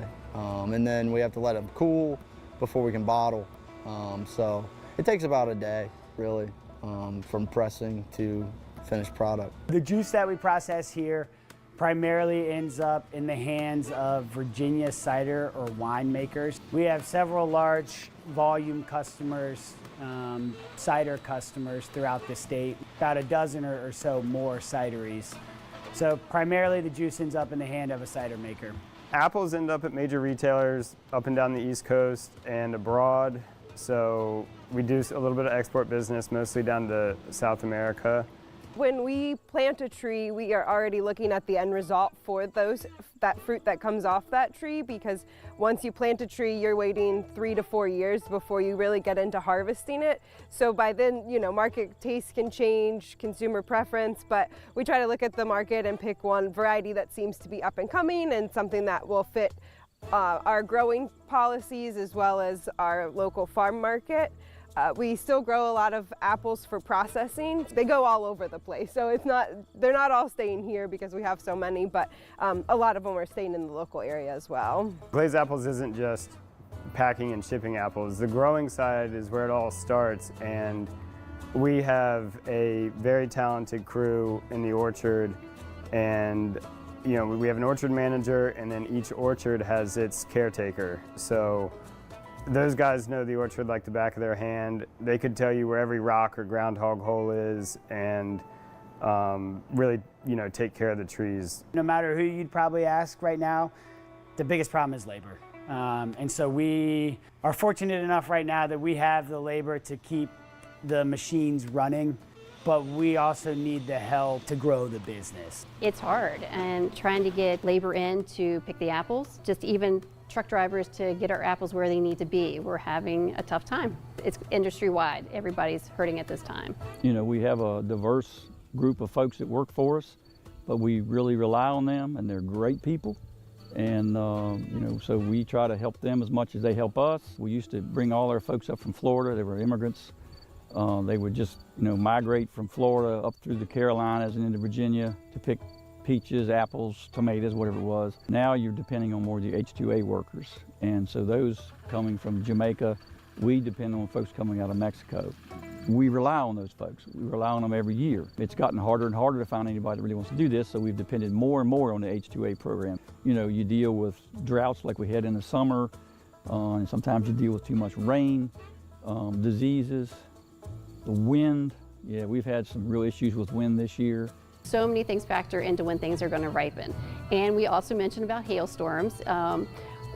Love seeing thunderstorms come through, especially when there's a drought and we need rain, but you're also panicked the whole entire time thinking, okay, could this be the next hailstorm that comes through too and damages your whole crop? So there's many things that we can control on the farm, but weather is definitely, and Mother Nature is definitely things that we cannot control. We have evolved over the years, and what we have learned is with farming, you have to diversify to stay alive. Every day here at the farm is different. You never know what's going to happen. You kind of have a plan, but you go with the flow. Dad always tells us some statistic about only 5% of family businesses making it past the 3rd generation. For my brother and I, as 4th generation, to keep this going is going to take some diversification. A generation from now, glazed apples certainly will not look like it did a generation ago. And we just have to be comfortable in the unknown and keep trying new things. I can remember talking to Dad. He talks about, I can't believe the difference. It would blow my mind to be him and to know where it started when he was a young man to where it ended when he passed away, because it's changed a lot since I was a kid and to where it is now. Now we're still grazing a lot of the same stuff. We're just doing it so much differently than we used to. The apple trees used to be 20, 30 feet tall. Now you see they're 10 feet tall. If you make a shorter tree, it's a lot easier to pick. Your labor costs are way down. The chance of somebody getting hurt are way down. You can get the varieties to grow quicker. You can have production in 2 or 3 years, where in the big trees, you may be 4, 5, 6 years before you had much production. Production agriculture will always be a big part of what we do, but it may be aimed at something different. Primarily, we got into juicing to find another home for our apples. And so we grow the apples, we send them to the packing house to be packed. What apples aren't packed are then called out. And in years past, we've sent to a processor for perhaps a lower price than what we are getting now that we can process those apples ourselves. So the goal and the opportunity for us was to stay vertically integrated, meaning we are capturing the profit on that apple from the tree to the packing house to the call to the juice plant and now to the can. And now a good amount of the juice does go to our own product, our own hard cider, Old Town Cidery. There's a lot of cost that goes into every one of those steps, so that's another factor of the equation we're trying to hone in on and dial it in so we can increase our margins and then maybe one day buy a new tractor. There's so many times during the year that you have a catastrophe, a natural catastrophe, or you have, the prices are not good because there's oversupply and under demand. And so you try to take that next step to diversify so that you can spread your risk out. And that's where these girls really shine in all this, is they know how to do that diversification. They know how to do something different than just production agriculture. I'm an old dinosaur. All I know how to do is grow apples and hay and cows and that kind of stuff. But these girls know how to run the computers and run the social medias, do all that kind of stuff that I can't do. And that's really where it's so important anymore to be transparent, to be out there where the public can see you, to diversify in things that I just can't understand. I think it's a really exciting time to be a female in agriculture, where it used to be a very male-dominated industry. Females are taking over leadership roles, and when I go out there and load a tractor trailer, sometimes the guys will give me funny looks, but then the other day they told me I did it better than the boys. So, we're making our mark, and we're making those leaps for hopefully my daughters to feel comfortable working in a generally male-dominated industry. I think that's a really cool thing to be able to do, and that the female voice is being heard more in agriculture as well. It's constantly changing, but you have to change with it. You have to be able to change with your environment and what you do, and change with society, and so that's what we're trying to do. We're just trying to keep up with the times. So I think another aspect of being able to grow apples successfully, process them successfully here in the Shenandoah Valley, is being able to lean on the other growers around us. And there's always going to be competition in every business, but apple growers don't see it that way. We have a lot of secrets, but we also like to work together. You need to be, good with your neighbors. You might learn something from them that you're not doing, that they're doing, that's working really well. The problem is everybody's so busy. A lot of times we don't get to see each other like we'd like to. You have to wait for a meeting or something like that to see one another, but you just have to stick together. The term old timer in farming is thrown around a lot, but it's true. There's no other replacement for that kind of knowledge. I've grown up in this community, and I was raised here with great neighbors. I started my first job off the farm at the age of 14, driving a four-wheeler to the neighbor's farm market at Marker Miller's, and they taught me a lot of different things there and different practices that I could bring back here. If there's certain varieties that we're growing that Winchester Cider Works needs or Rinkers needs to finish their cider, then you kind of work together. We're supposed to be the apple capital of Virginia, and I think one time it was the world, but now Virginia. So there's a lot of apples grown in Winchester, and again, there's some friendly competition at times, but there's a lot of just hardworking individuals that are trying to make a living, and they're willing to help each other out. I mean, that's one thing about the orchardists here in Frederick County. They are willing to watch out for each other and help each other out. Some of the most important relationships we have is between the growers and us. It's just, we need each other more than we ever have. Obviously small farms are getting pushed out, so the more we can work together, the better. Since COVID, and maybe even before COVID, people are finally beginning to realize where food's coming from. They're looking at, they're more concerned about, instead of going to the shopping, to the grocery store, picking up apples there, that you don't know where they come from. They want to go to some place where they actually see the people that grow it. They get to talk to them. That's the exciting part. Urban people are beginning to realize that, hey, this stuff's actually coming from, the milk's coming out of a cow, or the apple's coming off of a tree. And so they're beginning to see that, we can show them, we can tell them, and that's the kind of stuff we need to do. We need to let them know, where the stuff's coming from and who are the people behind it trying to make all that work, and how hard we do have to work. So it's like, how much do we want to open those doors, and how much time do we have? to, you know, increase opportunities and experiences through the market. It's just, then you're also trying to do the production piece of it. And like, how much time do you have to do all of it? Well, shoppers nowadays want perfect everything. So a perfect product out of the ground is hard to grow. So the most important thing is to grade the apples correctly so that it's appetizing to the eye. But for other people, you know, they prefer taste and don't mind an ugly apple. So we try to cater to both. With us, we decided to offer pick your own. And we started out with apples, and now we have evolved into peaches, strawberries, red raspberries, blackberries, tomatoes, green beans, pumpkins, and I think people know that the taste is totally different when you get something right off a vine, right off the tree, versus what's been sitting in the grocery store and has traveled across country or whatever. The taste is totally different. Getting to know what customers want is most of the fun here. We've been able to show the everyday customer what the farm's like.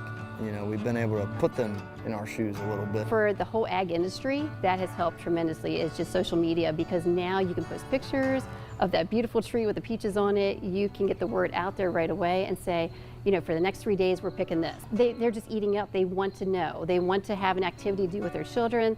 They want to know when things are ready. The response from people in the community, they're very excited. I think the first excitement came about when they could learn that they could finally purchase our apples, you know, because we hadn't done any retail before. We had done no direct to consumer. And they have been very excited to see more resurgence in the apple industry here in the community. It's a big part of the community, or it used to be. And I think it's losing touch, but we're trying to bring that back, you know, because it's one of the reasons Winchester's here is because of apples.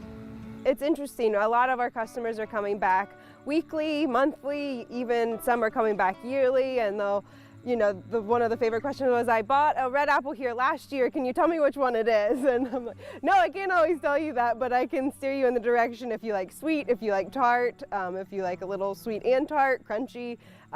So it's interesting to get to know them and their preference, and then also get to know their family stories by coming to the market. A lot of times they're sharing their stories with us as we grow our family with them.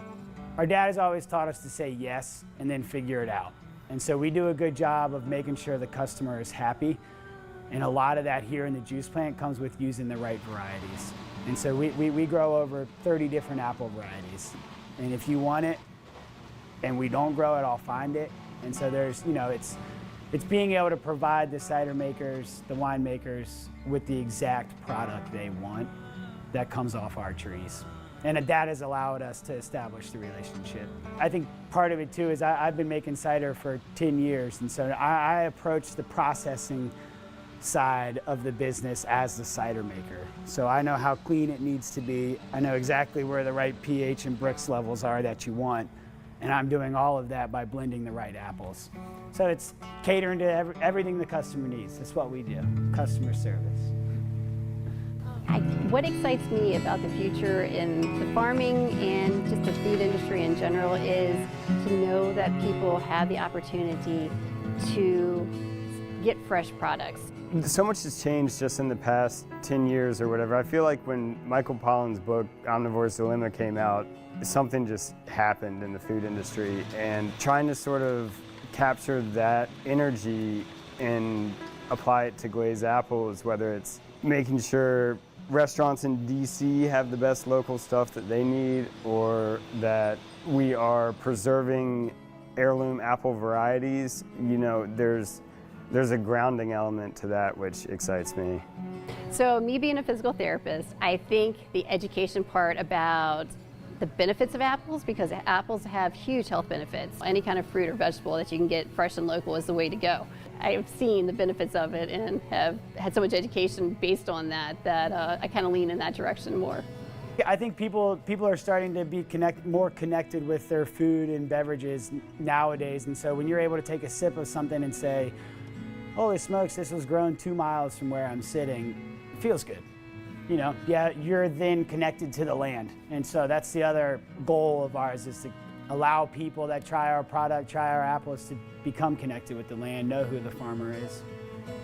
I hear it from a lot of older farmers where, you know, why would you ever want to grow apples? And, you know, I'm kind of like, well, why wouldn't you? I mean, that's all I've ever known. So we just want people to know that, you know, what we do is local. We're not a big business. We're just ordinary people, ordinary farmers. And I think it's really important to support locals. And we can't do it without them. We want to pass this on to the next generation. My brother and I both see an opportunity to carry it on to the 5th generation. And we also don't want to see more housing developments. We'd rather continue to see more farmland. When my dad took over the business, he was one of 15 growers in the area, and now we're one of 5. And that's not, you know, that's not a lot of time right there. So it's trying to figure out how we can just keep it going for many reasons, you know. Keep buying Virginia apples, keep buying Virginia-made cider. It's gonna be way better than most things, so. Be aware of where your beverage comes from. Be aware of where your food comes from. Understand that there's a farmer behind it, and ask who pressed your apples. There's a good chance it was me. So, there you go. Flexibility, hard work, a strong family experience, and an increasing openness to consumer interaction are all critical parts of the apple food value chain, all of which make it possible to receive high-quality, healthy, environmentally friendly apples and apple products.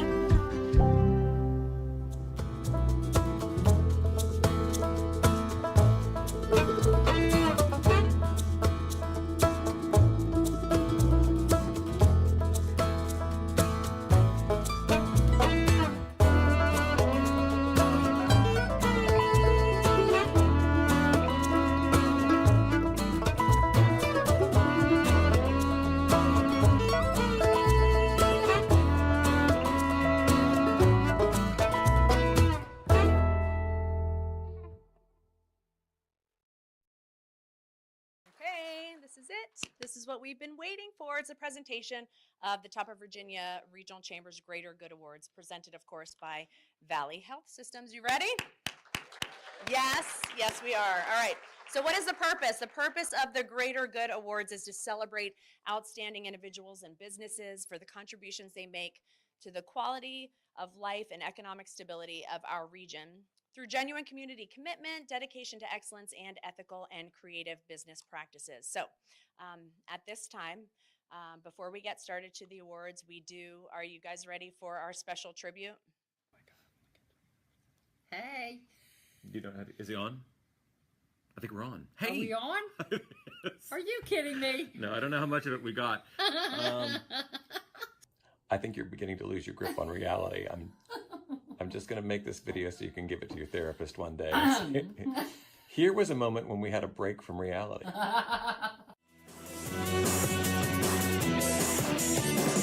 So thank you for asking, because most people think that, when you're doing a morning show for a respected radio station, that, you're sitting around a table and you're just telling each other jokes and you're laughing a lot and drinking your coffee and telling the time, and there really just isn't a lot of work that goes into it. But I want you to know, you'd be surprised at how much hard work and thought goes into everything we say on the air and everything we do. We're working pretty much around the clock. So much thought and effort and energy goes into what we do on the air. We're working so hard to make sure that everything is just right. In fact, you don't get one of these.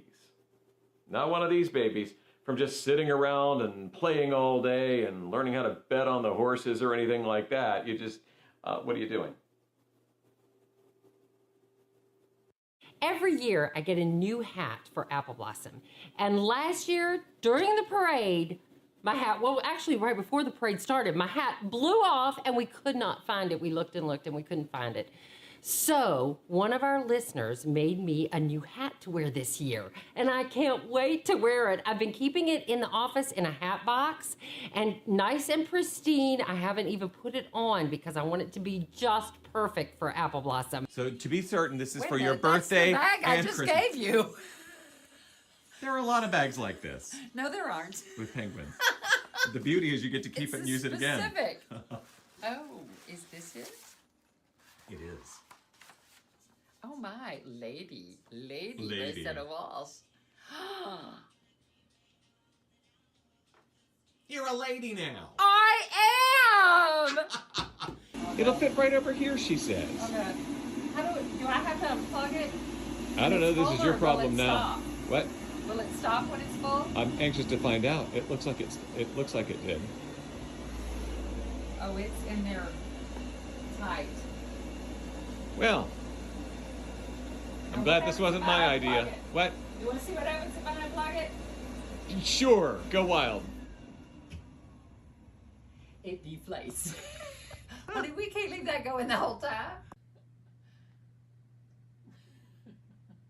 I want them bad. How many cat feet do you Trying to have? jump. Like 5. Turn that phone off. Great Scott, we made it, Rosie! October 21st, 2015! Wow, Doc, we're in the future! What are you doing with that phony wig on? Just stick to the script. Oh, okay. Stick to the script. Why did you bring me here, Doc? To show me what my future's like? Am I famous? Kind of, yeah. Well, am I rich? Because I'm a simple bank teller back in 1985. Am I president of a bank in 2015? No. A person must not know that much about their future, Rosie. Oh, no. What if I become in 2015? How bad could it be? It's not like I'm doing morning radio. No! If it's any consolation, you work with a very, very handsome man every morning, looking right across at him for hours and hours on end. I think that wig's too tight. It's clearly cut off the blood to your brain. Get to the script. Sorry. But Doc, you said you brought me here because of my kids. Oh. What have they become? Oh, Are Rosie. they in morning radio too? No, they're not at morning radio. It's worse than that. Rosie, he's a musician. No, not my baby. But it could be worse. He could be a musician who's involved with one of the Kardashians. You see, here in 2015, if you've got a really large...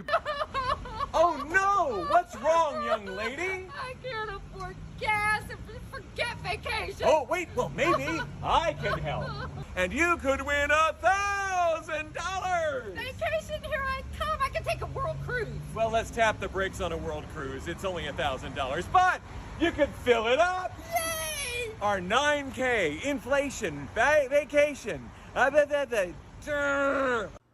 Hey there, it's Chris and Rosie. Way back in the year 2000, we took this picture. And look, even back then, she was hitting me with a shoe. Can you see it? That could be it, because... What are you doing? What are you doing? You're still drinking out of the coconut, really? I bought them.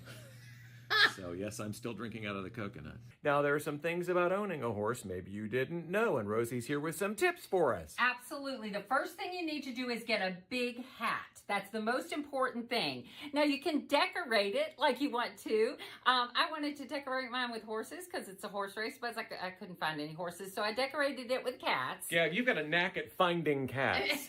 How many cats do you own? A few. 7. You own 7 cats. No. So anyway, get a nice hat. You don't have to worry so much about jewelry because you want your hat to be the focus. Then also you need a big bag. A nice big bag to carry everything. That's got a cat on it too. It might. And so you need that for your sunglasses and such. And so you got your big hat. You're ready for the day. For this year's festival. If I can drag you away. Here.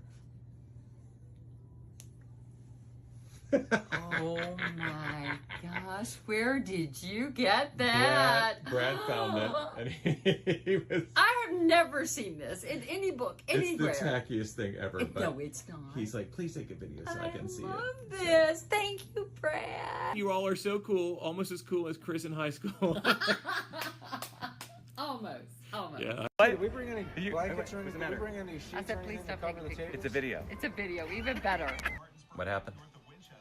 Miss Dancing with the Stars last night. And how bad is that? That's awful. So it's fun to just kind of chat after the show. We're so busy, and the show that we do on the air is so much fun. It's kind of crazy that every now and then it's kind of fun to just kind of unwind for a minute.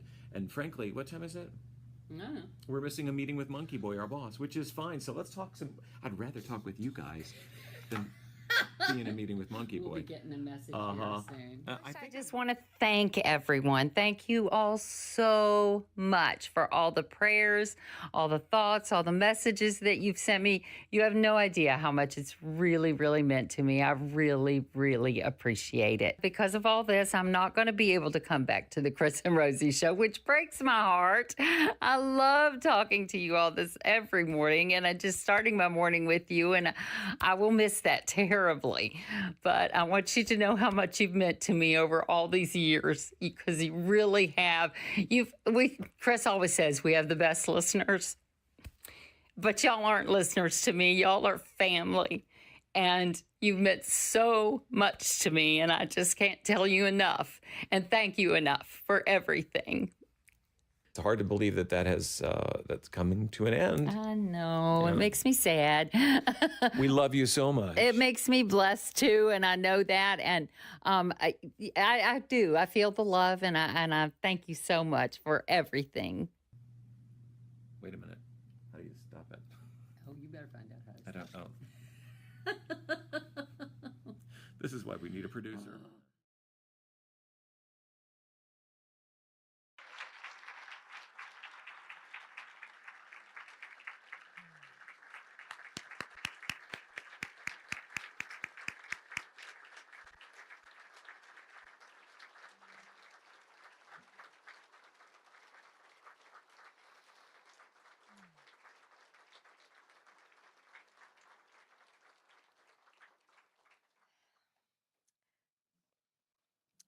Joining us, Chris, Rosie's son Tim. No, we agree. Rosie had an indomitable spirit. And 22 years ago, Chuck Peterson heard it in her voice, and we've gotten to hear it every year since. Thanks, Chuck, for bringing Rosie to us. You know, on occasion, Rosie presented the Chamber's Valor Awards. They were to our community's bravest men and women. But in her last days, she showed us what it meant to be brave. And she showed us how to do it with humor and love and kindness and her joyous laugh. And so we'd like to present on behalf of the Chamber this little token of our appreciation. It is a golden rose representing her golden heart and her rosy spirit.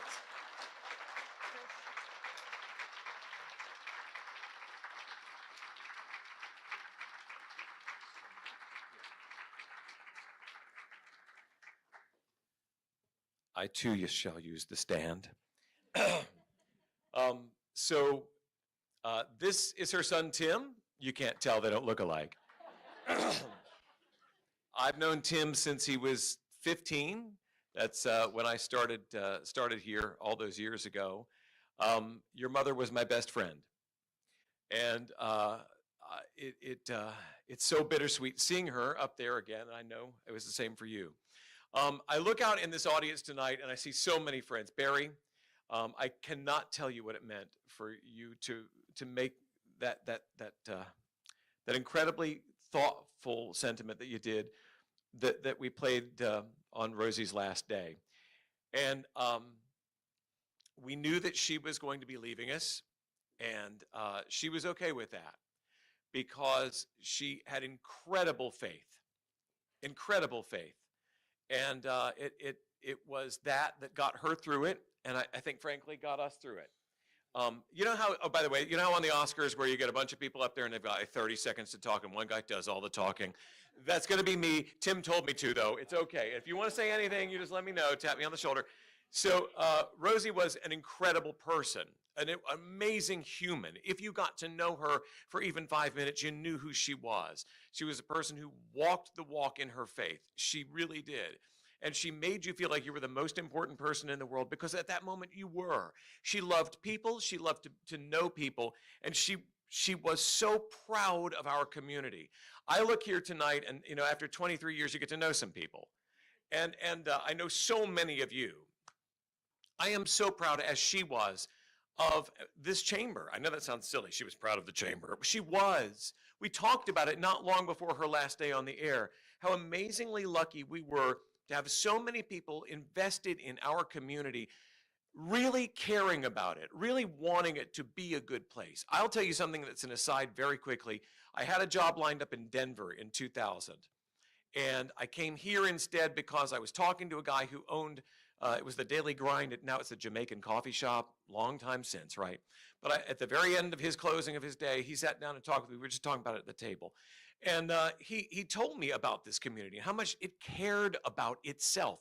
He said, you can go to that big city, but you're not going to find a group of people who care more about where they are, more about the people that live there, and really are more invested than the people of the valley. And he was right. And that was a very, very large part of why I came here. But back to Rosie. She was from here, and she loved it here. And every day she lived a life where she loved all the people that she met. She loved all of the businesses that we went to. She was your friend. So many of you knew her on a personal basis. And I'll just say this, she lived an incredible life. It was a life well lived. And the legacy is how many people loved her back. And I really believe she just brought so much joy and so much love into the world. And if you go out and you put that into the world, it comes back. It multiplies and it comes back. And you all have done that. And you're here and you volunteered and you put yourself out there. It would mean so much to her to have been here tonight. And in many ways, she is. So thank you all, our good friends, who mean so much to her and still mean so much to me and to Tim. Tim, did you want to say anything? I didn't think so. God bless you, and thank you for thinking of Rosie. Thank you so much. We loved you so much.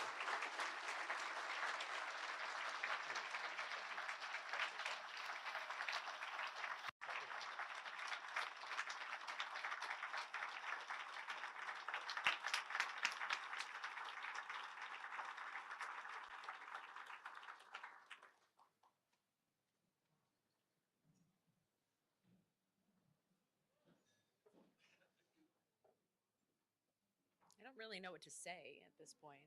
I don't know how to follow that up. Beautiful tribute. But we do have to move on. We do have to move forward, and we are going to honor the best of the best in our business community here. This is no exception. That's what we're doing right now. I'm honored to play a part in recognizing several very special businesses and individuals that epitomize character, leadership, and community involvement. Now, sorry about it. But the awards were chosen by an impartial committee. This is made up of past board chairs based on the criteria that we'll indicate. So I'd like to thank the following: John Fox, Scott Harvard, Bill North, Mitch Moore, Sharon Fahrenhold, and Tim Stowe. They served on this year's selection committee. Thank you guys so much. If you're here, please stand.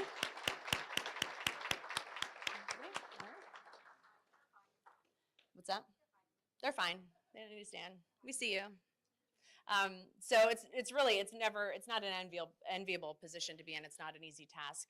Every nominee is deserving. All the award recipients exemplify the qualities of creativity, innovation, hard work, risk, professionalism, and commitment.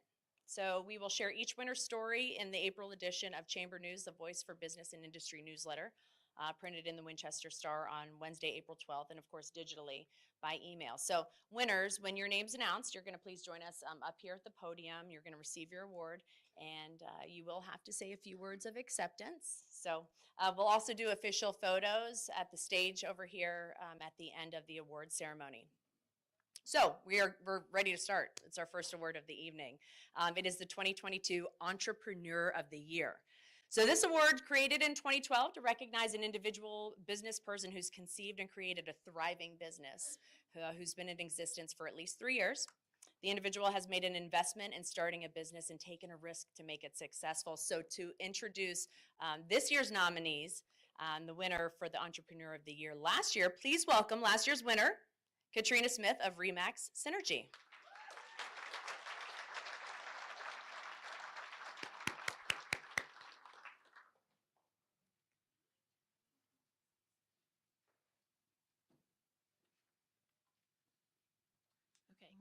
I don't know how you follow that. The room was teared up. Okay, great. We're going to pretend that we know what we're doing. I am delighted to be here tonight to introduce and present the Entrepreneur of the Year Award for the Top of Virginia Regional Chamber. As last year's recipient of this prestigious award, I can tell you firsthand the impact that it has had on me and my business. When I first heard that I was being recognized for my community involvement, ethics, and my leadership, I was overwhelmed with pride. To be recognized for my hard work and dedication to my community was an honor in itself.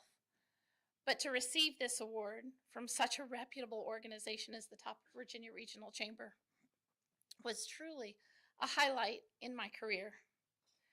Over the past year, I've had the pleasure of working alongside some of the most inspiring entrepreneurs in our community.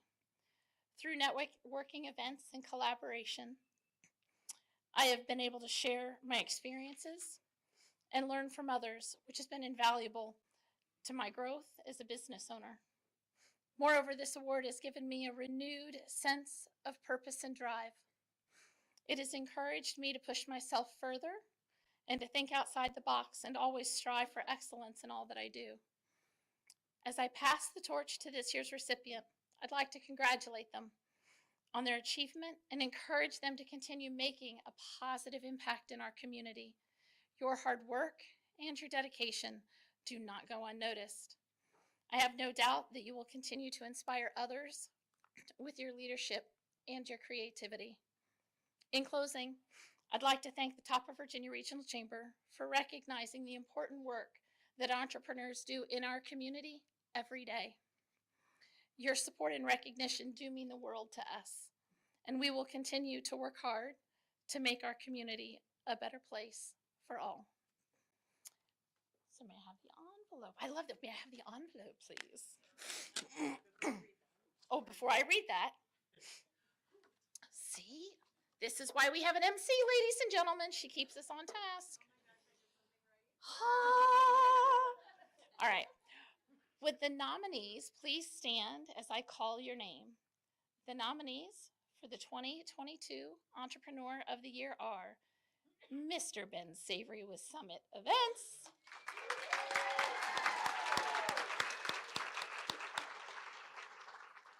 Mr. Darren Jones with Jones Funeral Home,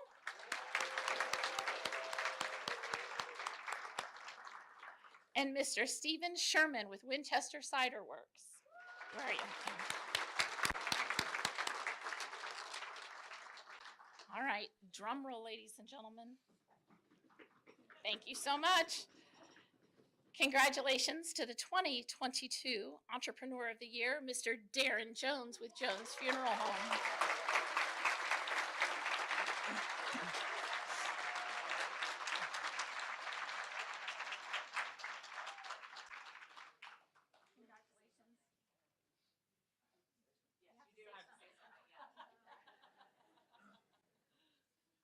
All right. Oh. Turn you right there. This way. I'm gonna be the producer. Thank you. Thank you very much. Bring it back over there. There we go. That's how it's going.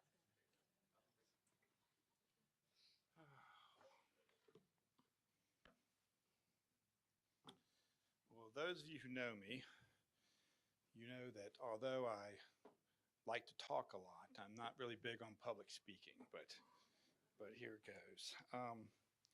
It's a real honor for me to accept this award tonight, especially really on behalf of my whole family and all of our employees at the funeral home.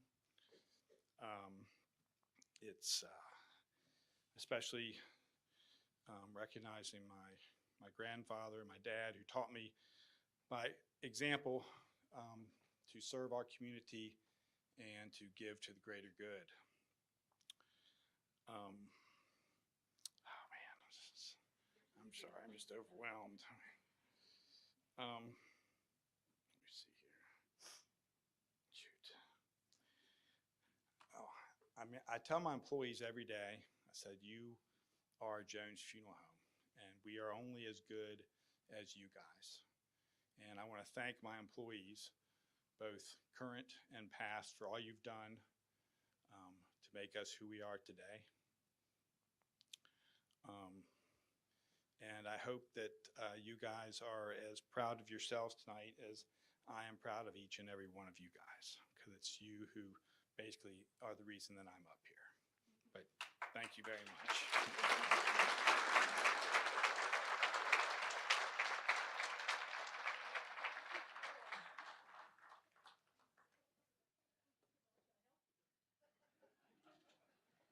All right. Our second award this evening is the Small Business of the Year.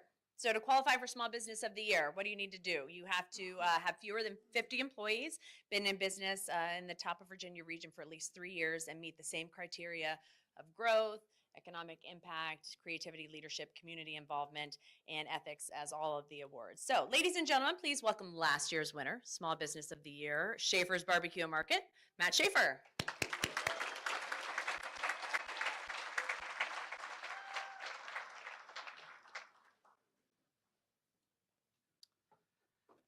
Well, I'll tell you what this award meant to my wife. Is that I had to clean up again this year. I had to shave my beard off, which was just getting to the right length, put on a suit and take her out for a proper evening. So on a personal level, this award has meant any number of things to us, but the most important thing that it's meant to our business is that we are mentioned in the same voice, in the same sentence, in the same conversation as the folks in this room. And I don't know if anybody, I doubt anybody remembers what I said last year, but what I said last year is what we do matters, and I still believe that.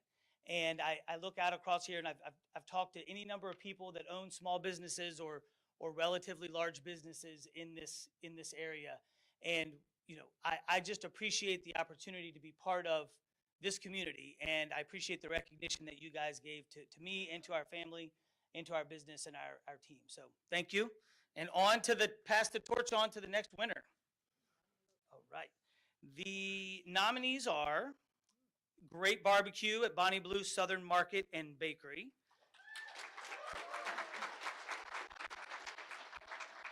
Jones Funeral Home,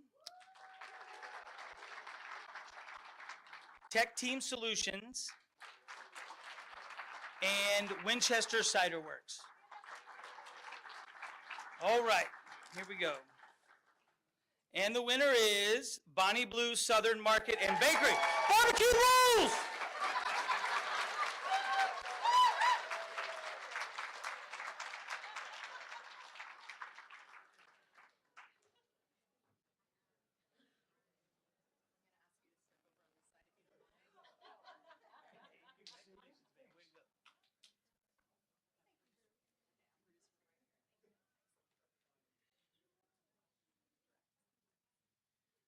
Good evening, everybody. That is a step. Probably not, but Darren wrote my acceptance speech, so it's going to be about as smooth. I wanted to thank the chamber, the local community, and most importantly, the people that we work with every single day. It is truly as a family. I appreciate everybody here. Thank you very much.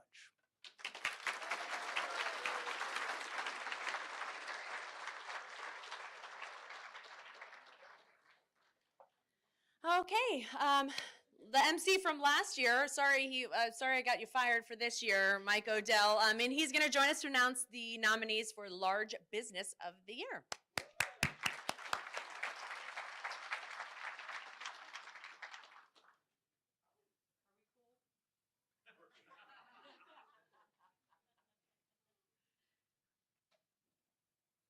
Yeah, Lisa, we're fine. We're fine. We're fine.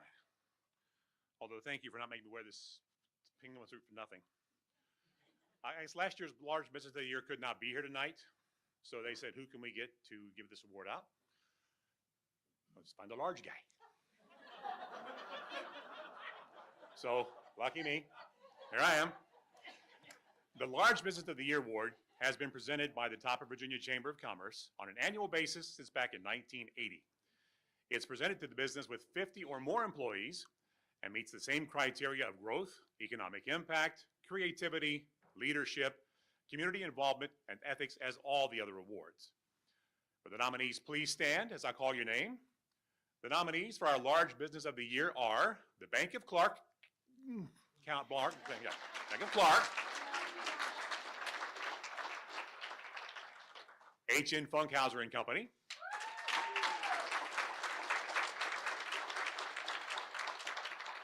And Tri-State Nissan.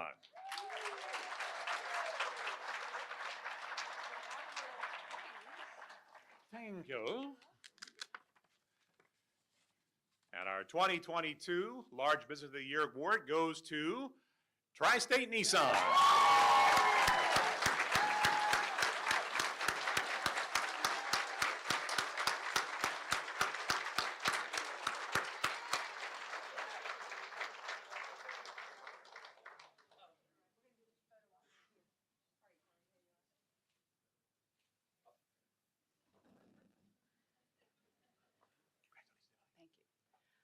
Boy, this is incredibly humbling. With all the people in here, with just the pillars of community that I'm around, I'm still kind of taking it in.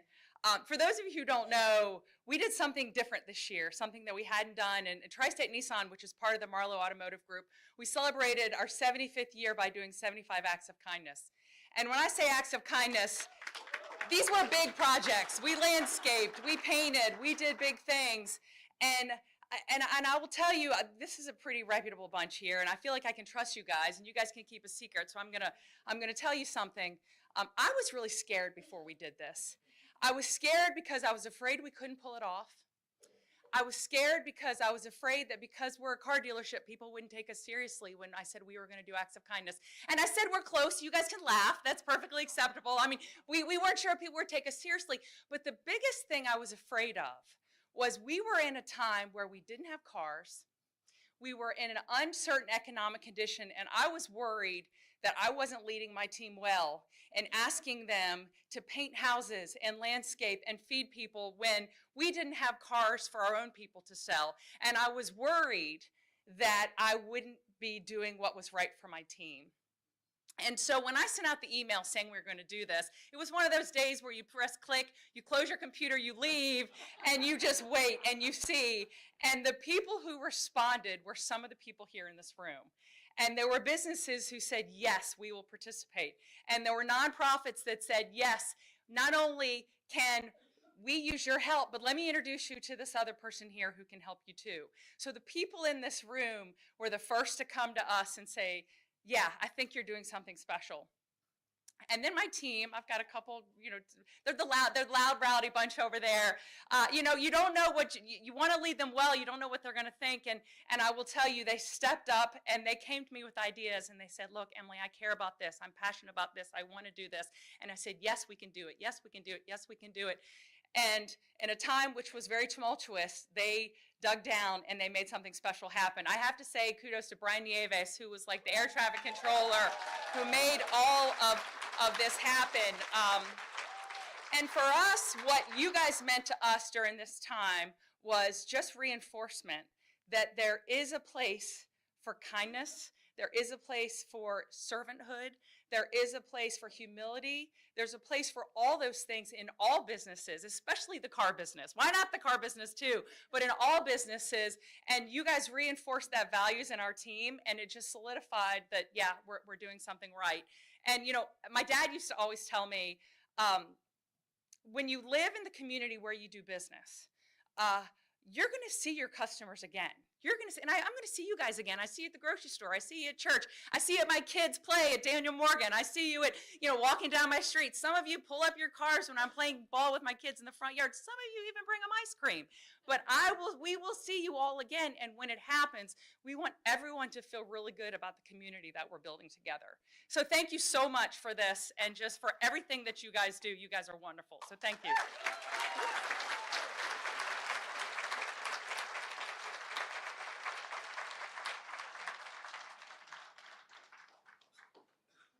We have a brand new award for this year. So please welcome this year's upcoming Valor MC, Jay Foreman.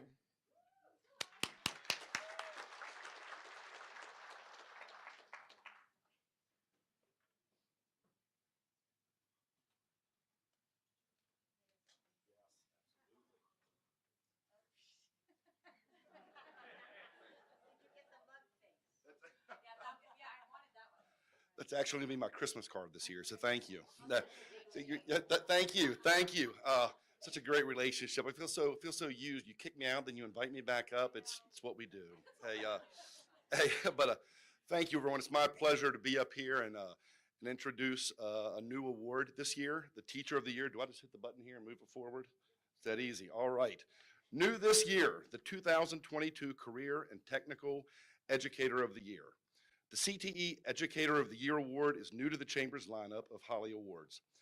This award will go to an educator who has taught for at least 3 years in Winchester, Frederick County, or Clark County, and continues to shape the business minds of our next generation through community involvement, ethics, character, leadership, and creativity.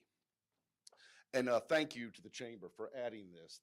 Especially in the world we live in today, teachers, it is one of the most thankless yet noble jobs out there. So thank you to all the teachers out there. Yes, give it up for the teachers.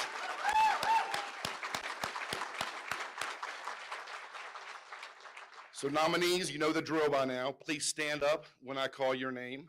The nominees for the CTE Educator of the Year Award are Shane Coleman from Clark County Public Schools, Heather Powers, Jameswood High School, Jimmy Stewart, Frederick County Public Schools,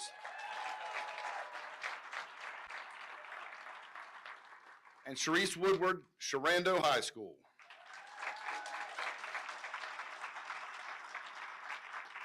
All right. The envelope, please. And this year's winner, first ever winner of this prestigious award, please give it up for Shane Coleman.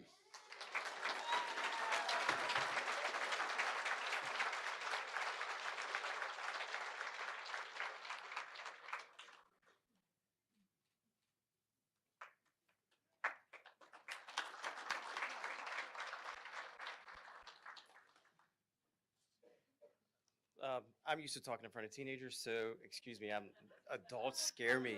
So, yeah, So, thank you for this. I can't take all the credit. I have a great team that's behind me at Clark County. I work with some great CTE teachers, so I appreciate this. I appreciate the Chamber for the award. I am very short and brief and to the point, so thank you again. And if you ever need anything from Clark County Public Schools, please reach out. So thank you.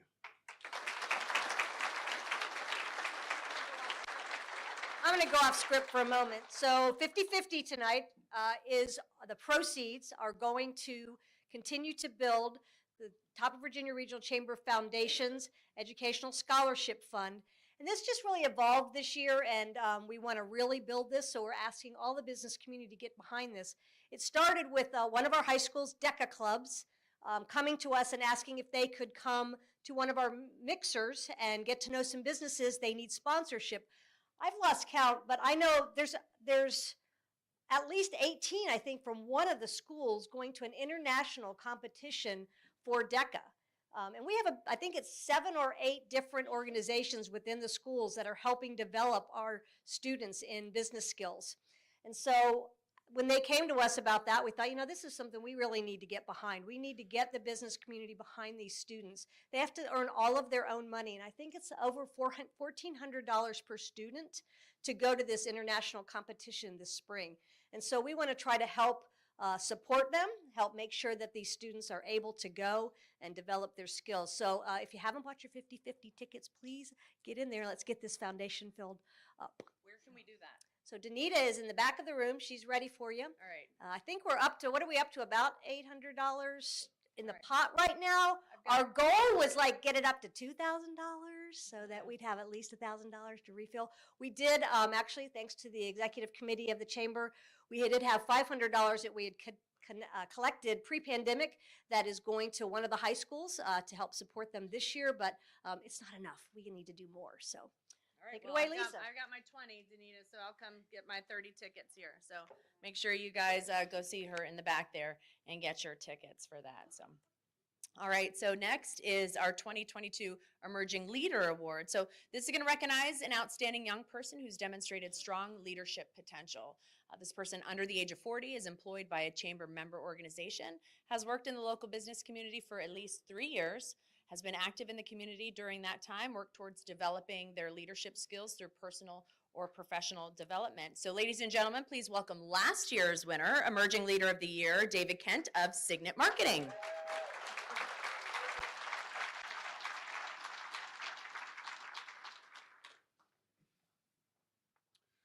Thank you for that warm introduction. I do not need this, so I'll figure out how to stand here. So this past year has been one of the best years of my life. My wife and I had our 4th child, finally got a daughter. So it was a very, very good year. And second was being awarded this award last year. So I just want to tell you a brief little story about what Winchester means to me and why this community is so important to me. I grew up down in Northern Virginia, and when my parents moved out here, I had already left and joined the Marine Corps. So I left out of Vienna, Virginia, where I was born. And when I went over to Iraq and Afghanistan, we were getting care packages, and a lot of my friends never got anything, so they would get no packages. So we were out in the middle of nowhere, so for 7 months, they'd get nothing. So I complained to my dad about that, and he said, we'll fix it. I can tell this community is already going to stand behind it, we'll fix it. So within a matter of a week or two, a great deal of the people that are sitting out in this room here today started sending hundreds and hundreds of care packages to myself and to people I served with. And I'm not saying anything bad about Northern Virginia, but I just don't see that happening down there like it happens out here. So that is, to me, what this community means to me. It continues to set the bar high for what I want to achieve and to be a leader in this community. So I want to thank all of you for continuing to set that bar high and continuing to help. So for this year's nominees, if you would please stand as I call your name. The nominees for the Emerging Leader Award are Lauren Gwynn, Katie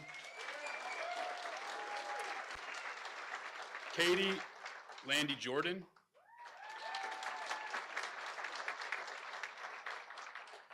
Sergeant Chaz Nang,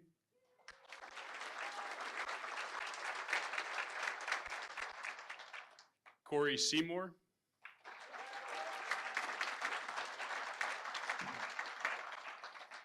and Hannah Stewart.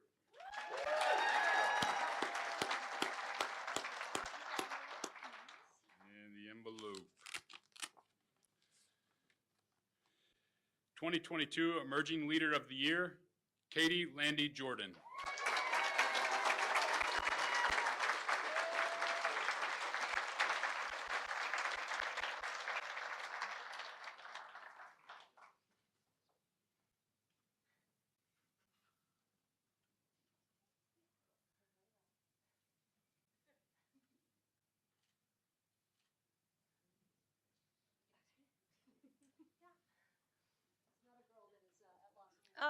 Oh, wow. Thanks. This is like the 3rd time I'm crying today already. Thank you so much. I'm honored, really. You know, recently I was at Espresso Bar with someone who had never come to Winchester before, and I introduced him to Lenita, and she said, well, I know because you're here with Katie that by the time you leave, you'll want to move to Winchester. And that was probably the best compliment I ever received because I am obsessed with Winchester. I've nicknamed myself the ambassador, and I will recruit you to live here because I just love it so much. I love the arts and the architecture and the parks and the nonprofits and all of those things, and it just makes me really proud to be part of this community. And I just wanted to say that I hope that in a couple years that I can look back at this and say that this was really just me scratching the surface of the contribution that I can make to our community, because it is amazing, like everyone said before. So thank you so much.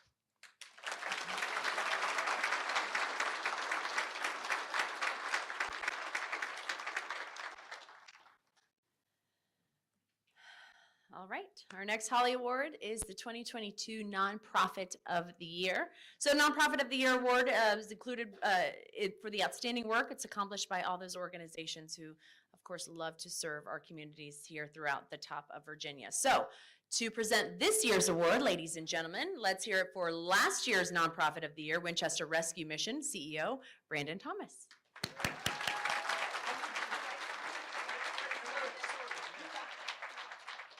I actually wrote something this time because I knew I was going to be up here. Last year I didn't think we were going to win because we were against some incredibly worthy individuals for sure.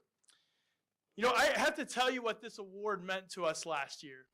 The work that we do at the Winchester Rescue Mission is incredibly difficult. We face some of the toughest and most difficult situations in our community. The number one cause of homelessness is broken relationships. And oftentimes those relationships are broken because the individuals are addicted, they're mentally ill, they are extremely difficult to deal with at times, while at the same time some of the most amazing and lovable people you'll ever meet. There are moments in what we do that it's easy to want to throw in the towel and think, does anybody care? It feels like often we're fighting policies, we're fighting substance, we're fighting sickness, and it's really tough. And so often we want to throw in the towel. In fact, you may not know this, the average individual sticks around in a nonprofit like the Rescue Mission for at most usually 18 months. But most of our staff have been with us for 3 to 5 years, and I've been the CEO for 7, which tells you not about the mission, it tells you about this community. This community has stood behind the Winchester Rescue Mission in a way that I still am blown away by every single day. We are never short on individuals coming behind us and helping us in moments when we're exhausted, hold our hands high to continue the work we're doing. And last year, standing on this stage, getting the award, felt like we can keep going. So for the nonprofit that wins it this year, let me tell you, if you're tired, if you're worried about the economic situation and all the fundraising we have to do to keep going, this community has your back.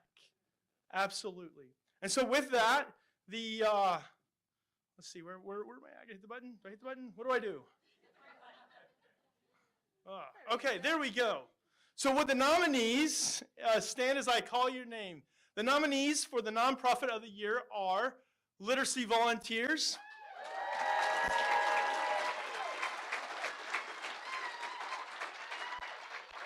absolutely. Man, this is tough. How do you guys choose this? These are all folks we work closely with. How do you choose? All right, NW Works.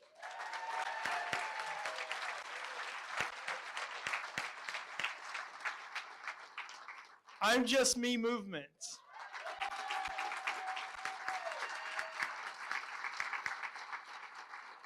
And Blue Ridge Hospice.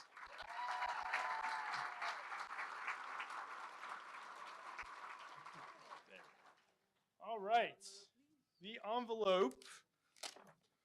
Now we're going to see if my Arkansas education paid off. Literacy Volunteers of Winchester area.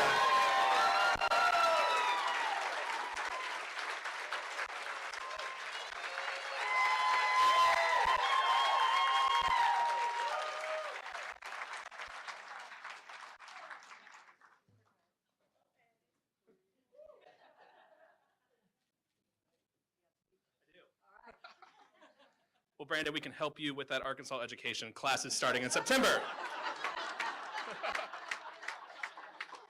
Thank you all. This is a huge honor, and despite the last time I was up here, I do have a speech, so that's a plus. The past few years have been a wild and exciting time here at Literacy. We're doing some great work that we've always done for the past almost 4 decades, but in reality, we're still a startup. Our team has under 2 years under our belt after some COVID issues, but we're stronger than ever. We have some amazing partners, and literacy is that most fundamental component in being able to understand and be understood. It's essential for individuals and families to succeed and thrive because of the support of the Chamber, this community, some amazing nonprofits we work with on a daily basis. Adults in Clark, Frederick, and the city of Winchester have greater access to the support needed to fill the gaps they've had for their lives. This last year, we expanded to help the youngest ones in our area. Through the campaign for grade level reading and Dolly Parton Imagination Library, children are able to have their own collection of books mailed to them each month. They're learning to read, and they'll start to read to learn. Quite literally, your generosity makes our work possible. On behalf of the entire Literacy Volunteers team, I'd like to thank the Chamber, the Top of Virginia community. We're deeply grateful for your help and support in this honor. I also want to congratulate all of tonight's nominees, many who we work with on a daily basis. Our fellow nonprofits, the community, the businesses in the area really help us do our job and help those in our community learn to read. Couldn't do it without my team. Pam, Amanda are here. Raina is covering classes tonight, and Jenna, our helper. The board of directors, some are here tonight, and the hundreds of others that provide guidance and support, sometimes more often than I'd like to admit. And most of all, what we do is only possible because of our dedicated volunteers. Every day, we have volunteers from this community come in and help adults. They learn to read, they learn to write, speak English, become citizens, use computers. And you know, we couldn't do that. We couldn't pay for that. It's community members, like many of you in the room, that come in for an hour and help teach people learn to read. My favorite story, we had a gentleman come in. He was carrying a children's book. I assumed, much like the great team from Marlowe, it was a donation. We do have them all in storage, they're counted. But instead, yeah, as Pam says finally. But he came in because he wanted to read that book to his granddaughter. He had struggled for years, gotten by, had a job, but really couldn't sit there and read a simple children's book. Let me tell you, every day he came in, he worked hard with his tutor, and he was able to read that book to his granddaughter. He was beaming with pride and thanking us, but really we need to thank him for the hard work. There's stories like that and so many more. Really, we couldn't do it without this community. I'm excited to see with what we can do, the community, the chamber members, and all the good we can do in the world. Thank you so much.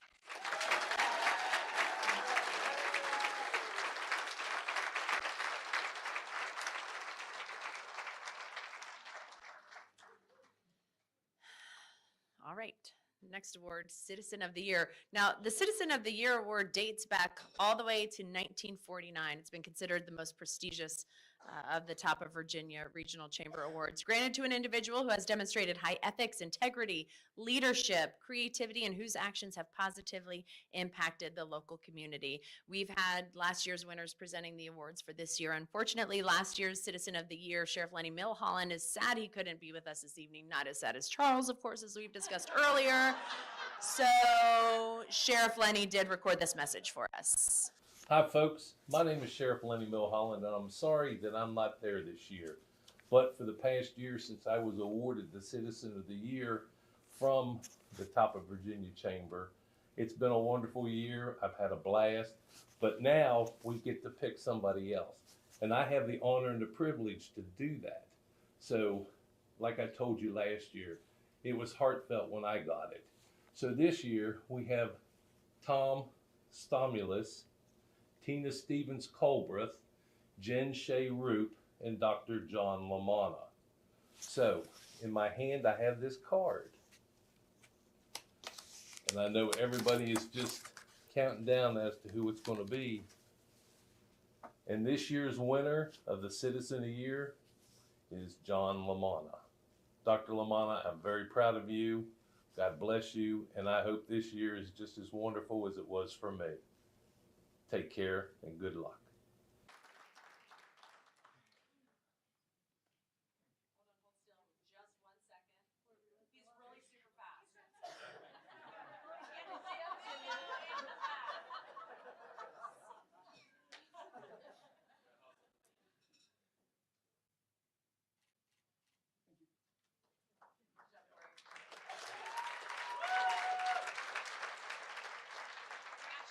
Where's that stool? I got you. There we go. Yeah, that works. Thanks.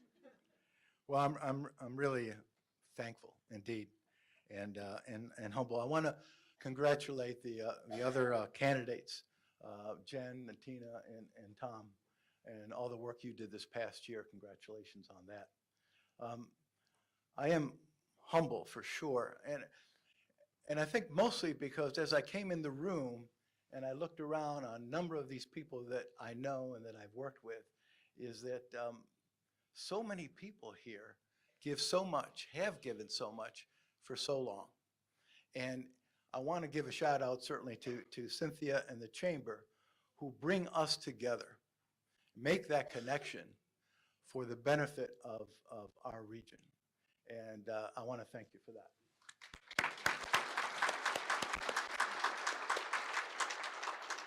And I just want to say that as the years have rolled on, I've realized that more importantly than choosing the road that you travel, it's really more important to choose who you're traveling with. And I just want to recognize that. I want to recognize my wife, Annie, who we've been married for 45 years. All right, good job. All right. And my wife, Rachel, is my wife, Rachel. My daughter, Rachel, is there as well. And I share with you, too, I have a son, Nick, who's our oldest. And I told him, I said, Nick, it looks like Dad is going to maybe be recognized with a possible award from the Chamber on March 30th. And he said to me, I said, what are you going to do? And he said, Dad, I'm going to Disney World. And that's a fact. He's traveling right now on the way to Disney World with his family that they planned. But those connections are indeed so very important. I do want to recognize, too, our friends from Timber School. I was at Timber School for 45 years. We served thousands of children, and they're still continuing to do the work. In fact, if I could put a plug in, we have a career and technical building that's going to be open within the week. So we're very proud of that as well for our young men. And also, as you know, I had the opportunity to serve as interim superintendent for the schools. There was an opportunity that I had, and I want to thank, I know Ellen White is here, and my good friend Mike Lake is here, who allowed me that privilege. And I realized what a fantastic educational program that we have in Frederick County, and in Winchester, too. So with that, I just want to say thank you. And again, the connection that we have with each other is so important for the county. So let's keep connected. And the only thing I want to say, too, is I am retired now. And I asked Barry Lee for some advice. I said, you know, Barry, I'm retired. What's next? He said, grow your hair long. So I do that. So I do it.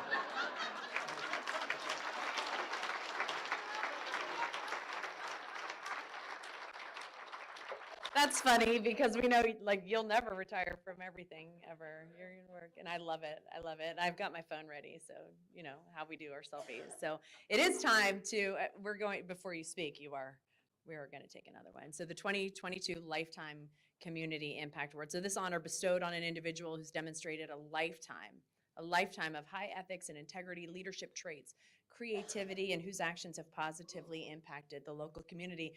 This is only the third time in history of the Greater Good Awards that this honor has been bestowed. So last year's recipient of the Lifetime Community Impact Award, and one of my best friends ever in life, Barry Lee.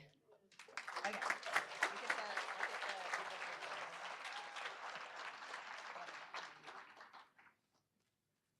Well, since receiving this honor last year, one thing that didn't change, even though that beautiful crystal award sits right where my wife can see it in the dining room, I still have to do the dishes. So that didn't change. When I retired in 2021, I knew the time was right, but one thing that I wasn't prepared for was how much I would miss that daily interaction with the radio family, the listeners. And after retiring, as the months wore on, and I'd get emails and texts and run into people at the grocery store or at community events like this, and people loved sharing their memories, whether it was the mind bender or a birthday shout out or a school closing. And I realized, you know what? I'm not separated from them. I'm going to be with them for a long time by way of memories. And that sort of brought a peace and just a feeling of being so blessed to do what I love to do for 44 years and to make those memories. And then when this award came along, it was, I don't know, it was sort of like the chamber saying thank you for those 44 years of memories. and it actually helped give me some peace and closure, and I'll forever be grateful for that. Thank you. So, for this year's Lifetime Community Impact Award, 2 names were submitted for consideration: James R. Wilkins Jr. and Q102 broadcaster Rosie Walsh. Talk about 2 human beings that personify love of community and service to community. And of course, we were heartbroken to lose Rosie in February. And in all the award categories tonight, the selection committee, they've got a difficult decision to come up with one name when all are so deserving. The decision of the selection committee for this year's Lifetime Community Impact Award is to honor both nominees. So, James R. Wilkins Jr., if you would come forward, and accepting for Rosie and her family and her fans, her morning broadcast buddy, Chris Mitchell, please come forward.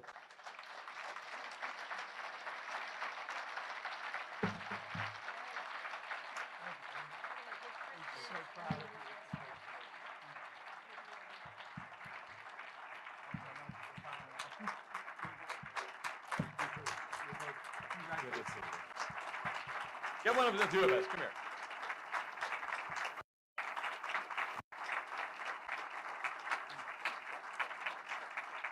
Wow.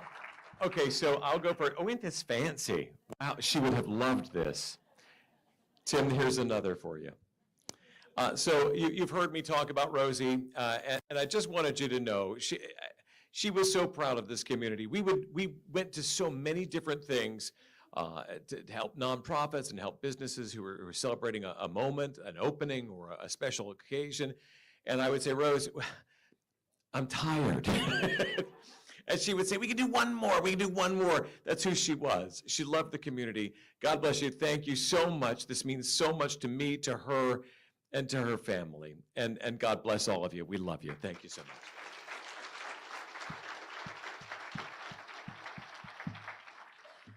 Thank Chris. To share this award with Rosie is very special to me.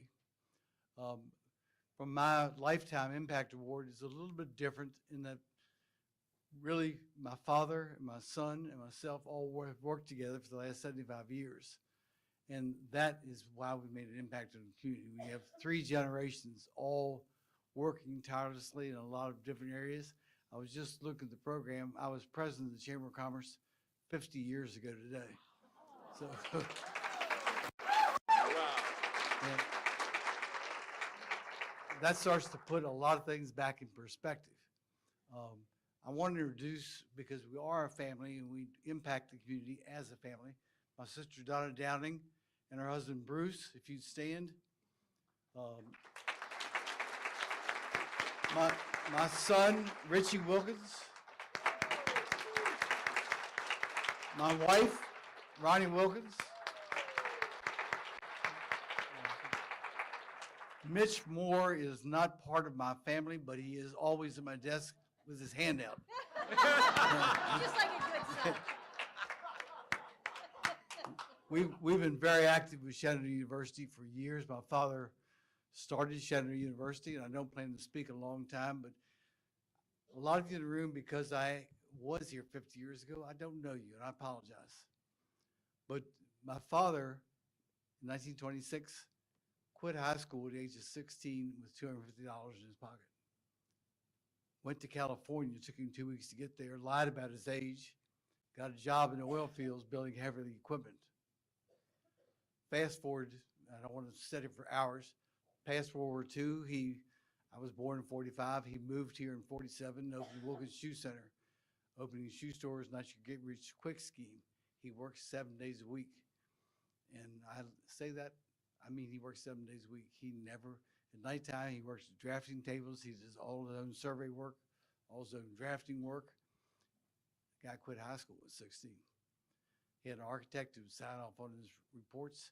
He figured anything you could do, I can do. I just have to find the book that shows me how to do it. He didn't plan to start Shenandoah University. Again, the fellow quit high school. He got together with other businessmen to build the industrial park, which is where you now see Rubbermaid and many of the plants there. In the course of checking off the kind of plants and what they were bringing in. Found that didn't have any upper education here. We had Shepherd, we had Madison State Teachers College. So I said, I'll see if I can kind of find a college for Winchester. And because he'd only been here 4 or 5 years, he happened to be president of the Chamber of Commerce. Once he found Shenandoah had gone bankrupt, he tried to raise money and move it here. He wrapped it under the Chamber of Commerce label, and there was a big billboard where the Austrian Theater is, says future home of Shenandoah College and conservatory music, sponsored by the Chamber of Commerce. And that's why this young lady gets all the recognition, and she didn't do any of the work.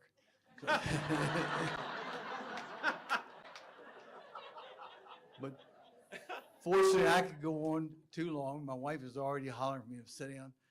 But really, the award is properly named as the impact.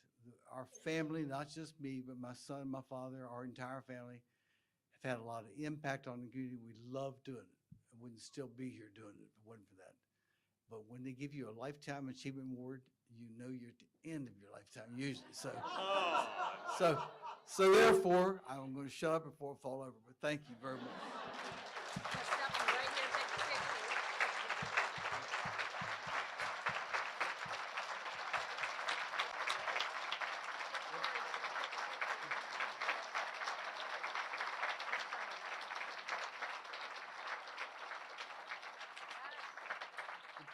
Between pictures, Corey keeps going back to the bar. That's why you keep missing.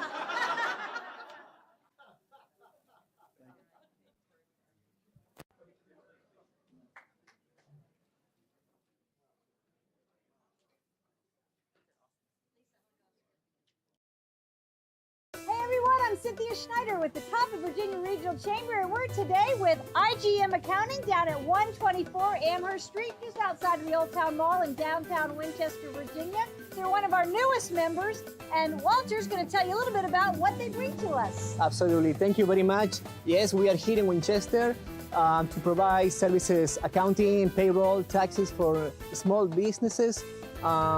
Something that this town needs is Spanish supporters to support the community. The small businesses that wants to do the right thing, supporting the rules, regulations, states and local levels, and that's why we are here, to help and support our community. Thank you for that. All right, Isabella's going to cut the ribbon for us. All right. Their membership with the chamber. Say no. Go ahead. No. All right. Thank you. I'll take those from you. Oh, it's not for me? Oh, okay. Mr. Huber here, we got a lot of fun coming to the table. And on behalf of the chamber, we welcome you to our membership. Thank you for your services and what we know you're going to bring to our community and our chamber. Well, I appreciate it. Thank you. Thank you very much. Thank you to all.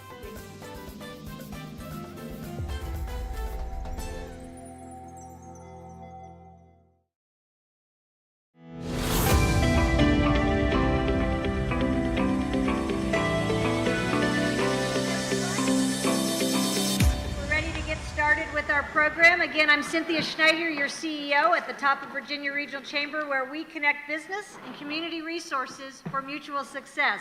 And today is one of the ways that we do that. We are collaborating with our public school educators, specifically those that are in the career and technical education area, and some of our businesses to help you understand more about work-based learning, do a little bit of education on what is it, and hopefully how you and your business can get involved. And if it's not for you, tell your colleagues about it. We need to develop the workforce of the future, right? And our children need hands-on experiences to really understand what career path they want to choose. So I'm going to turn this over to the experts today. Mary Beth Echevarria did better today than I usually do, but I still didn't quite get it. Mary Beth is the work-based learning coordinator, and now you got a promotion. Supervisor of career and technical education for Frederick County Public Schools. She knows everything about work-based learning. She is the expert. She has to fill out all the surveys and forms that anyone has to do to keep this program running, right? I do. So she's going to introduce our panel to you today. Thanks for being here, and again, spread the word on the greatness of work-based learning. Thank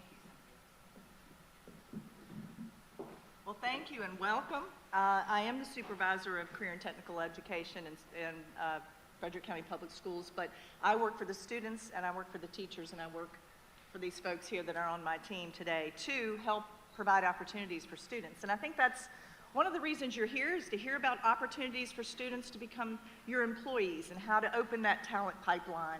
And it's my personal philosophy, having been in this business for a number of years, also having been a business owner as well and worked in business and industry, that the way to start creating that pipeline is early and creating connections with students, letting them know what our businesses are about and building those relationships in whatever ways work for your business. And so we have a panel of people that know much more than I do here today because they specialize. I'll say I'm the generalist, but I'd like to introduce the panel to you. We have here Sarah Weinstein. She's the work-based learning coach at Winchester City Public Schools. On the educator side, we also have Allison Post. She's the work-based learning coordinator in Frederick County Public Schools. Shane Coleman from Clark County. He's the work-based learning and transition coordinator. So let's welcome our educators.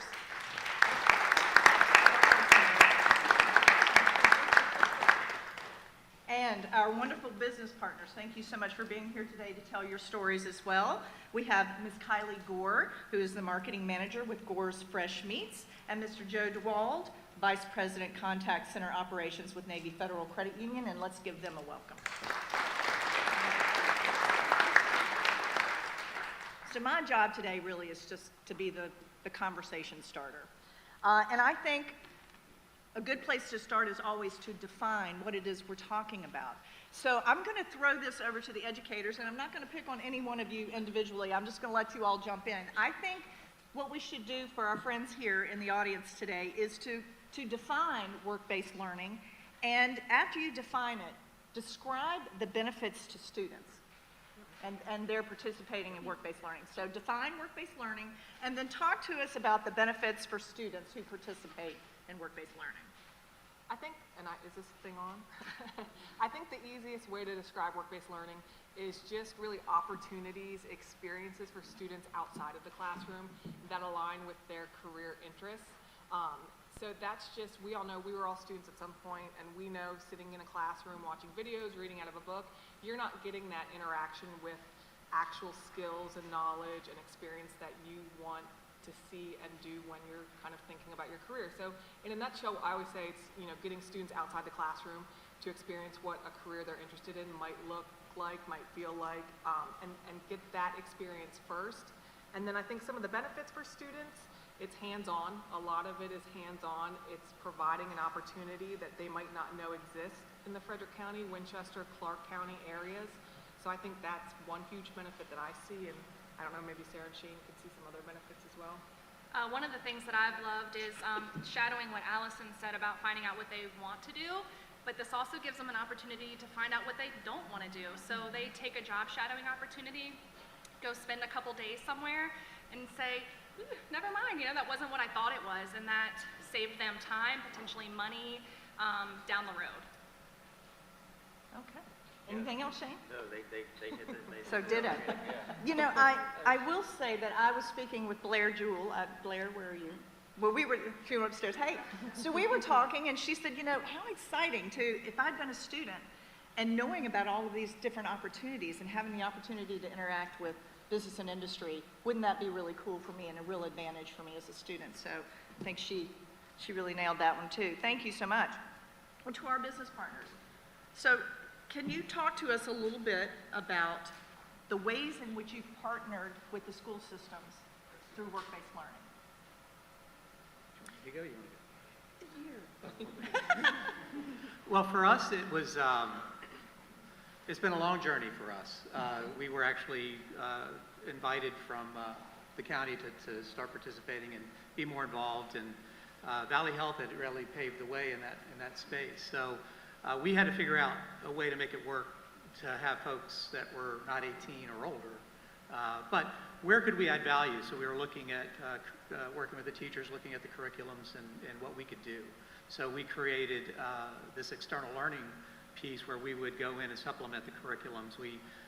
Pieces on financial literacy, career readiness, social skills. And then recently, or the past 2 years, the Classroom to Office program, which is that on steroids, that we also then do a mentoring program, do a project-based mentoring program. And now moving into doing a career exploration piece, as well as the externship, where the students, if they want to, can come back for more in looking at a career opportunity with a guaranteed interview at the end of that. So that's what we're doing. Wonderful. Our business is a little bit different. We are in the food service industry, meat processing, and so agriculture is a fantastic fit with us. So we are very involved in the ag classes in all of the area high schools and middle schools. You guys might be familiar with the FFA. They hold a fruit and meat sale every December, and so we are lucky enough to be a supplier of ground beef and sausage for that, and we're able to give them a great discount so they can make a lot of money to help with their programs. With that, we also partner and help them with any equipment they need to run that, because that is also, usually it's their ag business class that does that whole, plans and hosts the big fundraiser that helps support their FFA program. That's one piece. Another piece in the schools that we help with is providing offal, which is the organs or sometimes reproductive tracts or kind of whatever pieces that they might need to help with their education. So it's very hands-on for their science classes and again with those agriculture classes, so that way they can truly have something to dissect and it's fresh, so they get that experience. We host blood drives, also little drop for that. We've got one coming up in August, and we partner with local FFA, and they help us and host it, and they also get service hours for volunteering for community service. And then our biggest, as far as financial partnership with the school system, is these school children go, lots of them show at the county fair, which is also coming up. And so we go and bid on their animals and purchase animals for their livestock and help with that. So that's a wonderful hands-on experience too. And maybe not directly the school system, but it is part of their curriculum. Yeah, absolutely, and that's key. I think what Kylie said is that it's integrated within the curriculum. And the financial piece with the economics and personal finance course, which is a graduation requirement, they've been able to, again, integrate, help teach part of the curriculum. We've expedited the teaching of the curriculum, and then that mentorship and that project-based learning kicks in. So that's also been another unique way. So if you ever wonder how your business might intersect with our curriculum, that's when you just give us a call and we talk that through.